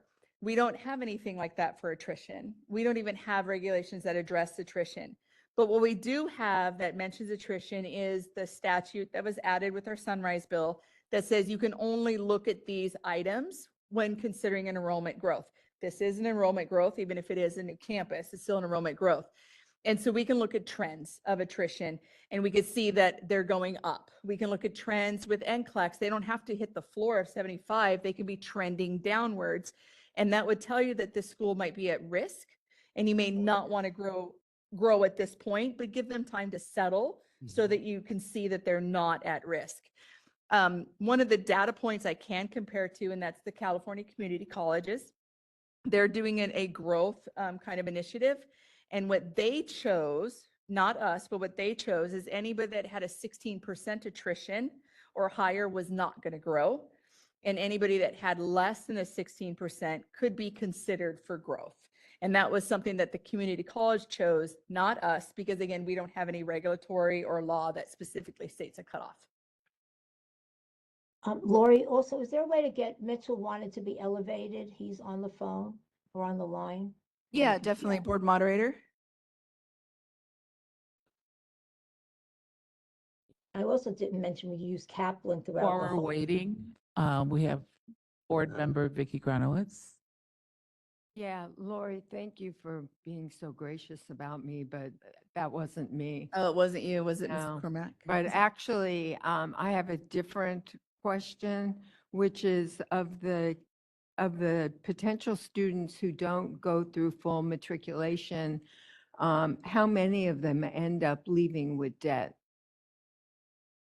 That would be something that would be interesting to know, because when you're taking risky students and we're seeing the attrition levels as low, at least the one term that got pointed out, how many of those kids who are already at risk are now indebted? Because I think the program is about $79,000. Yes, that's correct. I think Mitchell may want. I think it would be helpful to have that documented to take into consideration if we can. Hi, Yeah. members of the board. It's Mitchell. Can you hear me there? Yes, I can. Yeah. Okay, terrific. Hello, everyone. I've been listening to the dialogue, and the Marshall First School of Nursing has a proven track record going back many years now of graduating competent and caring and safe nurses that pass boards. So, I mean, I know you guys are talking about retention, which is kind of out of the scope of what this feasibility study approval is for. But I gotta tell you, it's the retention of our students. You're looking at one particular snapshot in time, right? Over a long, protracted period of many years of graduating students. So I know you guys are, kind of focused on that, even though it's outside of the scope of the review at hand. But I don't think it's really relevant to the situation of us wanting to expand, have the Marshall First School of Nursing go to Northern California, which is an area that the BRN has identified as a shortage, for nursing. We went there, because that's one of the areas that the BRN published as an area that certainly is short. And we have shown that we have many clinical affiliations already, that many clinical facilities in Northern California believe in the Marshall First School of Nursing. We even had the EDP 18s, which is actually a commitment from these clinical sites that they would support our program.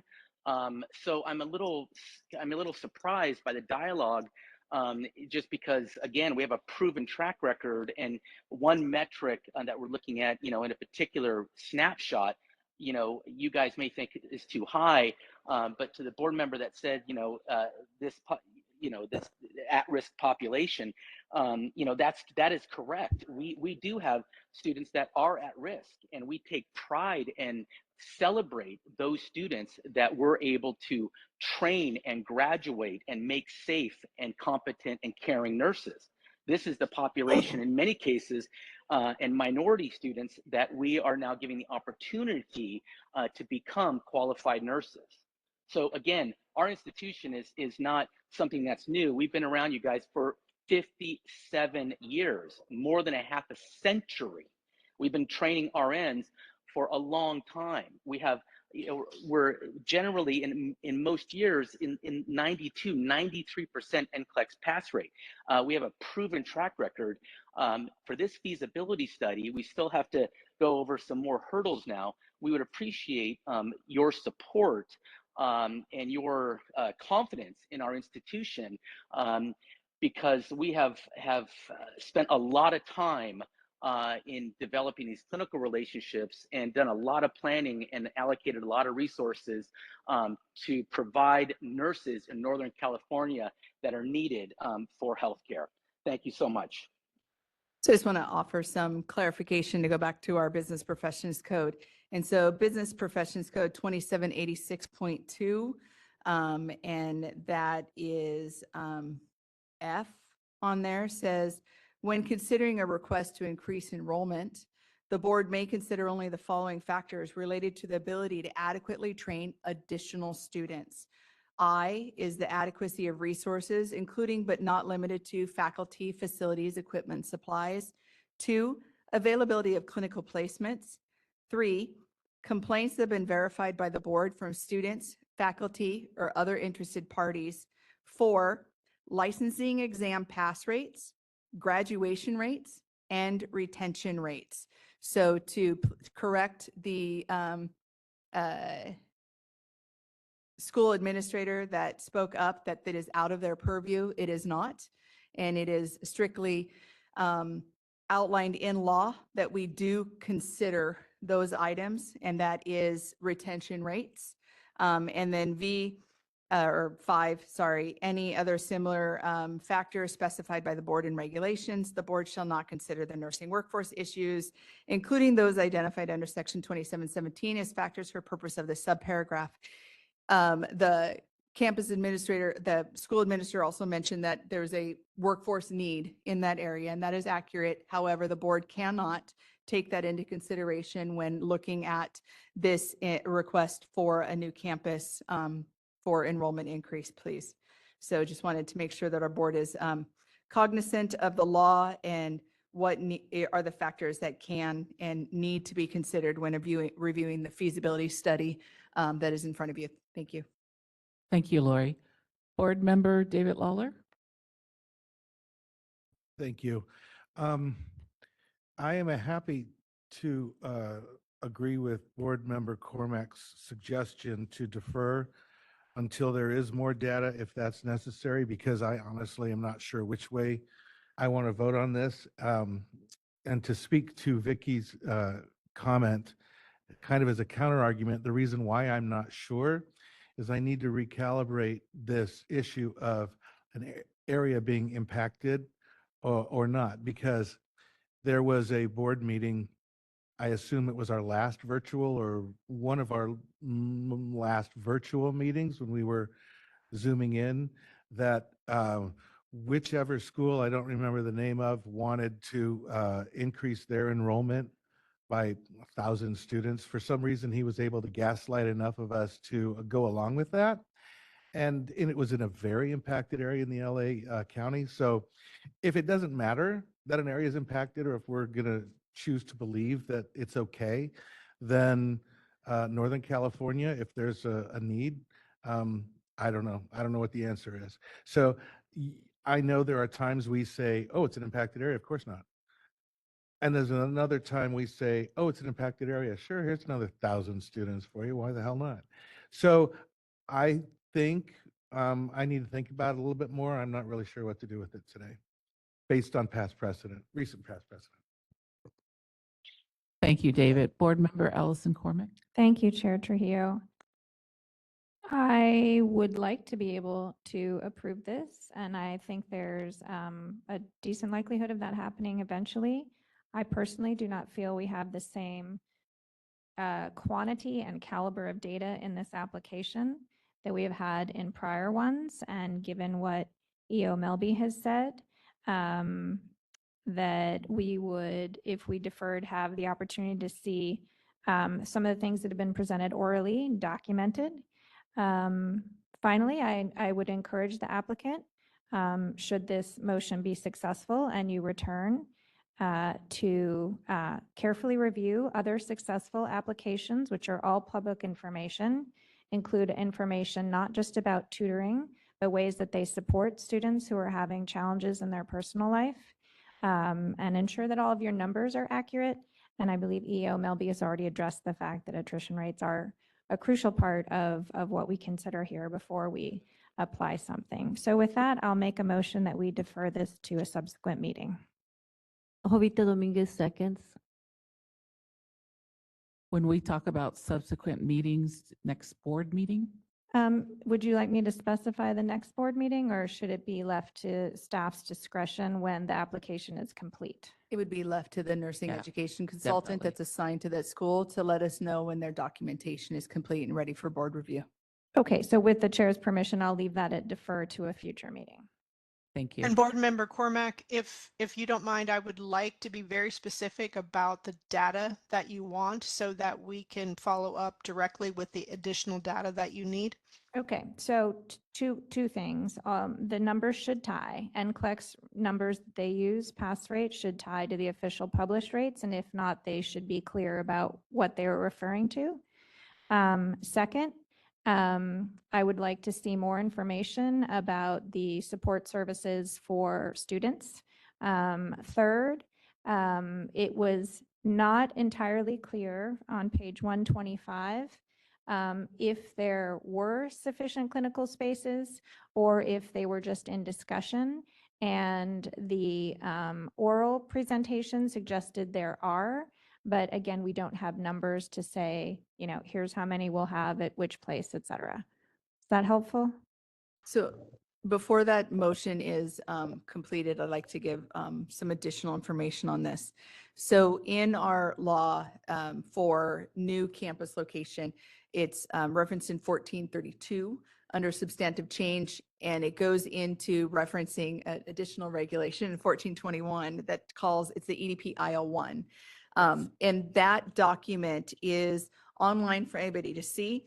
And that's the document that the schools now must complete to complete the feasibility. One of those areas that you were referencing, Board Member Cormack, is E, and it says description of proposed provisions for required subject matter and support areas, including faculty and resources. And so that would be included into that section. They would just make that more robust to cover that. The NCLEX pass rates, that is part of the step 3 of the submit the feasibility, which is type of nursing or other health-related programs, including number of students currently enrolled and graduates by program type, passage rates on any required certification or licensing examination for the past 5 years as applicable, and status of the program with any state, regional, and federal agencies. And so that is on there as well. So it would just be that they would have to refer back to the EDP IL1, which is called, so you guys are not calling it a number in the letters, is instructions for institutions seeking approval of a new pre-licensed or registered nursing program or addition of a new campus or location for a currently approved nursing program. And so that is the documentation that needs to be submitted and reviewed and put forth by the nursing education consultant back to the board with just kind of probably some more information. Now, to stay consistent with the last program that came forward that did that, they were able to complete that in 4 months, which was their ELC to not the first board, but the next board meeting. And so it is completely feasible that this program can get that information in and present it at the very next board meeting, which would be in August of this year. And 3 to 3 month delay and having just the reassurance that everything is complete and fully reviewed is, I think, understandable. Yeah, I mean, it's unfortunate that I'm sure it's frustrating for the applicant who expected a final decision today. It's also frustrating for me as a board member to not have enough information to make what I think might be the right decision. So we'll all just have to work through that. So is that my motion stands? Do we need anything else? Okay.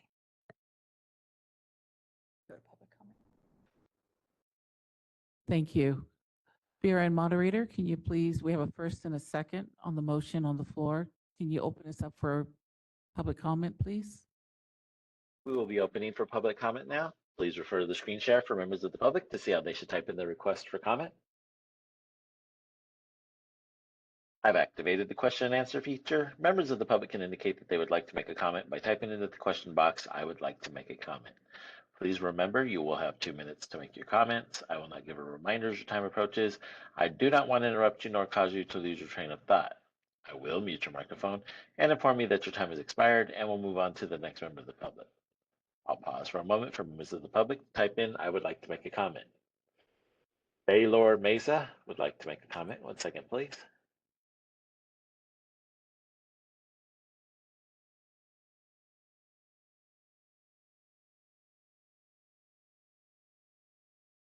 And I hope I'm coming across clear over there. My name is Baylor Mesa. I'm the COO for the Marshworth School of Nursing.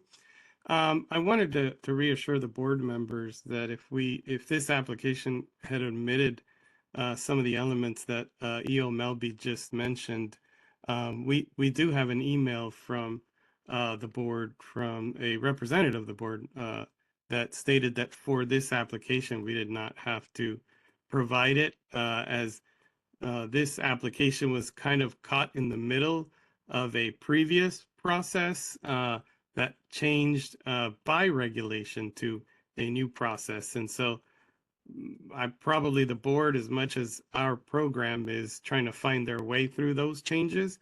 And I wanted for the board to consider that that respectfully, we didn't include it because we had an email telling us we didn't need to include it. Obviously I'm hearing that the motion is that we will be considered and deferred, but we will also be glad to provide that email for the board so that they know that it wasn't omitted as a, it wasn't a purposeful omission. So that is important for us, for you as board members to know.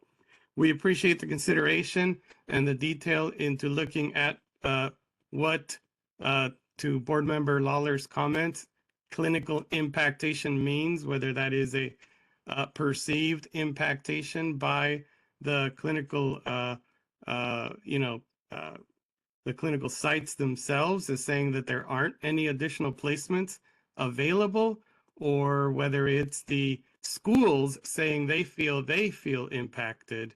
And obviously we believe that we have provided the actual resources and can document that we are not taking anyone else's slots at this point in time. And that is all we can do. There were some comments from the board that, this is how it starts, but then there's no guarantee. I would also like to say that in our established track record, if any school has thought we were taking their slots, our dean has reached out to them and said, we will pull out if that is the case. And so I would like to, ask the board to consider the definition of clinical impaction, the perception thereof by the clinical sites, and or the reality at the time of the applicant's data submission to the board as to what consists of impaction. Thank you. So I'll provide some clarification real quick. They're accurate. There was a law change. We did a regulatory update that updated 1432. There were a few nursing programs that were asking for increases in new campus locations prior to that.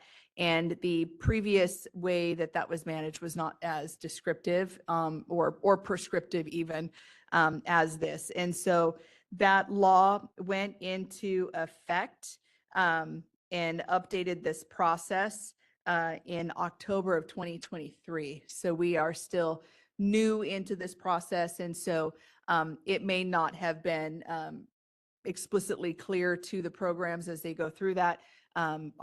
I'm learning this process. Our supervising nursing education consultants, our chief of licensing, and our nursing education consultants are learning this process. And so as they bring these schools in front of the board through that new process, board members ask additional questions. We're offering up additional information. And so we're all trying to kind of learn through this. But the end goal here is public protection. And that does include the impact to that community, including fellow nursing programs around there.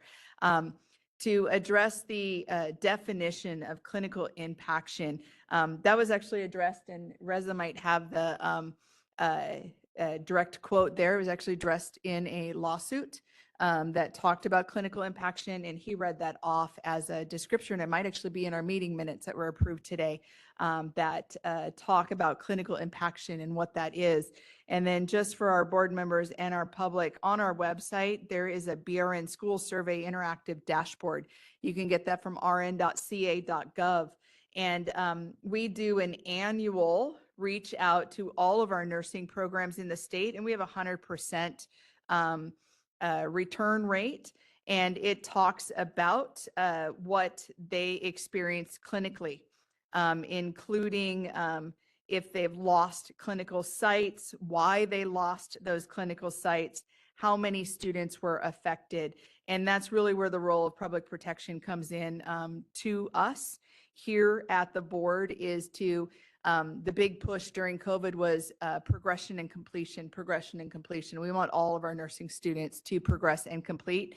even the ones that are currently enrolled that may get displaced if these kind of items are not taken into consideration. So that dashboard is fantastic. If you guys want to view it, there is a regional data on there as well that you guys can pull up, and it talks about census, it talks about attrition and completion, NCLEX pass rates, it talks about denial of clinical spaces, and they break it down. So if I were going to look at the probably Northern California area, if I just pulled that up quickly, there it talks about programs denied clinical placements, programs offered alternatives by site, programs with fewer students allowed versus placement.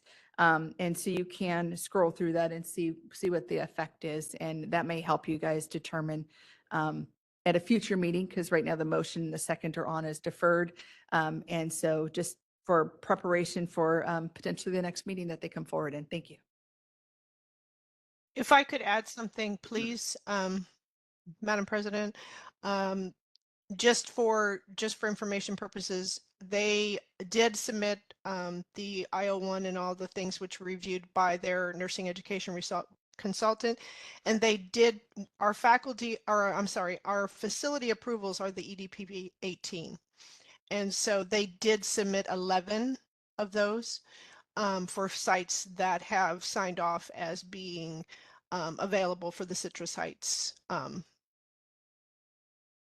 location.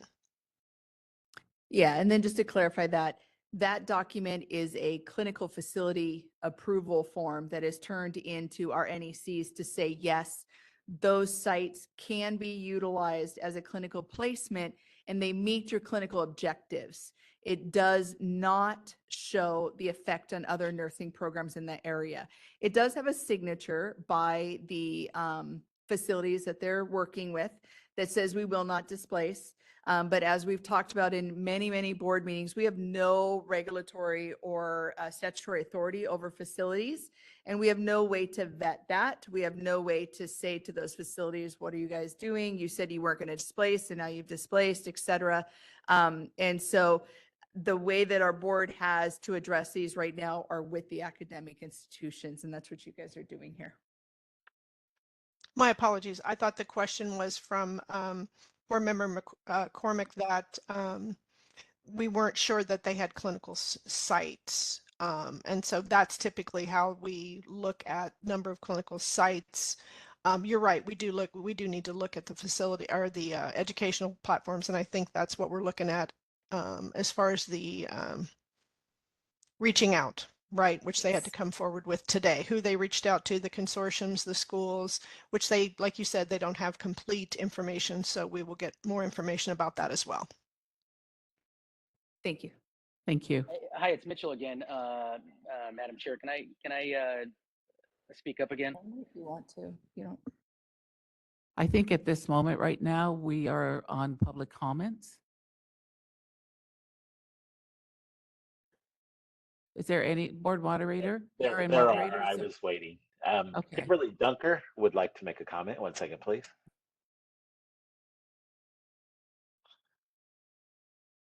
I'm the Dean of Nursing at Pacific Union College.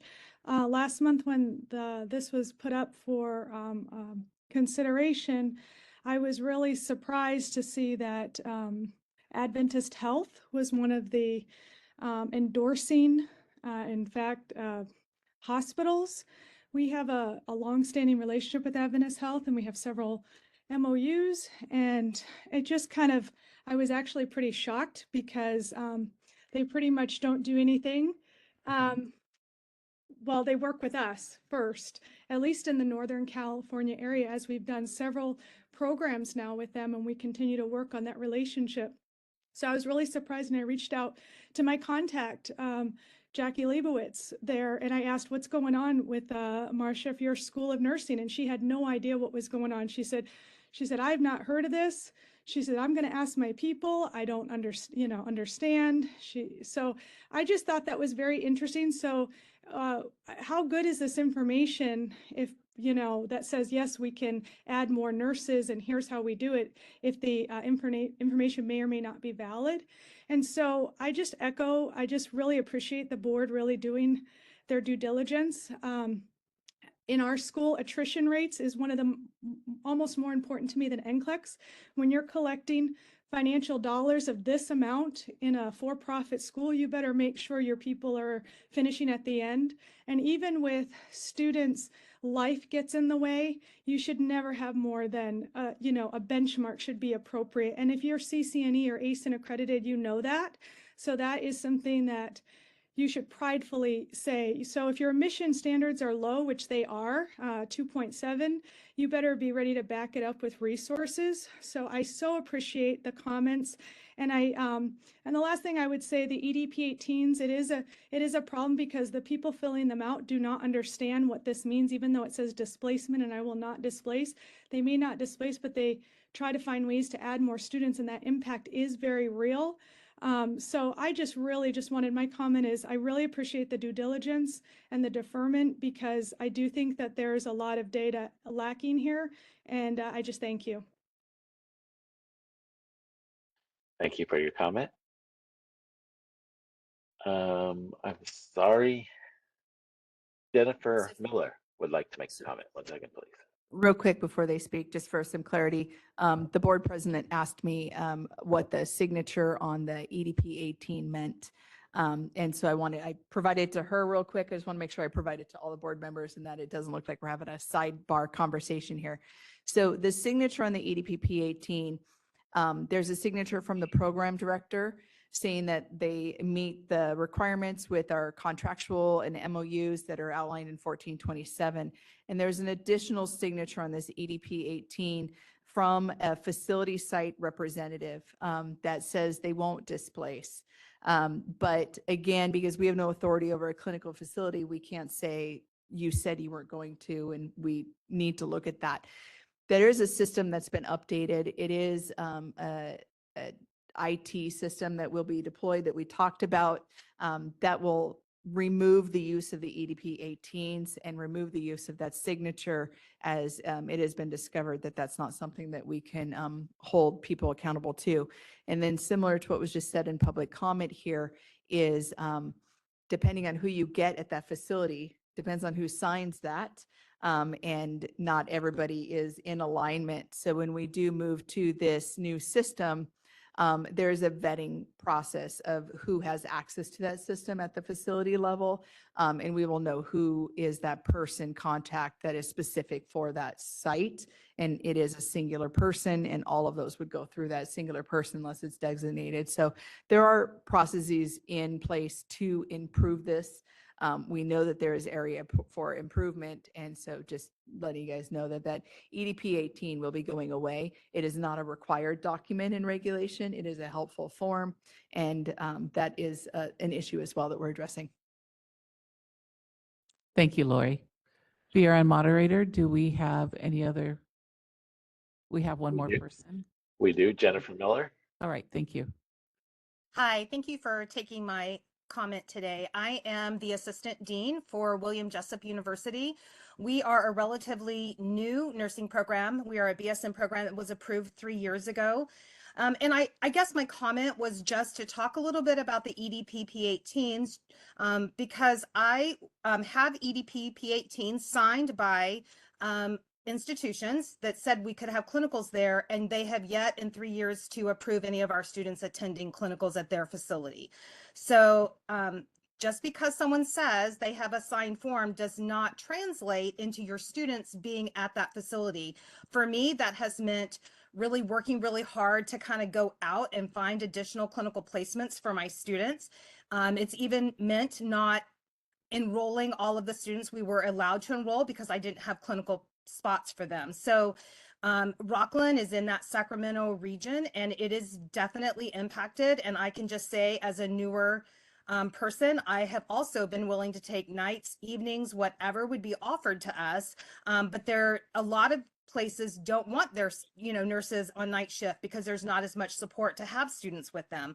I've heard all of those kinds of comments as well. So I really wanted you to hear from someone who's relatively new, who has just been going through this process, so you could really get an idea of what that's like from a newer university's understand like what we've really worked hard to do and how difficult it is in the Sacramento region. So thank you. Thank you for your comment. Ann Stoltz would like to make a comment. 1 second, please.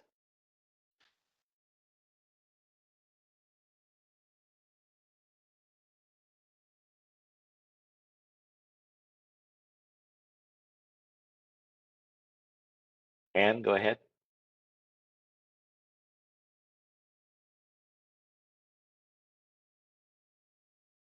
Ann, you've unmuted yourself, but we can't hear you.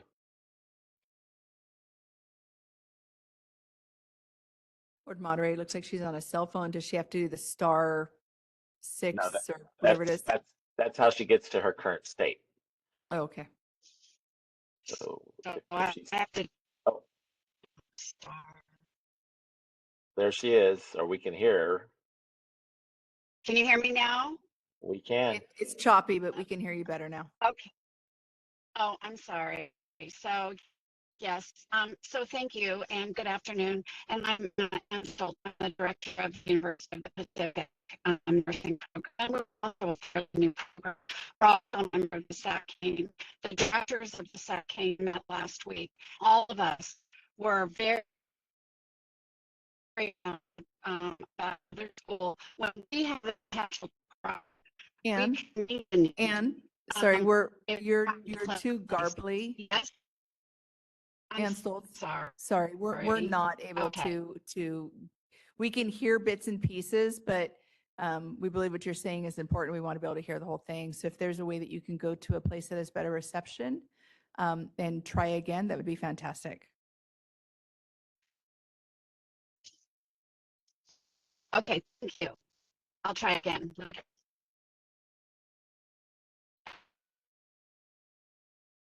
Thank you for your comment. I'm sorry, Board President Trujillo, there are no other public requests for comments on the WebEx. Do we have any public requests for comments there in BRN HQ? No, we have no request for public comment here at HQ. I would like to give the last person an opportunity to make her comment if she can do so within the next couple of minutes.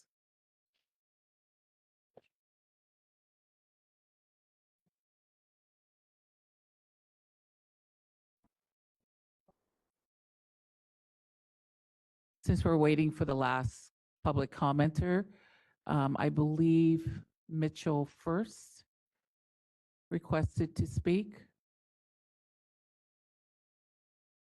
Yes, I sure did. And, you know, I just want to say a couple of things about the person that provided testimony regarding Adventist Health.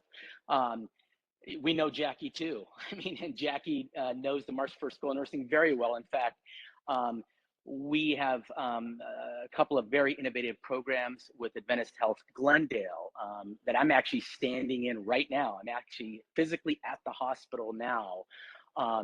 And it was because of Jackie and others on the executive team for the entire Adventist system that they wanted to support the Marcia First School of Nursing in Northern California. So I think that's a very important situation. And she also said about the EDP 18s. I mean, what more can we do, you guys, than go out to the clinical site and say, hey, this is what our intentions are. This is what we want to do. We're bringing the program to your area, and you guys need the nurses. And the EDP 18 is very specific: shift, floor, unit, number of beds, and everything. And then they sign the forms that there's no displacement. I mean, that's the forms that we use now, and it seems to be working beautifully for our institution. I mean, what else can we do to assure that the board that there's no displacement and that we have the clinical facilities needed for the Marcia First School of Nursing in Citrus Heights? So these things are very important. And lastly, I'd like to say we'd be happy to now provide additional information that the board asked us that was, you know, we didn't need to provide, but we'll bring it again in August. And I just want to, you know, put a bug in your guys' ears that regarding retention, I heard EO Melby quote the law and all that kind of stuff. We just ask that we be treated like every other applicant in regards to retention, because I attend really most every BRN board meeting, and I don't hear this being brought up across the board in different applications for new applicant schools. So I just wanted to be treated fairly, as other institutions have come forward. We look forward to bringing you additional information and waiting yet again for an area that is identified by the BRN that needs more nurses. Thank you. So I'll address Mitchell's statements again on the what more can you do? And it is outlined in law. It does say on the EDP I-01 that's referenced in 16 CCR 1421 that it says clinical placements of a new program must take into consideration the impact on the use of the clinical facility by existing pre-licensed or registered nursing programs and must be coordinated with any process for clinical placement, such as consortiums for regional planning. And then it asks the program to include a description of your collaboration and coordination efforts with any existing registered nursing program and any regional planning consortium. So that is what is required in the law. That is specific to what more can be submitted. And that is specific to the ask that our Education Licensing Committee meeting requested the program to do a month ago.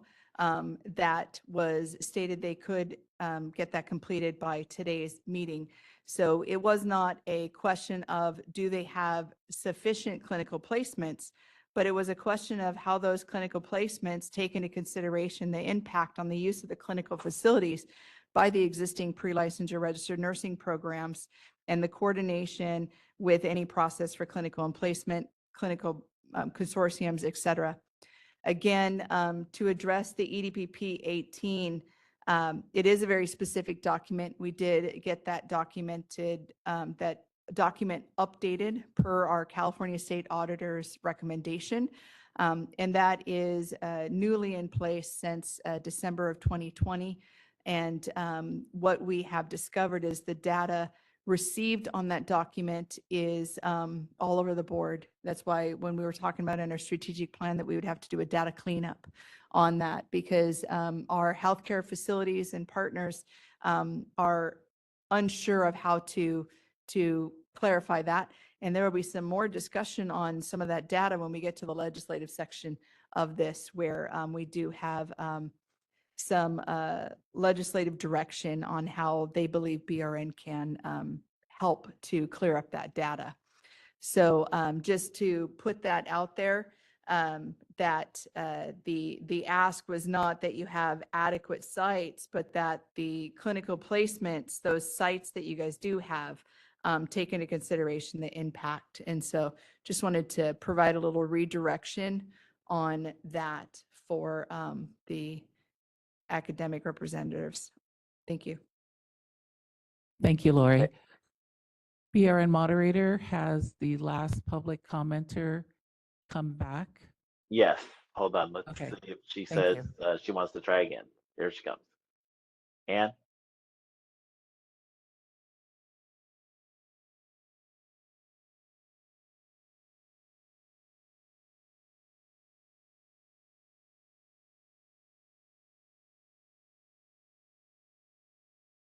Ann, are you able to unmute?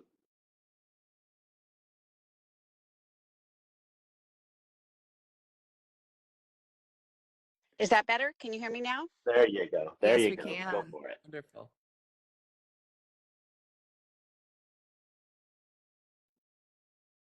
Oh, Ann?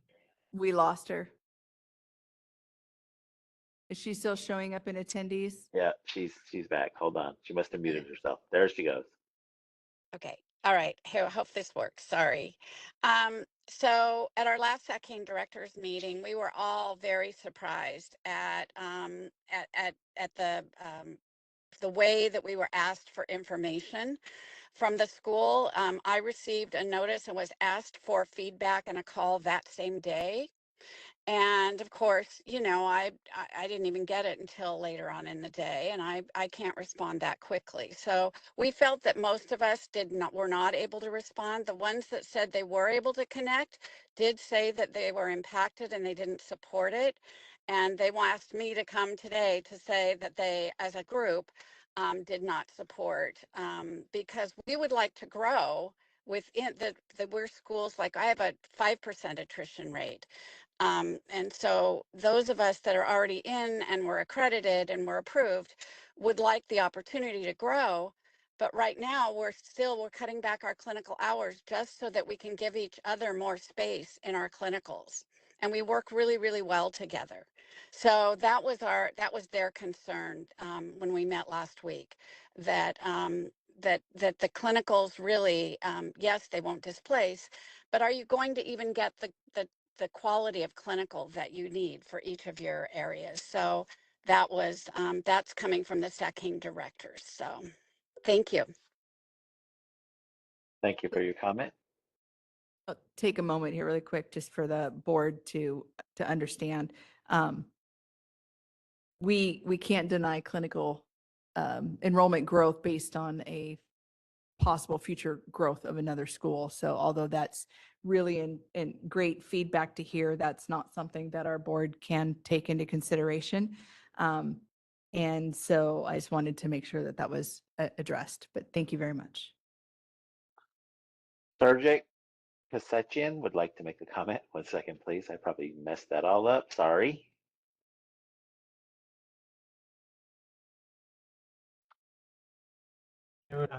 Members of the board, thank you, board moderator. It wasn't that bad for a first attempt at my last name, I must say. I do want to provide a clarification to the board members, because I heard, and this is in response to the public comment I heard, I want to make sure that the board members understand. By the way, I am the Chief Compliance Officer for Marshall First School of Nursing. I want the board and the public members to understand that our retention rate is above our national accreditors set forth benchmark. We are institutionally accredited by Accrediting Bureau of Health Education Schools. So I kind of sort of wanted to make sure that the board members understand. And additionally, the student services and the support that's required by the accreditor to be provided, including tutoring and such, or we gladly offer that to our students. Finally, I also wanted to mention that I also serve on the board of Adventist Health Foundation, but I want to bring it to your attention that Adventist Health is a partner with us because of the innovative partnership that we have and the program that we have with them. So I thank you for your time, and I request that you reconsider our request. So just some clarification, 2 things, one on attrition and then one on reconsidering. So we have a first and a second. Unless that motion fails, there is no reconsidering. If that motion fails, then that would be able to, at that point, make an additional motion. The reconsideration is, if that motion does pass, would be at a next board meeting if they were to come forward. For the next part of clarification is on the accreditation standards. Accreditation standards are national. They can't even be regional, but they're not California state specific. And that's why there is approval versus accreditation. Accreditation standards base their attrition retention rates off of the Title IV funding, which is time and a half. So if you have a 2-year program, their attrition rates are on students that complete within 3 years. So that's time and a half. The BRN's attrition rates that are put out that we look at that align all the schools in California are 100% on-time completion rates. So if they enroll Jan 1 of 2022 and they're supposed to graduate Jan 1 of 2024, it's that same students that make it there. And that's the attrition rates so that you guys can compare them apples to apples versus apples to oranges. So that is what you'll see the differences in accreditation versus approval, and the way that the approval attrition rates are from the accreditation's attrition rates. Thank you. Board President Trujillo, there are no other public requests for comments on the WebEx. Do we have any public requests for comments there in BRNHQ? We do not have any requests for public comment here at HQ. Would you like me to close this window? Yes, thank you. Dolores, this is Mary. I'd like to make a quick comment. Go ahead, Mary. In hearing, especially hearing some of the public commenters, the reason that this item came to the board today was because at the Educational Licensing Committee meeting on April 18th, we were told that they had already done all the work to reach out to the other schools and to get the information about whether or not they would be impacted, but they just didn't have it available to present. So we know that it takes a very long time. It takes more than a month to be able to get all that feedback. And to be now hearing that people were told, I need you to get back to me this day, leads me to believe that, we weren't totally being given honest information about what they had already done. Mary, can I at the ELC meeting. interrupt? This is Dr. Blotti. We did call, at first Ma- they were Excuse asking. me, Ms. Blotti. Yeah. I believe Board Member Mary Fagan was still speaking. Oh, all right, I'll wait. Thank you.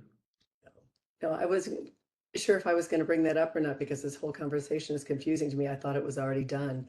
But it just makes me question, whether or not they were being honest with us at the ELC meeting. Otherwise, it wouldn't even be here today at all. Thank you, Mary. Any other questions or comments from board members before we vote? All right, we have a first and a second. Ovita,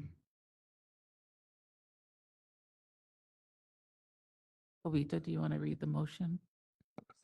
It was to defer. Yeah. Would you like me to, this is Board Member Cormack. Shall I restate the motion before we vote on it? Perfect. I move that we defer consideration of this application for an alternate campus to a future board meeting. We had a second. from Jovita Jovita. Dominguez seconds. So we'll take this to a vote. Dolores Trujillo votes yes. Vice President Mary Fagan. Mary Fagan, yes. Board Member Jovita Dominguez. Dominguez, yes. Board Member Patricia Nguyen. Win, yes. Board Member David Lawler. Lawler, yes. Board Member Vicky Granowitz. Granowitz, no. Board Member Neela Patel. Patel, yes. Board Member Allison Cormack. Cormack, yes. Okay, so at this point, we voted to defer. And it will be, information will be given to the ELC for this school, and we will hear back from them. Rita? Thank you. Agenda item number 8.5.2. This is a discussion and possible action regarding the acceptance of substantive changes to an approved program. This is Samuel Merritt University Baccalaureate Degree Nursing Program. This is their initial self-study for an alternate campus in Fresno, California. Information on this program can be found starting on page 134 of the ELC materials packet.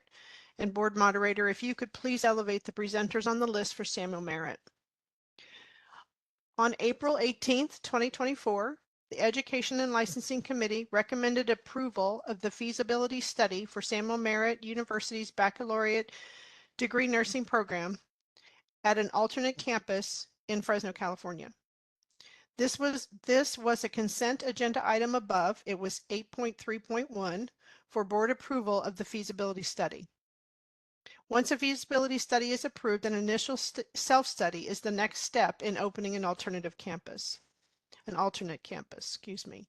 The initial self-study has been submitted and describes the program's plans that comply with all board rules and regulations. The agenda item summary and the information is starting in your ELC packet on page 134, and data for the area of Region 6, which is the Fresno area where their new site will be, is on pages 137 and 138, which shows growth in the region in the past 5 years. The program representatives are here should you have questions. Thank you. And then just for clarification for our board members, this feasibility has already been accepted. So this is a self-study, and this is where the NECs go out to ensure and work with the schools to make sure that they're in compliance with all rules and regulations. If they are found to be in compliance with all rules and regulations, they are brought forth to you guys for final approval so that they can start a new program and enroll students.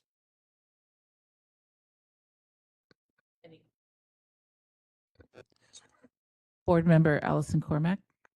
Thank you, Board Chair Trujillo. Okay, so we're having a same issue we had in the prior unit, prior agenda item. I'm trying to reconcile the numbers on page 136 from staff, NCLEX pass rates and attrition with the numbers on page 142. Similar but not identical. So is this a calendar year versus fiscal year issue, or which numbers should we be taking as accurate?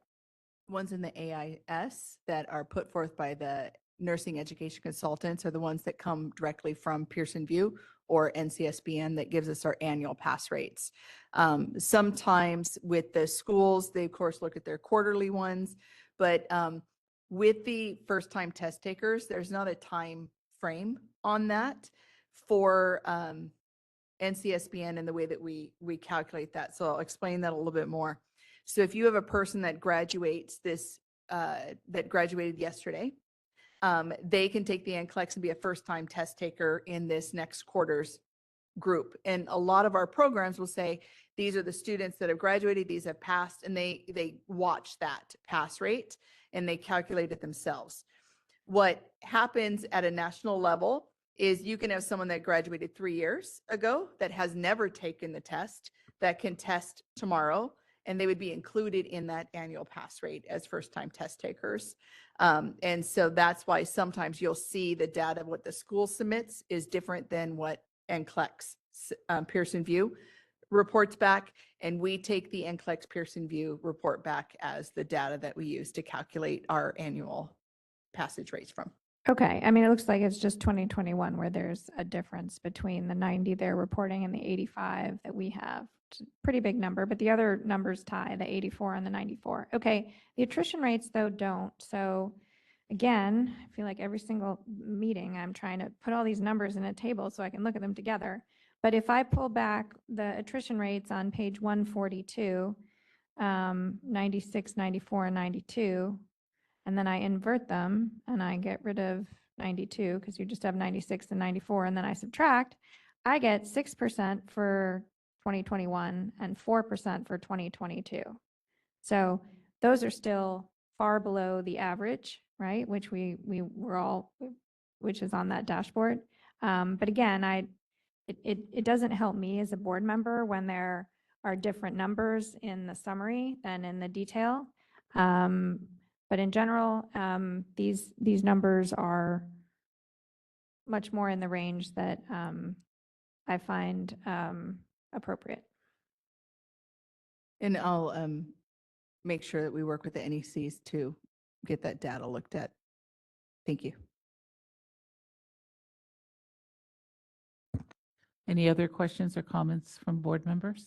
This is Board Member Dominguez, but Mary Ann, this was the school that also spoke to the consortium after schools were saying that this school hadn't approached the consortium.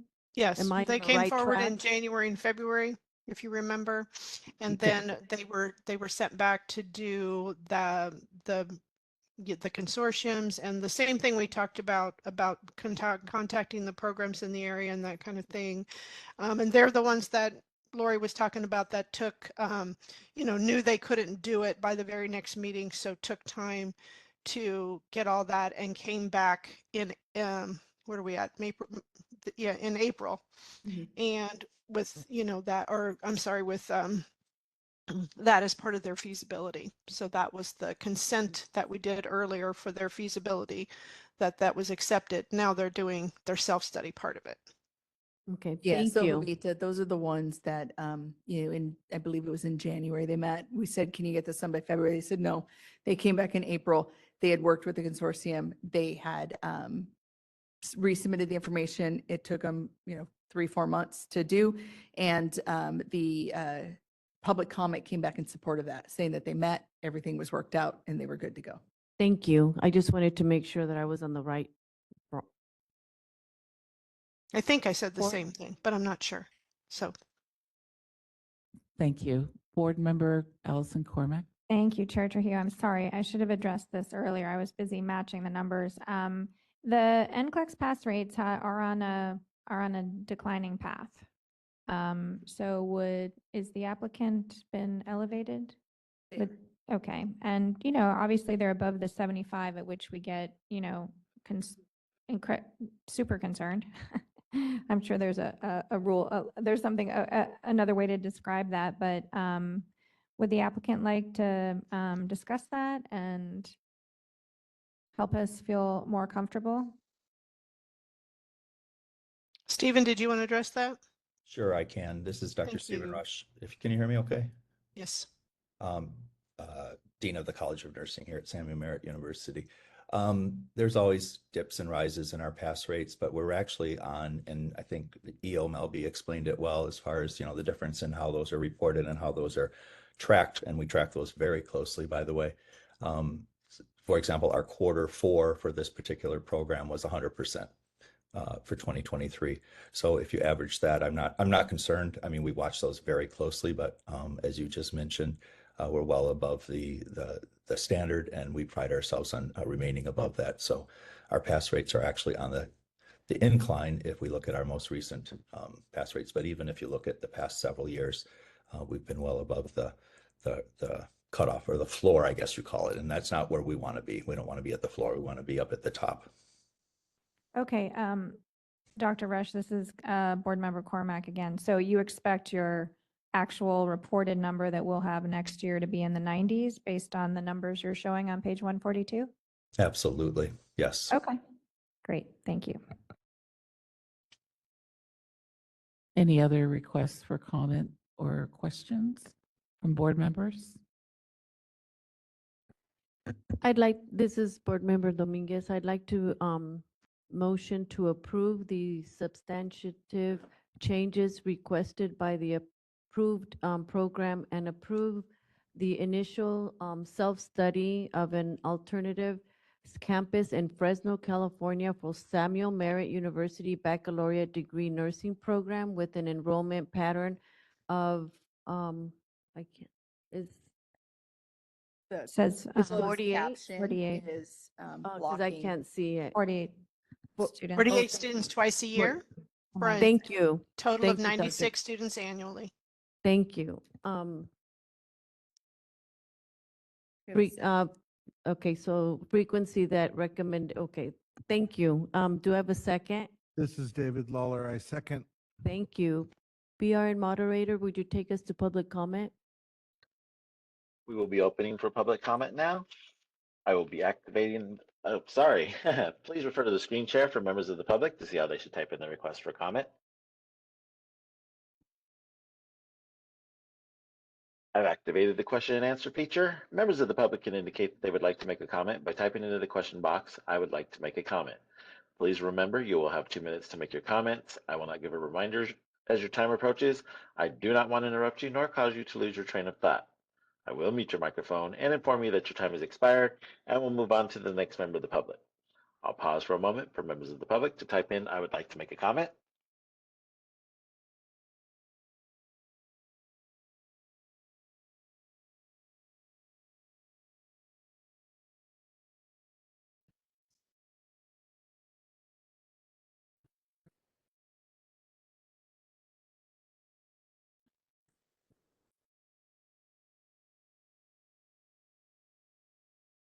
Committee Chair Dominguez, there are no public requests for comments on the WebEx. Do we have any public requests for comments there in BRN HQ?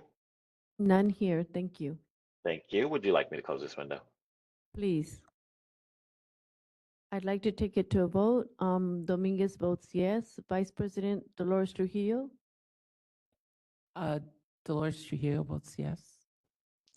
Vice President Mary Fagan, Mary Fagan, yes. Board Member Allison Cormack, Cormack, yes. Board Member Vicky Granowitz, Granowitz, yes. Board Member Tricia Nguyen, Win, yes. Board Member David Lawler, Lawler, yes. and Board Member Neela Patel. Patel, yes. Motion carries. Thank you. May I make one more just comment, really? Yes. Thank you. And it's really just to thank you all. I wanted to thank, in particular, our NEC, Kimberly Knight. I don't think we thank those folks. They work tirelessly, and I know she was very patient with us and worked very closely with us and guided us. So I want to thank her personally. Hopefully she's either listening or she'll have that passed on to her. I say that as the dean, but I also say that as a former member of the Board of Nursing in another state. And I was also the chair of ELC in that particular state when I was on the board. And, you know, it really should be a collaborative experience with schools working with their NEC. We didn't call them NECs there, but with their representative from the board, it really shouldn't be an adversarial relationship. And, you know, I really felt that the first time we met with you in January and you said, sorry, you didn't submit all you needed.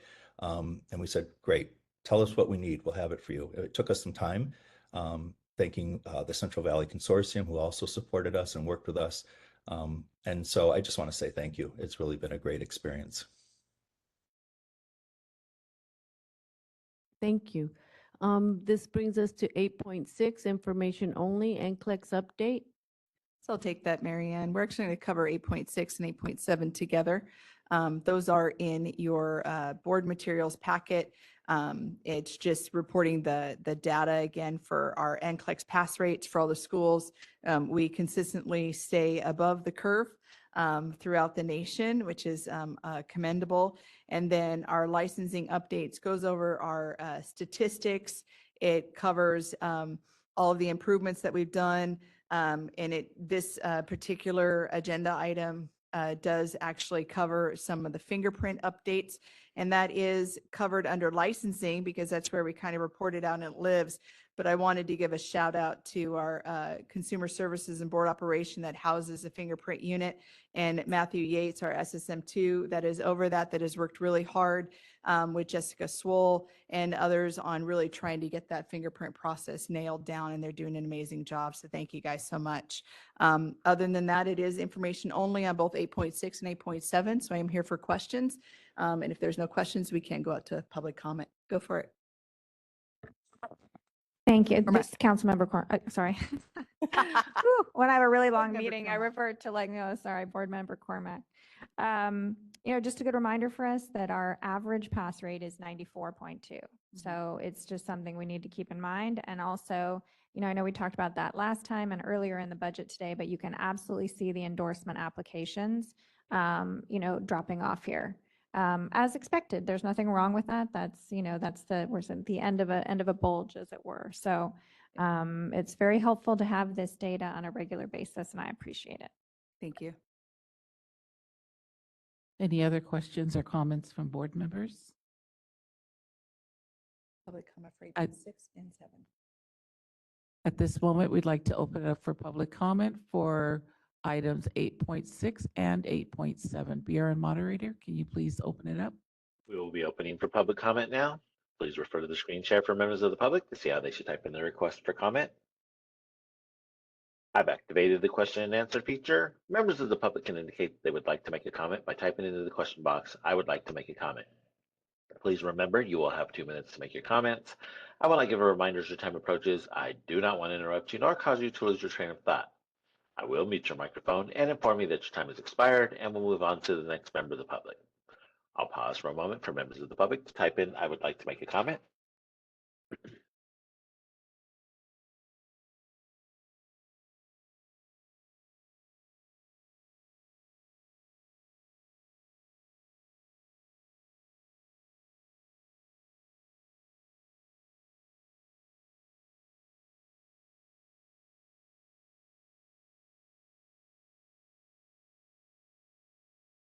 Board President Trujillo, there are no public requests for comments on the WebEx. Do we have any public requests for comments there in BRN HQ?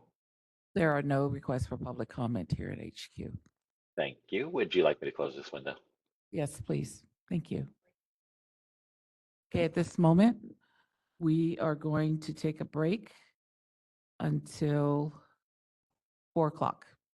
We'll come back and resume the meeting at 4 o'clock. Thank With you. item 9.0, report of the Enforcement Investigations Intervention Committee. No, I don't think we'll get lunch. Welcome back from break. At this moment, we are going to do 9.0, Report of Enforcement Investigation Intervention Committee, EIIC. Actually, before we do that, I was going to make a comment a little later. I think actually, on second thought, better that I make it now.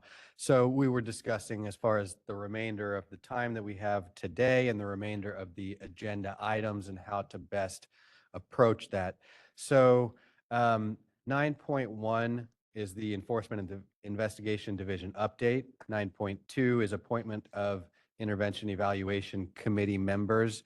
And I think we can fairly anticipate those items to go relatively quickly. So we're going to go ahead and cover those items.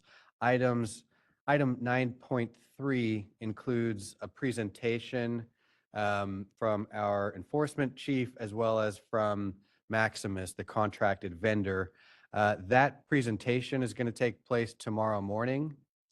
Additionally, items 9.3.1 and 9.3.2 cover specific topics with regard to the intervention program.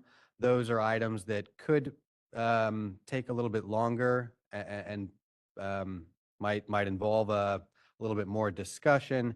Given the anticipated possibly lengthier discussion on those are going to be put off to tomorrow so that there's no, they're not getting cut short or interrupted or anything like that. In recognition of the fact, though, that those are going to be put forward tomorrow, those actual discussions on 9.3 and everything under 9.3, we do want to accommodate any any members of the public who have been on hold to make comments on those items. We know those could potentially have some public comments. So again, just to recap, items 9.3, 9.3.1, and 9.3.2, the board discussion on those will all take place tomorrow. But before we recess the meeting today, we're going to allow an opportunity for public comment on any of those items. So for members of the public who want to make comment on those items, you can do so today if you prefer it, or if you're unable to come back tomorrow. Or on the other hand, if you'd prefer to hold your comment for tomorrow at the time that the board will actually be discussing those items, that's of course fine too. So hopefully that's clear. Hopefully that helps those folks who are waiting on those items plan accordingly. With that, I'll turn it over to Board Member Nguyen to start us off on 9.1. Thank you very much, Reza. So this is the report of the Enforcement Investigation Intervention Committee.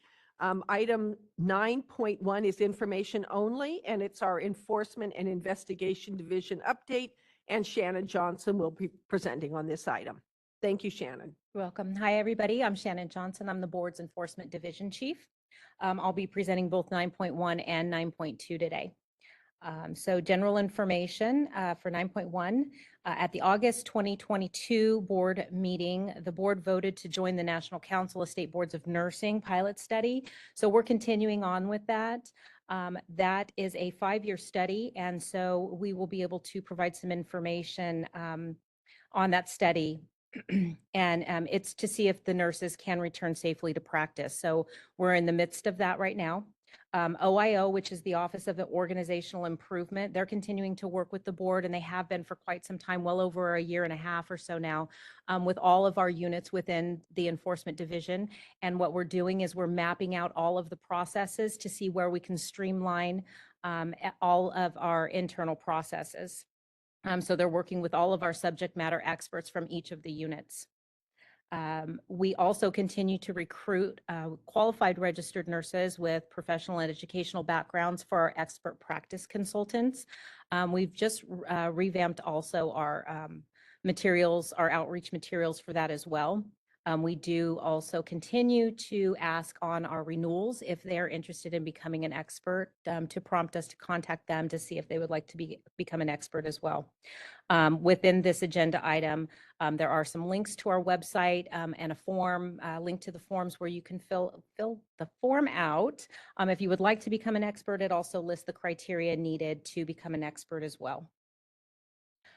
With complaint intake, the complaint intake received updated complaint prioritization referral guidelines. If any of you are familiar with those were CPI, the Complaint Prioritization Enforcement Initiative. They just updated those recently. They become effective March 1st of 2024. So our analysts are utilizing those new guidelines now to refer cases over to Division of Investigations and to the Board of Registered Nursing's investigation unit. We're continuing to triage cases with both entities as well in our complaint intake unit. So we're doing a small gathering of investigative documents for them prior to referring them over. Investigations Division continues to review processes and procedures to ensure that their cases are processed timely. On March 27th, DCA Portfolio Management Team and the OIO began the Breeze time tracking process map. So they're mapping their process as well. The Breeze time tracking functionality is going to improve efficiency and eliminate the need for EARS. And what EARS is the tracking system that's currently used for all of the internal BRN investigation cases. On May 1st, 2024, the board and the Office of the Attorney General conducted the first of a 5-part training series. Participants included staff of DFI and BRN, and of course, board staff. And the remaining trainings will be held in the summer and the fall of 2024. BRN Investigations Division's actively recruiting for a limited term special investigator in the Northern California region and a full-time special investigator in the Central region. Each of the special investigators currently have on average 22 cases. As of April 27th, 2024, our discipline unit has 11% of our cases at the AG pending over a year. So 11% of all cases, 11% of those are over a year old, which is great. So most of our cases are under a year right now. The Office of Administrative Hearings is beginning to hold in-person hearings. However, if all parties agree, they're going to continue to be held remotely via online platforms. Also, Office of Administrative Hearings has let us know that they will calendar cases no further than 7 months out. So we're going to monitor this change to see if there's going to be any impact to our AG cases in the future.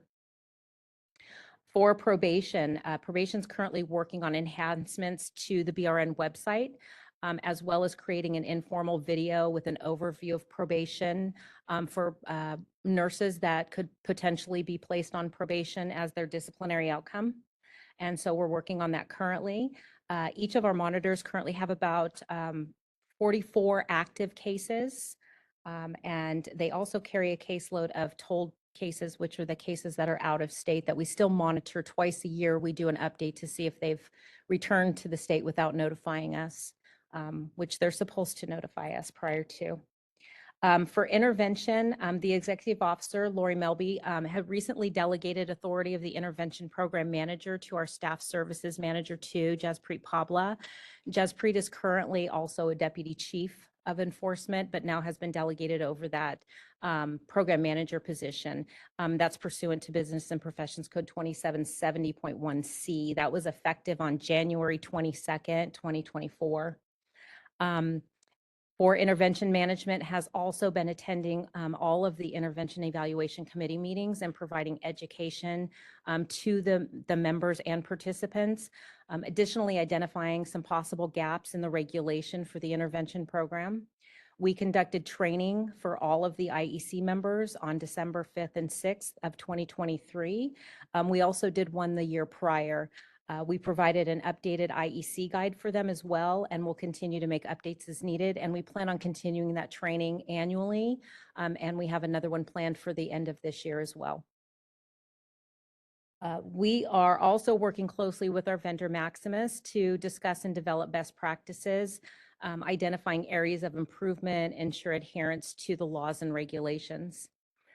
At the previous board meeting, the board voted to allow board staff to begin work on a regulation package. So we are starting work on that as well. And the contract for our program vendor expires December 31st, 2024. So at the end of this year. So the board is currently working with the additional 8 boards under that contract umbrella for the request for proposals. We continue to recruit IEC members with knowledge and experience in substance use disorder, treatment, recovery, mental health. And that in a couple slides tomorrow, we'll talk about the IEC and their responsibilities in that 9.3 section. To apply for one of those IEC positions, there's also a link on this agenda item for anyone who is interested in becoming an intervention evaluation committee member. And it lists the criteria, and there's also a form if they would like to apply. I've attached the board statistics for enforcement for all of the units below in that agenda item. Also, with that is in the graphs in table A is basically the information up above, just in a graph form. And then we also have in table B, it is the board statistics broken out, not only by month, but by kind of by unit. It needs to be broken down a little bit more. And DCA is actually, as Lori had mentioned earlier in her report, they're doing enforcement work groups right now. So they're looking at breaking down a lot of those statistics so they're better read. It's easier to understand. For instance, like this post-AG time, it really includes a lot more than just post-AG time that's included in that, and as well as the investigations part. So hopefully that'll be a little bit more explanatory for the boards as it moves forward. So we're looking forward to that. And that's all I have for 9.1, unless the board has any questions. Thanks very much, Shannon. Very, very complete report. I have 2 quick questions that I'm going to just give them to you at the same time because you probably know the answer right off the bat. So when you're talking about investigations, you say currently the SIs have an average of 22 cases, active cases, and probation monitors have an active case of 44. Is that about where it ought to be? Yes. In past, we had a very, very high caseload for probation.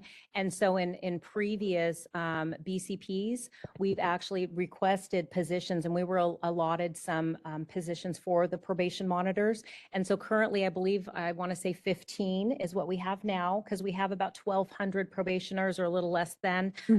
So that we split them up, practice cases versus, chemical dependency cases that have a lot more conditions to them. So we split them up that way, but I think 44 is a really good number. Yeah. Good. Thanks very much. Are there any other questions from board members on this item for Shannon? Go ahead, Board Member McCormack. Thank you, Chair Wynn, and welcome, Ms. Johnson. Thanks. You already touched on, are these reasonable numbers? Super excited about the informational video on probation. Anything we can do to explain to folks how, what the process is going to be like to ensure better compliance and help those who, may not understand the gravity of, adhering to the Nursing Practice Act and professional conduct at all times. I think I'm super excited to hear about that. Just for the public's clarification, the part referenced in here about Maximus, we're going to be discussing that in 9.3, so we won't be asking questions now. And thank you so much for the graphs on page 10. This is the kind of just so much easier for everyone to look at and be like, oh, okay, I understand why probation is such a big discussion, because it's, the largest part of what happens with decisions. So I just appreciate you taking the time to make these things visual for all of us. Welcome. So I'll jump in really quick just to address the special investigators caseload, just because, it's part of our California state audit. Previously, it was set at 20 when we worked towards addressing a second California state audit report that came to us. We worked with DCA, and they did a survey of the Healing Arts boards, and they had recommended 30. And so we're at 30 for a caseload now instead of 20 for our special investigators. And we are actually now looking at whether or not that's a accurate number, and if we can We're going to reach back out through DCA to look at the Healing Arts boards and other like boards to see if they're, and D of I, because we heard that D of I's caseload is even higher than 30. And so we'll be able to see what that is, because we want to align as much as we can and keep with evidence base. Can I just add one thing? That 20 and 30, that's the cap. That's the maximum our investigators would hold. Thank you, Yvonne. Go ahead, Board Member Granowitz. I don't know that this is the right location, but I'm going to ask it anyways. So when I look at a lot of the substance use disorders, particularly the DUIs, and I try to approximate them, sometimes they get 35 months, sometimes they get 36 months, and I can't figure out sometimes why some of them get 35 and some of them get 36, when it looks like some of the 35s had more egregious issues. And so I don't know if in looking at all of this, if you take that into consideration. We do take that into consideration. We take all of it into consideration, the history, the length of their abuse, what kind of rehabilitation they've had, what kind of, and we usually request that within mitigation. And that's all listed in our disciplinary guidelines, the mitigation that we request for those types of cases. And really the 35 months comes from if they serve a 36-year term probation, they cannot petition for early termination for 2 years. So the board still oversees that. You still vote on that. 1 month less allows them to petition before you for 1 year. I actually understand that part. What I don't understand is the decision-making on your side. And what would be helpful, because then I might not hold for discussion so many of them, because I'm starting to just hold them for discussion. If I understood what your criteria was, or if there was some consistency among your staff that made sense to me, and I think I'm not the only one that falls into confusion about that. And I think what it is within that letter of recommendation to adopt that you receive on top from the attorney, they kind of try to lay out that case, but there are some other factors. And I think what the board has tried to do in the past is if there's some gaps in the case that maybe will make some sense as to why, and it did not come within that letter of recommendation to adopt, then the board will possibly put a memo, and we could go back to that, putting a memo on top of that to kind of fill in those gaps for you, maybe with some of the mitigation and then the other pieces. Because I do think that sometimes there are a little bit of gaps that might make it unknown as to, well, why did they come to this conclusion, or why was this decision, why did this come about with this decision? Because a lot of times we start out at one point. And as we talked about, like in closed session, we'll start at one point, say it's a probation term, and it ends up being a public approval. And there's a lot of mitigating factors in that we take into consideration. So in the future, I wouldn't mind doing a training on that, or some sort of, or we could add some other piece of information within your cases when you go to vote for your mail votes. I think that would be really helpful. I think the other thing that would be helpful is if there was some consistency in the way we get the information, because some of you just put it right up front and center, and then I don't have to go rooting through it and potentially miss something. And sometimes it's buried in the middle. And so it's difficult to ferret out. It's like I look for some of I forget what DOJ people, and I'm really grateful because their reports seem to follow more of a format that's easy to get the information. But sometimes they just. Yeah. We do have several different deputy attorney generals that work on our cases. And so they do follow a format, but they all have their own way of writing. And so some pleadings may differ when you're looking at the accusations, the petition to revoke, or the statement of issues. They have their own little kind of way, finesse in writing their cases, but they do try to follow the same format in every case. Well, that isn't the problem. The problem is where it is in the paperwork. Am I wrong? But it seems to me that it sort of isn't consistent. Do you mean the package you're receiving for mail vote? I think it's, agrees. I think it's like a proposed decision is so much different than a stipulated settlement. Like the absolutely. stipulated settlement, you just go right down the Absolutely. line. It's always the same format, but in a proposed decision, you know, you have the ALJs, everybody taking kind of a slightly different tack. So Reza, did I you want to add something? I was just gonna seek clarification because what I had in mind is that maybe you were kind of comparing the stipulations versus the other types of things that are sent your way. The stipulations, virtually every single one, you get a letter from the Deputy Attorney General that follows, at least the sections of it are, identical, the format's the same, and they'll tell you, at whatever level of detail they, what the mitigating circumstances were and kind of what they, maybe what some of the evidentiary issues were and why they're recommending that as a settlement. On the that's what the stipulated settlements, where they should look about the same for the most part on each one. The proposed decisions and the other types of things, you don't get a kind of summary cover letter that, summarizes it for you. And that's, for one thing, Shannon's group, the Deputy Attorney Generals, they can't communicate directly with you with regard to anything other than a stipulation. So they couldn't summarize it and say, here's kind of why we're recommending that. I don't know if that's, maybe you were comparing those. Yeah, I'm not saying that. I'm just saying the information that I need, because there's so much boilerplate that you have to include that sometimes.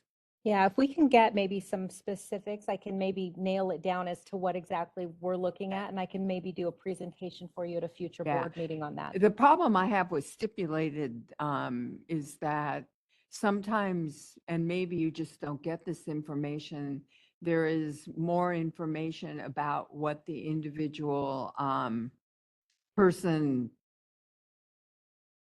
the respondent will, there's sometimes more information about them and whether they have remorse or not, and sometimes there isn't any, and so I never know if it's just not included or if they just had none. Yeah, that's all in the mitigation, and a lot of that you're not going to see in a letter of recommendation to adopt, and it's certainly not going to be in a pleading. The pleading's going to be based on the evidence that, can be pled out and where the violations occur and the grounds or cause for discipline. I think a training would be a great idea at some future board Yeah. meeting, Shannon. So yeah, I'd like to take you up Absolutely. on that. I've done Thank some you. in the past before, so that wouldn't be a problem at all. Any other questions on this item? I have a quick question, Shannon. Again, thank you for this report and the great work that your team is doing. But for the expert consultant positions, I know continuously it's like there's openings and openings. And a lot of them were actually in areas where I knew people. So I shot this, if anyone wants to do this, do for the board. And I noticed later that it's 10 years of experience with 5 years of clinical. So, and I'm just wondering, is that a criteria that we set? Because I think there could be some people with 5 years or whatever, even less than 10 years, but had 5 years or more of clinical experience who could be very good expert consultants. Are we able to make any changes to that, or is that? That was a recommendation by the Attorney General's office. When you go to hearing, for credibility purposes, when you're testifying, they need to ensure that you have a sufficient amount of experience in that field. So they ask that you're licensed for 10 years, you're working in the field you're opining on for 5, and then currently employed in that field. So for instance, if you worked for 5 years in oncology, but you're not currently working in that field, you may not be up on the current scope of practice. So therefore, your credibility may be, when it comes to opposing counsel questioning you, they may be able to really kind of discredit you. So they ask for the higher level of experience. Okay, does it say currently? Because I didn't see currently working in that field. Because my thought was if you had 10 years of experience and 5 years were clinical and then 5 years were doing something else, that you may not be as up to date with current practice. I will look at that, but I believe it should be 10 years licensed, 5 years in that field you're opining, and currently employed in that field with no disciplinary action against your license. Yeah, Shannon is accurate on the expert practice consultation application. It says to be considered as an expert practice consultant for the board, applicants must meet the following qualifications, and that's be a California resident, possess a valid and current active California professional license, 10 or more years of experience as an RN, and must have 5 years of clinical practice area in the area of expertise and current employment in the setting for which you will be reviewing case and rendering a professional opinion, and no prior or current charges or discipline against any healthcare related license in California or in any other place of licensure, no criminal convictions, including any that were expunged or dismissed, and must be able to write complete and concise reports. Okay, I just remember seeing an expert opinion from someone I personally know who I don't think was working in an administrative role and not necessarily a clinical, and it was on a clinical case, but maybe that was a one-off. Yeah, if it's not scope of practice, we're not going to look for that certain qualification. We have different types of cases, obviously, but if it's not practice related, we may not have to look for an expert. And we do consult with the Attorney General's office if we do have a case where it's questionable what type of expert we'll need. And so we do consult with them to see if we can use a different type of expert. And so they will refer us in a certain direction on cases outside clinical scope of practice violations. Okay, thank you very much. Welcome. Thank you, Mary. Do we need to take this item out to public comment? Great. Board moderator, would you please take us to public comment? We will be opening for public comment now. Please refer to the screen share for members of the public to see how they should type in their request for comment.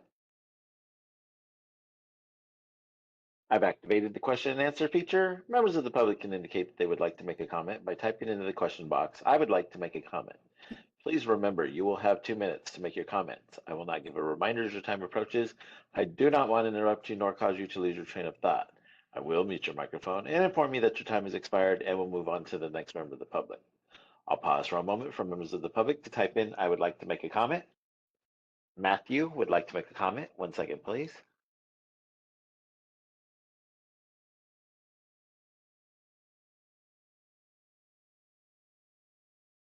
While we're pulling up public comment here, I just want to remind everybody that this is for public comments regarding 9.1, and this is a report out. If it's public comments for 9.3, whether it's 9.3.1, 0.2, or 0.3, please hold off until we are able to get to public comment for those items. Good afternoon. I appreciate the long day you guys have had. Just a reminder, I believe Mr. Pujahash did say participants can comment about 9.3 briefly, since that was something we've been waiting for all day. Yes. We're going to get there. Yeah, and thank you. But my comment is more related to something Ms. Johnson just mentioned. She mentioned that the BRN board members receive a report. I think it's the proposal that pretty much outlines how the Attorney General or the prosecuting, the investigative committee came to the conclusion that they came to. I'm just curious if there's an equivalent for the diversion program, because I think that's one of the problems that you guys have heard about the diversion program, that there's no clarity on what how the ECs or the BRN has came to the decisions they've come to. So I'm just wondering if there's an equivalent to that for diversion. And then a unrelated question is, I want to confirm that Maximus will be at the 9.3 discussion tomorrow. Thank you. So Maximus will be at the 9.3 discussion tomorrow, and we can cover that question that you put forth in public comment when we address intervention tomorrow. Thank you. Thank you for your comment. Chris Elsey would like to make a comment. 1 second, please.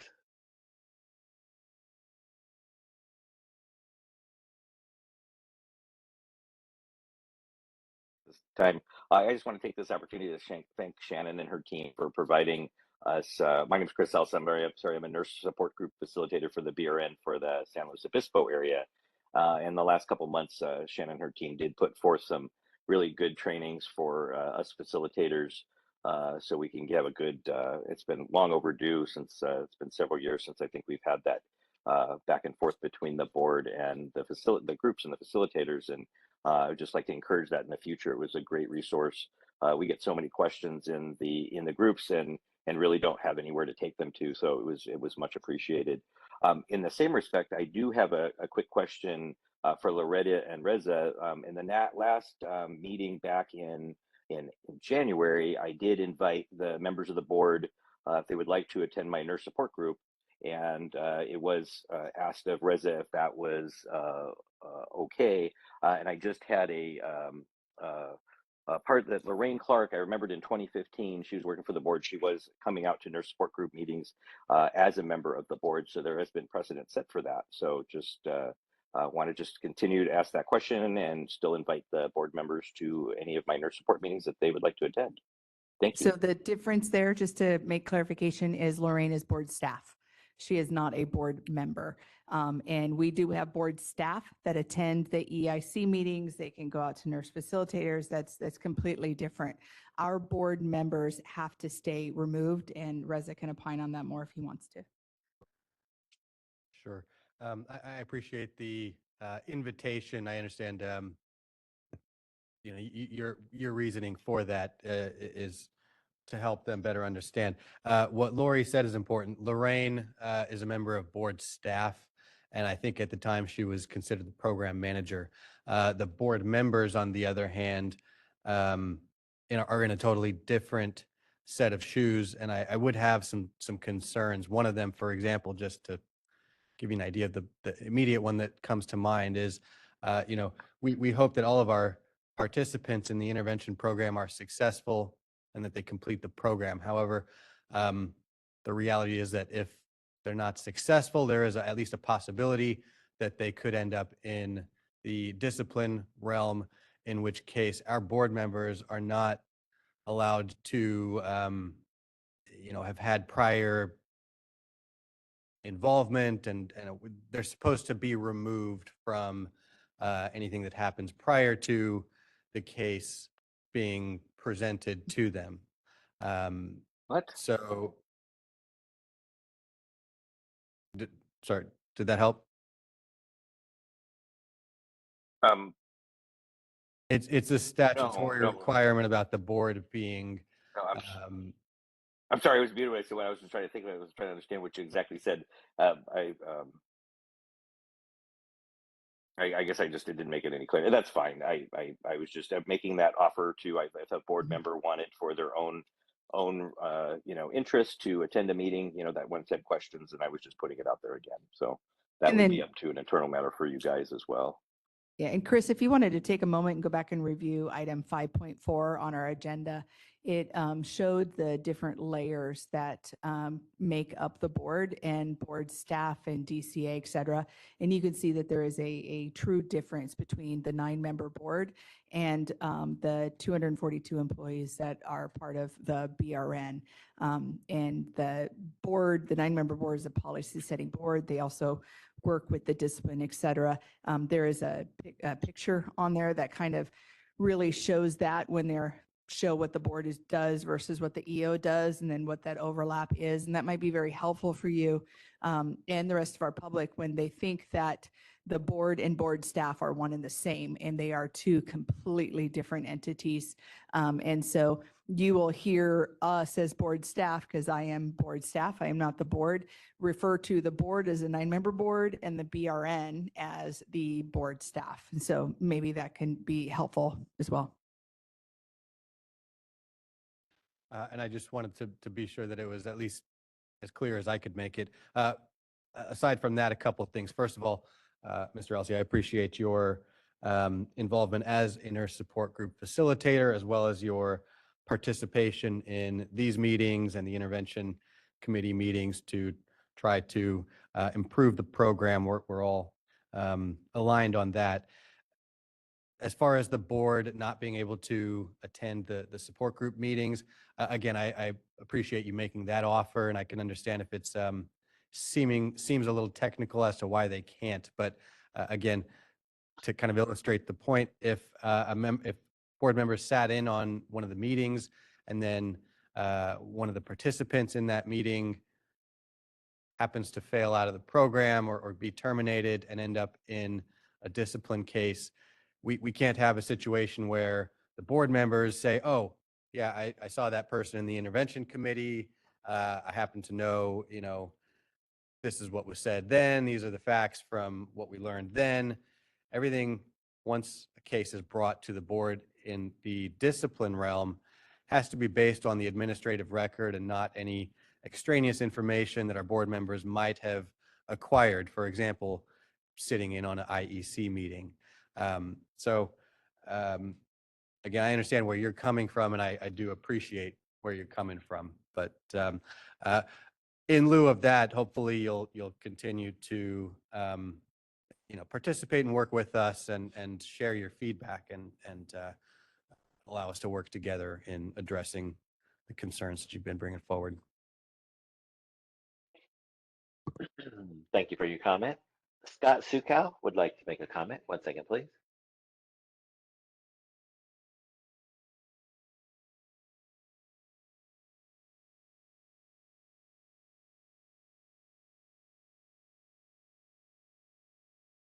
As he comes up, I just want to make another reminder that if these are comments that are more tailored towards 9.3, 9.3.1, 0.2, or 0.3, we ask that you hold off so that we can complete this agenda item and go on to agenda item 9.2 so we can get to that public comment for everybody else that's waiting for 9.3. Scott, go ahead. Okay, thank you. And this is for item 10. You were not clear if I should read this today or tomorrow. Is that okay for now? 10, I would say you're definitely a little premature. As I said, later on, we're going to open up for public comment for 9.3, even though we intend to discuss that tomorrow. Have folks talk about their legislation comments today? No. Yeah, I think if at all possible, we'd ask that you hold any comments on item 10 until tomorrow.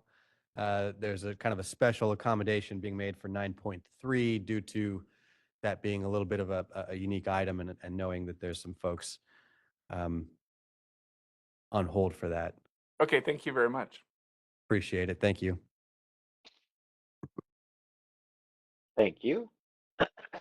Board President Trujillo, there are no other public requests for comment on the WebEx. Do we have any public requests for comments there in BRN HQ?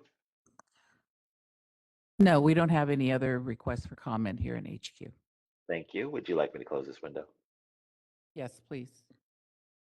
So let's go ahead and move to item 9.2, which is discussion and a possible action appointment.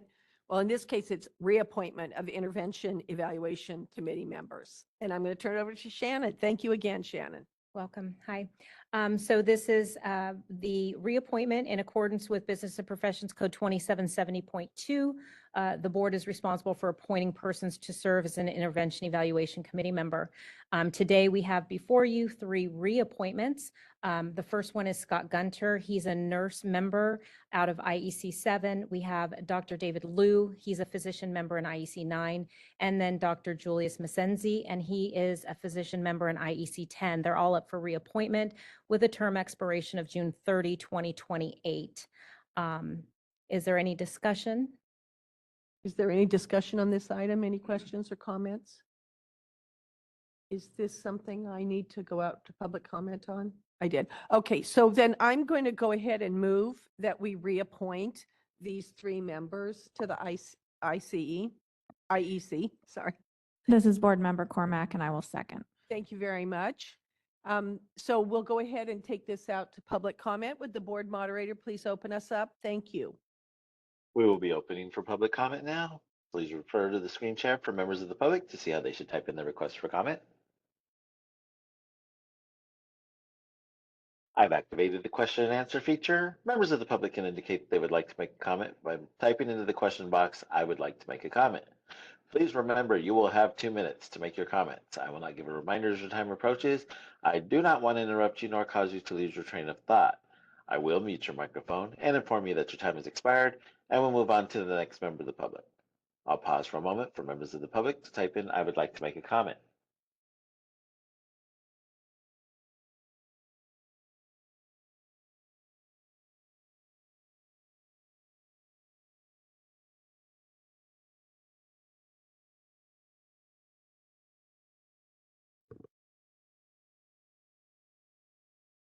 Committee Chair Nguyen, there are no public requests for comments on the WebEx. Do we have any public requests for comments there in BRNHQ? No, there are no public comments here. Thank you. Thank you. Would you like me to close this window? Yes, please. Great. So we'll go ahead and take this to a vote. Madam President, please, yeah. All right, Dolores Trujillo votes yes. Vice President Mary Fagan. Mary Fagan, yes.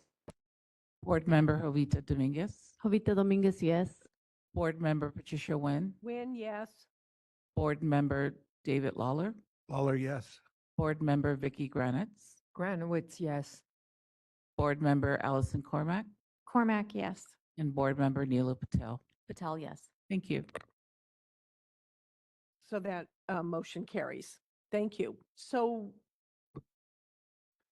would you like to advise us how we just proceed to public comment at this point? Sure. This is Reza, legal counsel again. I'm just going to reiterate what I said earlier, just so everyone's clear.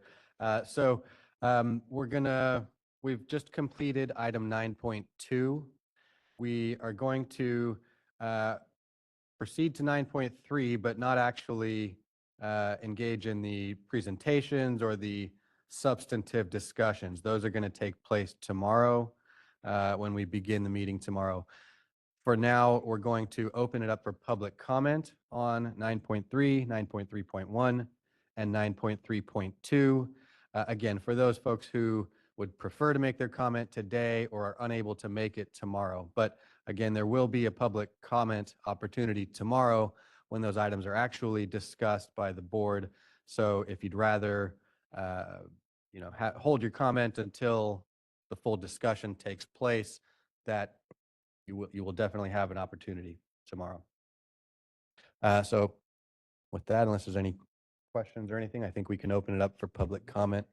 I was just going to let the people know that if you are planning on waiting till tomorrow at 9 o'clock, we will open up again, and we would start with agenda item 9.3, just so that you know that there would be no delay at that point.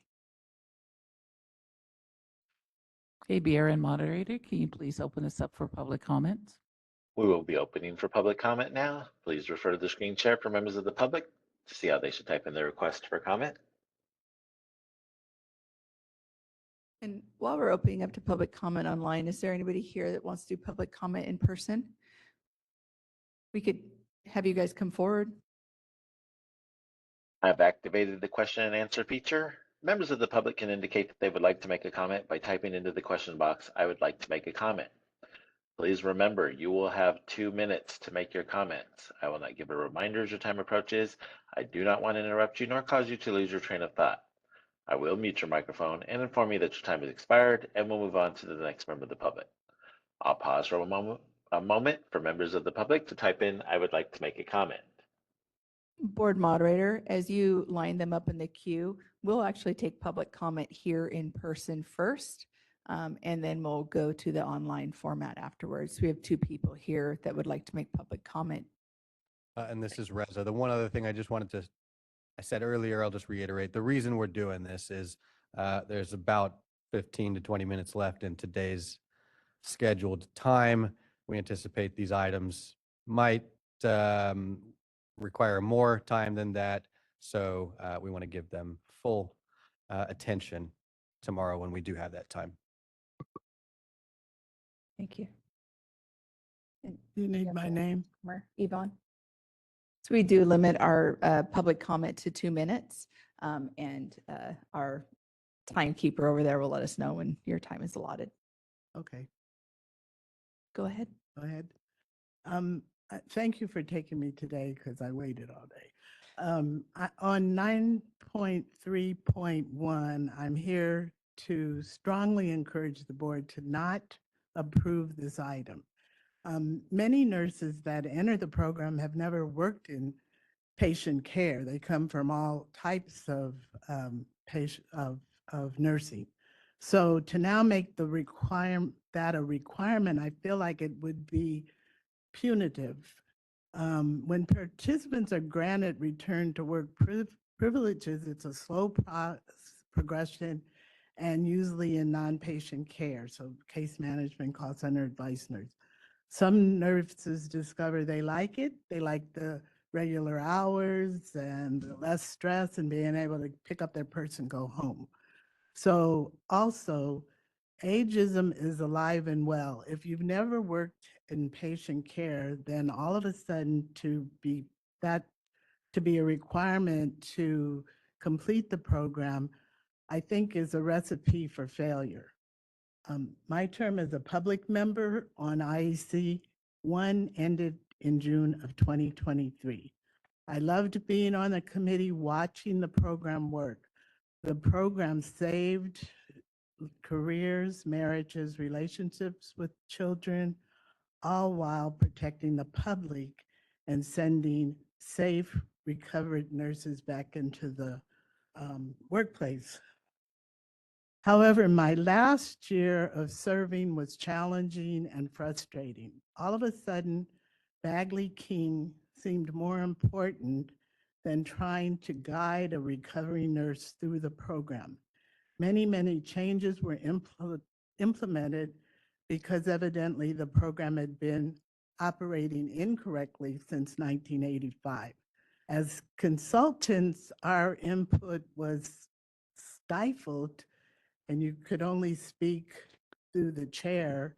I felt like, and I expressed this. Thank you for your comment. Your time is up. Okay, thank you. Sorry. Thank you. Thank you. This is Reza real quick, just for the rest of the folks. Last time at the last meeting, I think we had some actual IEC participants speak up. So I just wanted to remind again, the IEC program's confidential. So if you choose not to identify yourself, don't identify yourself. You're not obligated to identify yourself. And if you're a participant in that program, you may be waiving some confidentiality if you choose to do so. Of course, you can make your comment and do so anonymously, but you identify yourself at your own choosing. Thank you. Yvonne, are you ready? Okay, yes, it is your turn. Thank you for having me. Oop, you might want to push the gray button, see if that turns it on. There you go. Test it. Yeah, I'm good. How's that? Yeah, I'm good. Yeah, wonderful. Thank you so much for having me. I'm Dr. Carol Stanford. I worked for the Board of Registered Nursing for over 20 years. I worked in enforcement and I worked in the intervention program. I love the Board of Registered Nursing. I understand what you're doing and I really care about the registered nurses. I ditto Millie, who also worked for the Board of Registered Nursing before she became a committee member. I am also on the IEC committee, so I'm working with whatever I can do to enhance the program. But I just wanted to say this very quickly. This is something that I've asked about over the last few years.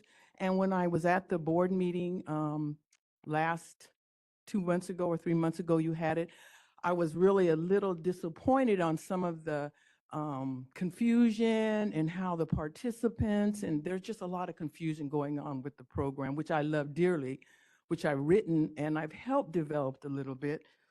I wanted to mention to you all, I have been asking about an intervention, the liaison committees. That is a subcommittee for the discipline committee. A lot of the information, a lot of the things that were taking place could have been alleviated if you continue to have that liaison committee. When I was a manager, we had one twice a year in Northern and Southern California, and what it consisted of was the chairperson of this board, the disciplinary board would be the chairperson of that committee. The executive officer would be there, legal would be there. We would have a chairperson from each one of the IECs, and we would have a non-nurse member from the north, a non-nurse member from the south, and a representative from the nursing support group. And I appreciate when I heard somebody on this board said that we need to hear from the stakeholders, those individuals that are involved. So whoever said that about the board, that is extremely important. And that's what this subcommittee of the discipline Thank you committee. for your comment. Your time is up. Thank you so much. Thank you.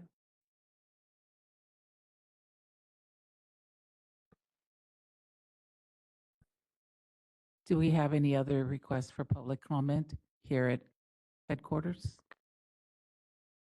No? BRN moderator, can you please open it up for public comment? I'm gonna Outside of go, HC? sure, sure. Clara had typed in something. Let me see if she wants to make a comment. 1 second. Clara, did you want to make a comment? A participant in the Maximus Diversion Program, and I also work in the field of education. So after 6 hours, 6.5 hours of listening, I guess what I would like to know is these changes that are being proposed as far as patient care and narcotic access.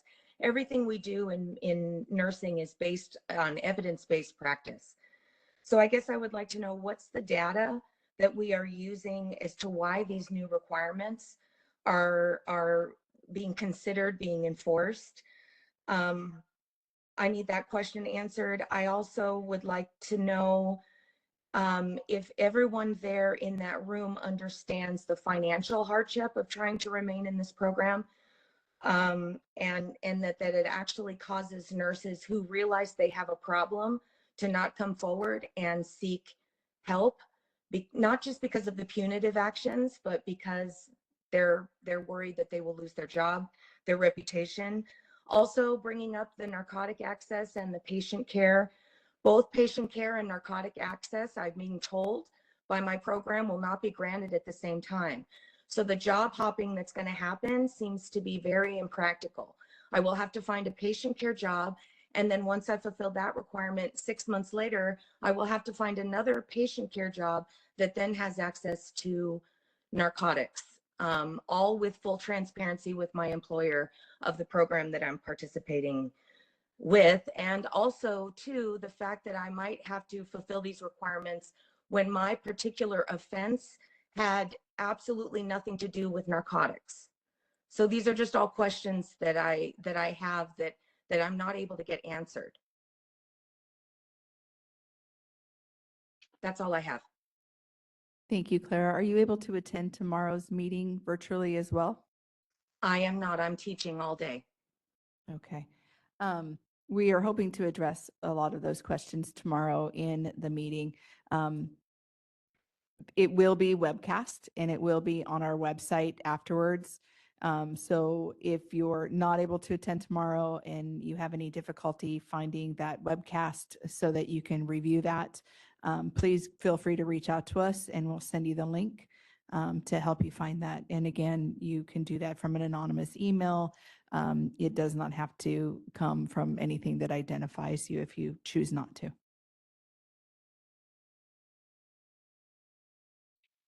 Thank you for your comment. Chris Elsey would like to make a comment. 1 second, please.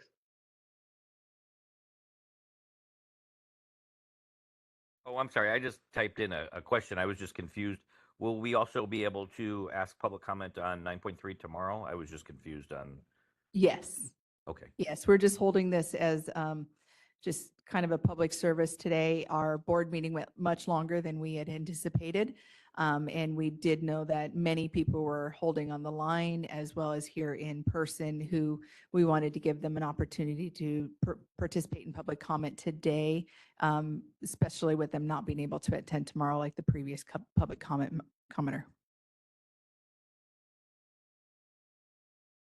So Chris, if you're welcome to come back tomorrow at 9 a.m. Yes, we'll hear from wonderful. you Thank you. again. I'm sorry. Thank you very much. No problem. Thank you. Thank you. Thank you for your comment. Yolanda Tomanek would like to make a comment. 1 second, please.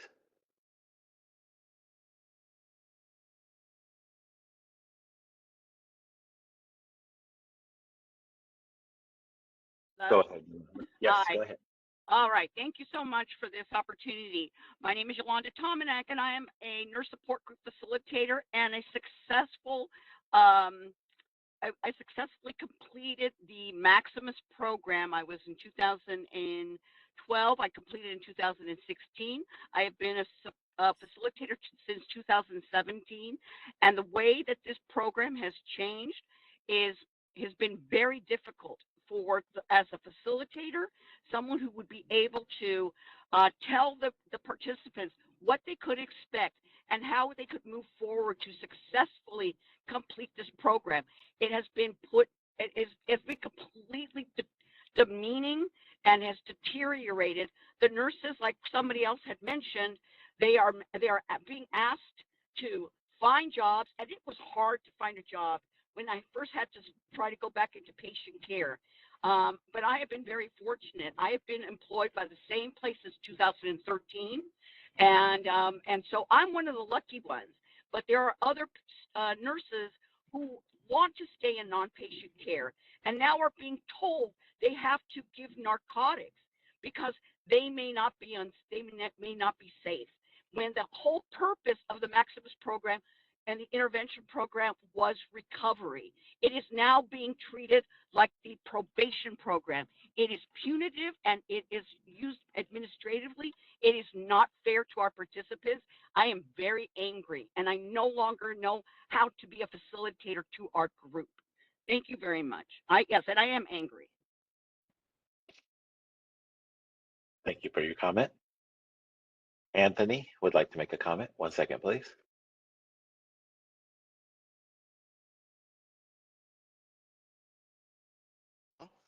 Thank you, guys. This really isn't a comment, just a question.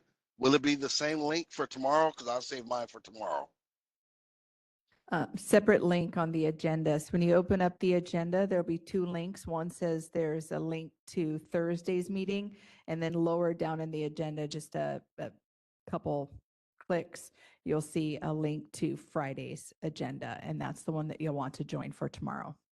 Thank you so much. They're on the same agenda, but on that Sorry. agenda, it says, for those who wish to participate or observe the meeting remotely on Friday, May 24th, please log on to this website. So good question. There are two separate links, one for Thursday, one for Friday. Thank you, Reza. Thank you for your comment. Tony would like to make a comment. 1 second, please.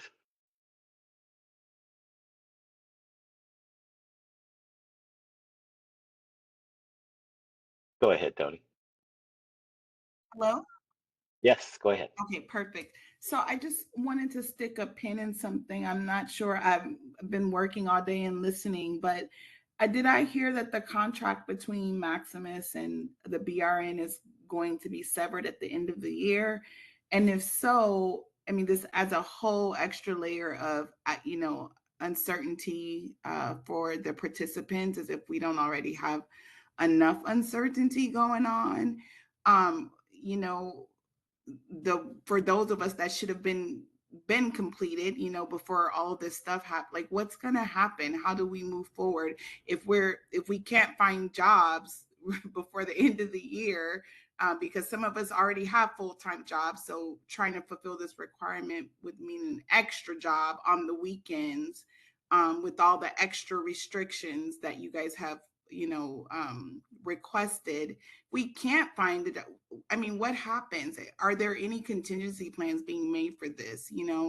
Are these things being discussed? Do you guys have a good understanding of like how hard it is for us to actually, get a job? How practical what you're asking us to do is, especially for those who have been out of patient care, who don't feel safe practicing. And it has nothing to do with narcotics, but if you haven't, worked on a patient in a while, it definitely may, you may not feel safe doing that. We talked a lot about simulation labs, and there was a lot of compassion for new nurses. There was a lot of compassion, and a lot of talk about trauma, and wanting to protect them. And it's like, what about us? I feel like, we've been traumatized because we've done what has been asked of us. We're not new coming into the program. Most of us have done what has been asked, and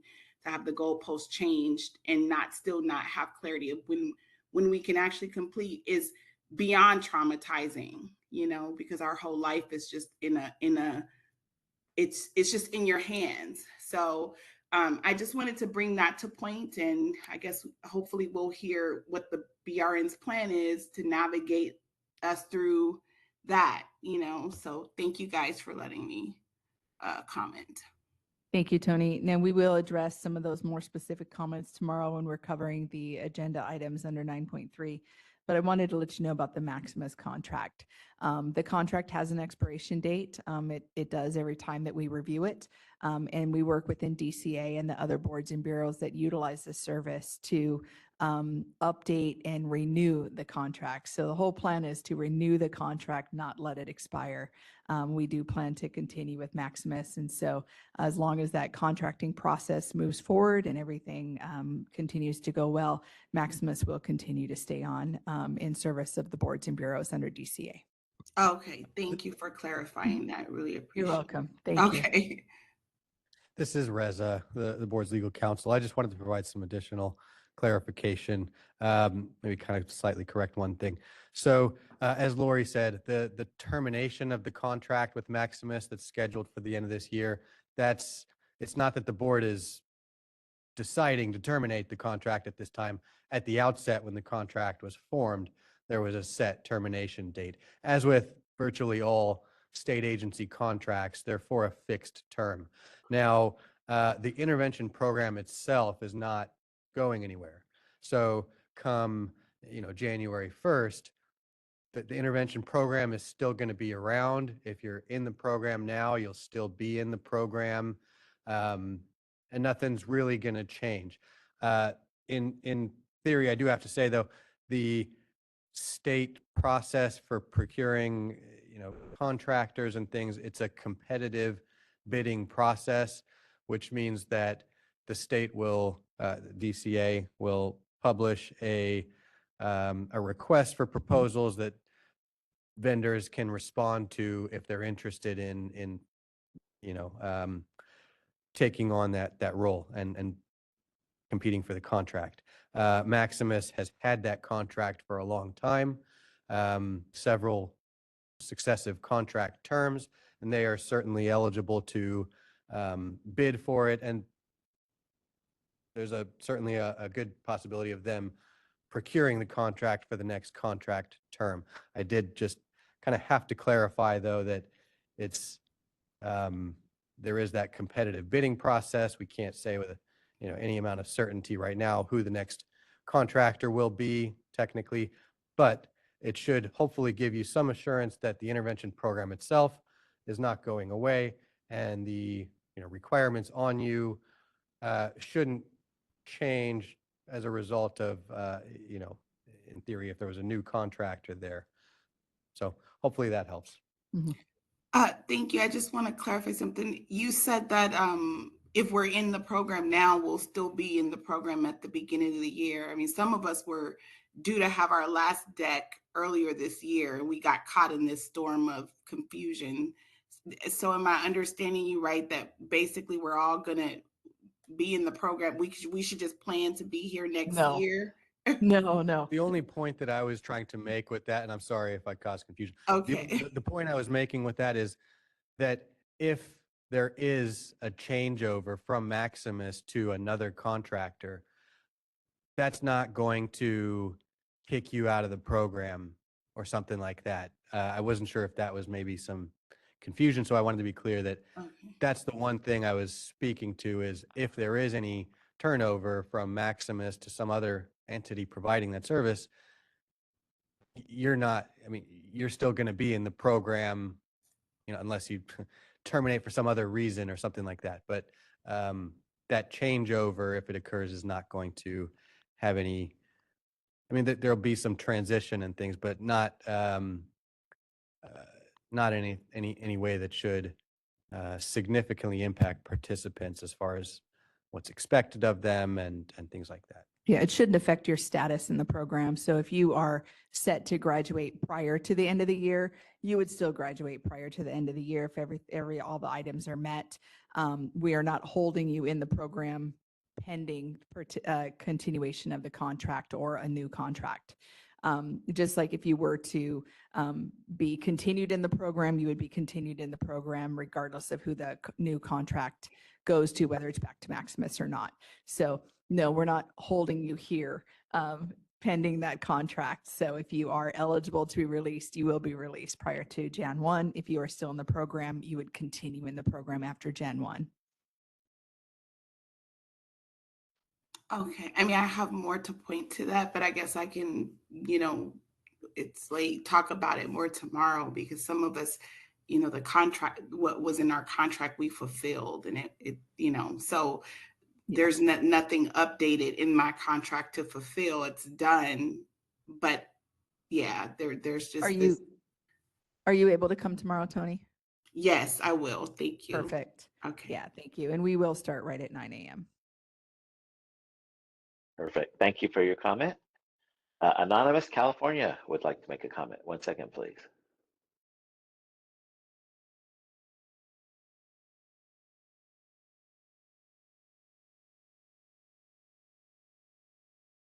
Hello? Board moderators, you work to get Anonymous California up. Can you let us know how many public commenters are in the queue? One person made a comment, so I was going to ask that person if they wanted to make that public comment. But other than that, it's just Anonymous California and that one person. Wonderful, thank you. I know we're after 5 o'clock and we have board staff that have been here all day, so I want to just be mindful of them, not the board members. We're always here. I'm joking. I'll be mindful of the board members as well. Anonymous California, did you have a comment?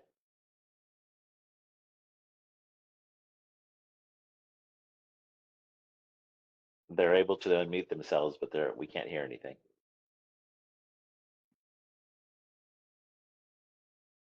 You can continue to work with them. Board They want moderator. to type it. They can't speak. They That's want to okay. type it. Yeah, and I'm not a panelist on this here, so I'm not able to see the Q&A on our current screen.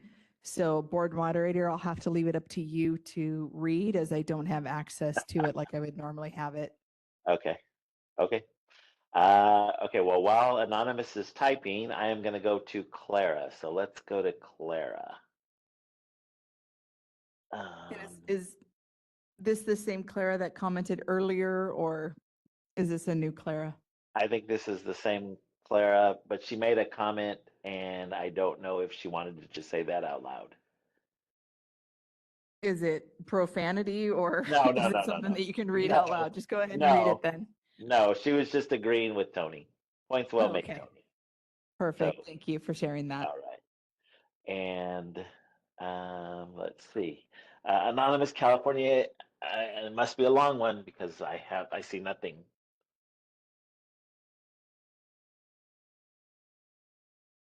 Do you have the impending ...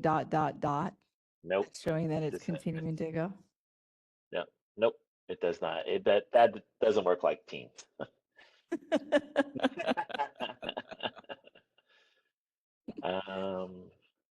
So it must be a good one.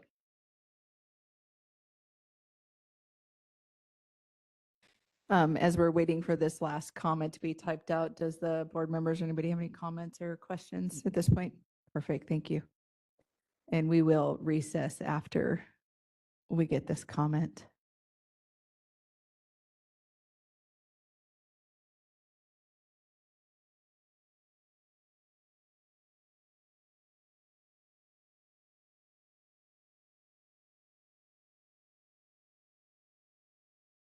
Anonymous California, if you can hit enter so we can at least see that you're typing something. There we go. Okay, here we go. A board member made the comment that she is pleased that there will be a discussion on the gravity of the Nurse Practice Act in regards to enforcement and diversion probation. I would like it to be noted that passive aggressive comments implying that nurses in diversion probation don't appreciate the gravity. Making comments such as this show that there is an implied bias against.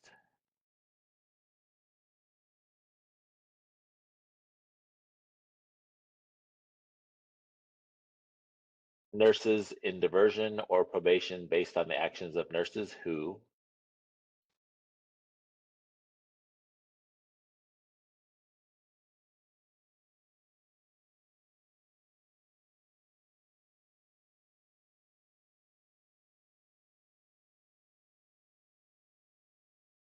are in an ADA protected class. Anonymous California, is that all of your comment?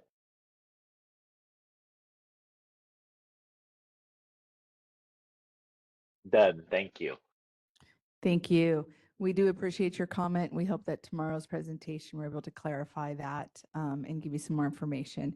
I don't want to speak for our board member, but I'm pretty sure that was not the intention of it. And she's nodding in agreement that that was not her intention. So we will do our best to clarify that tomorrow, and hopefully you can attend tomorrow. At this point, I'll turn it over to the board president so we can recess for the evening and come back at 9.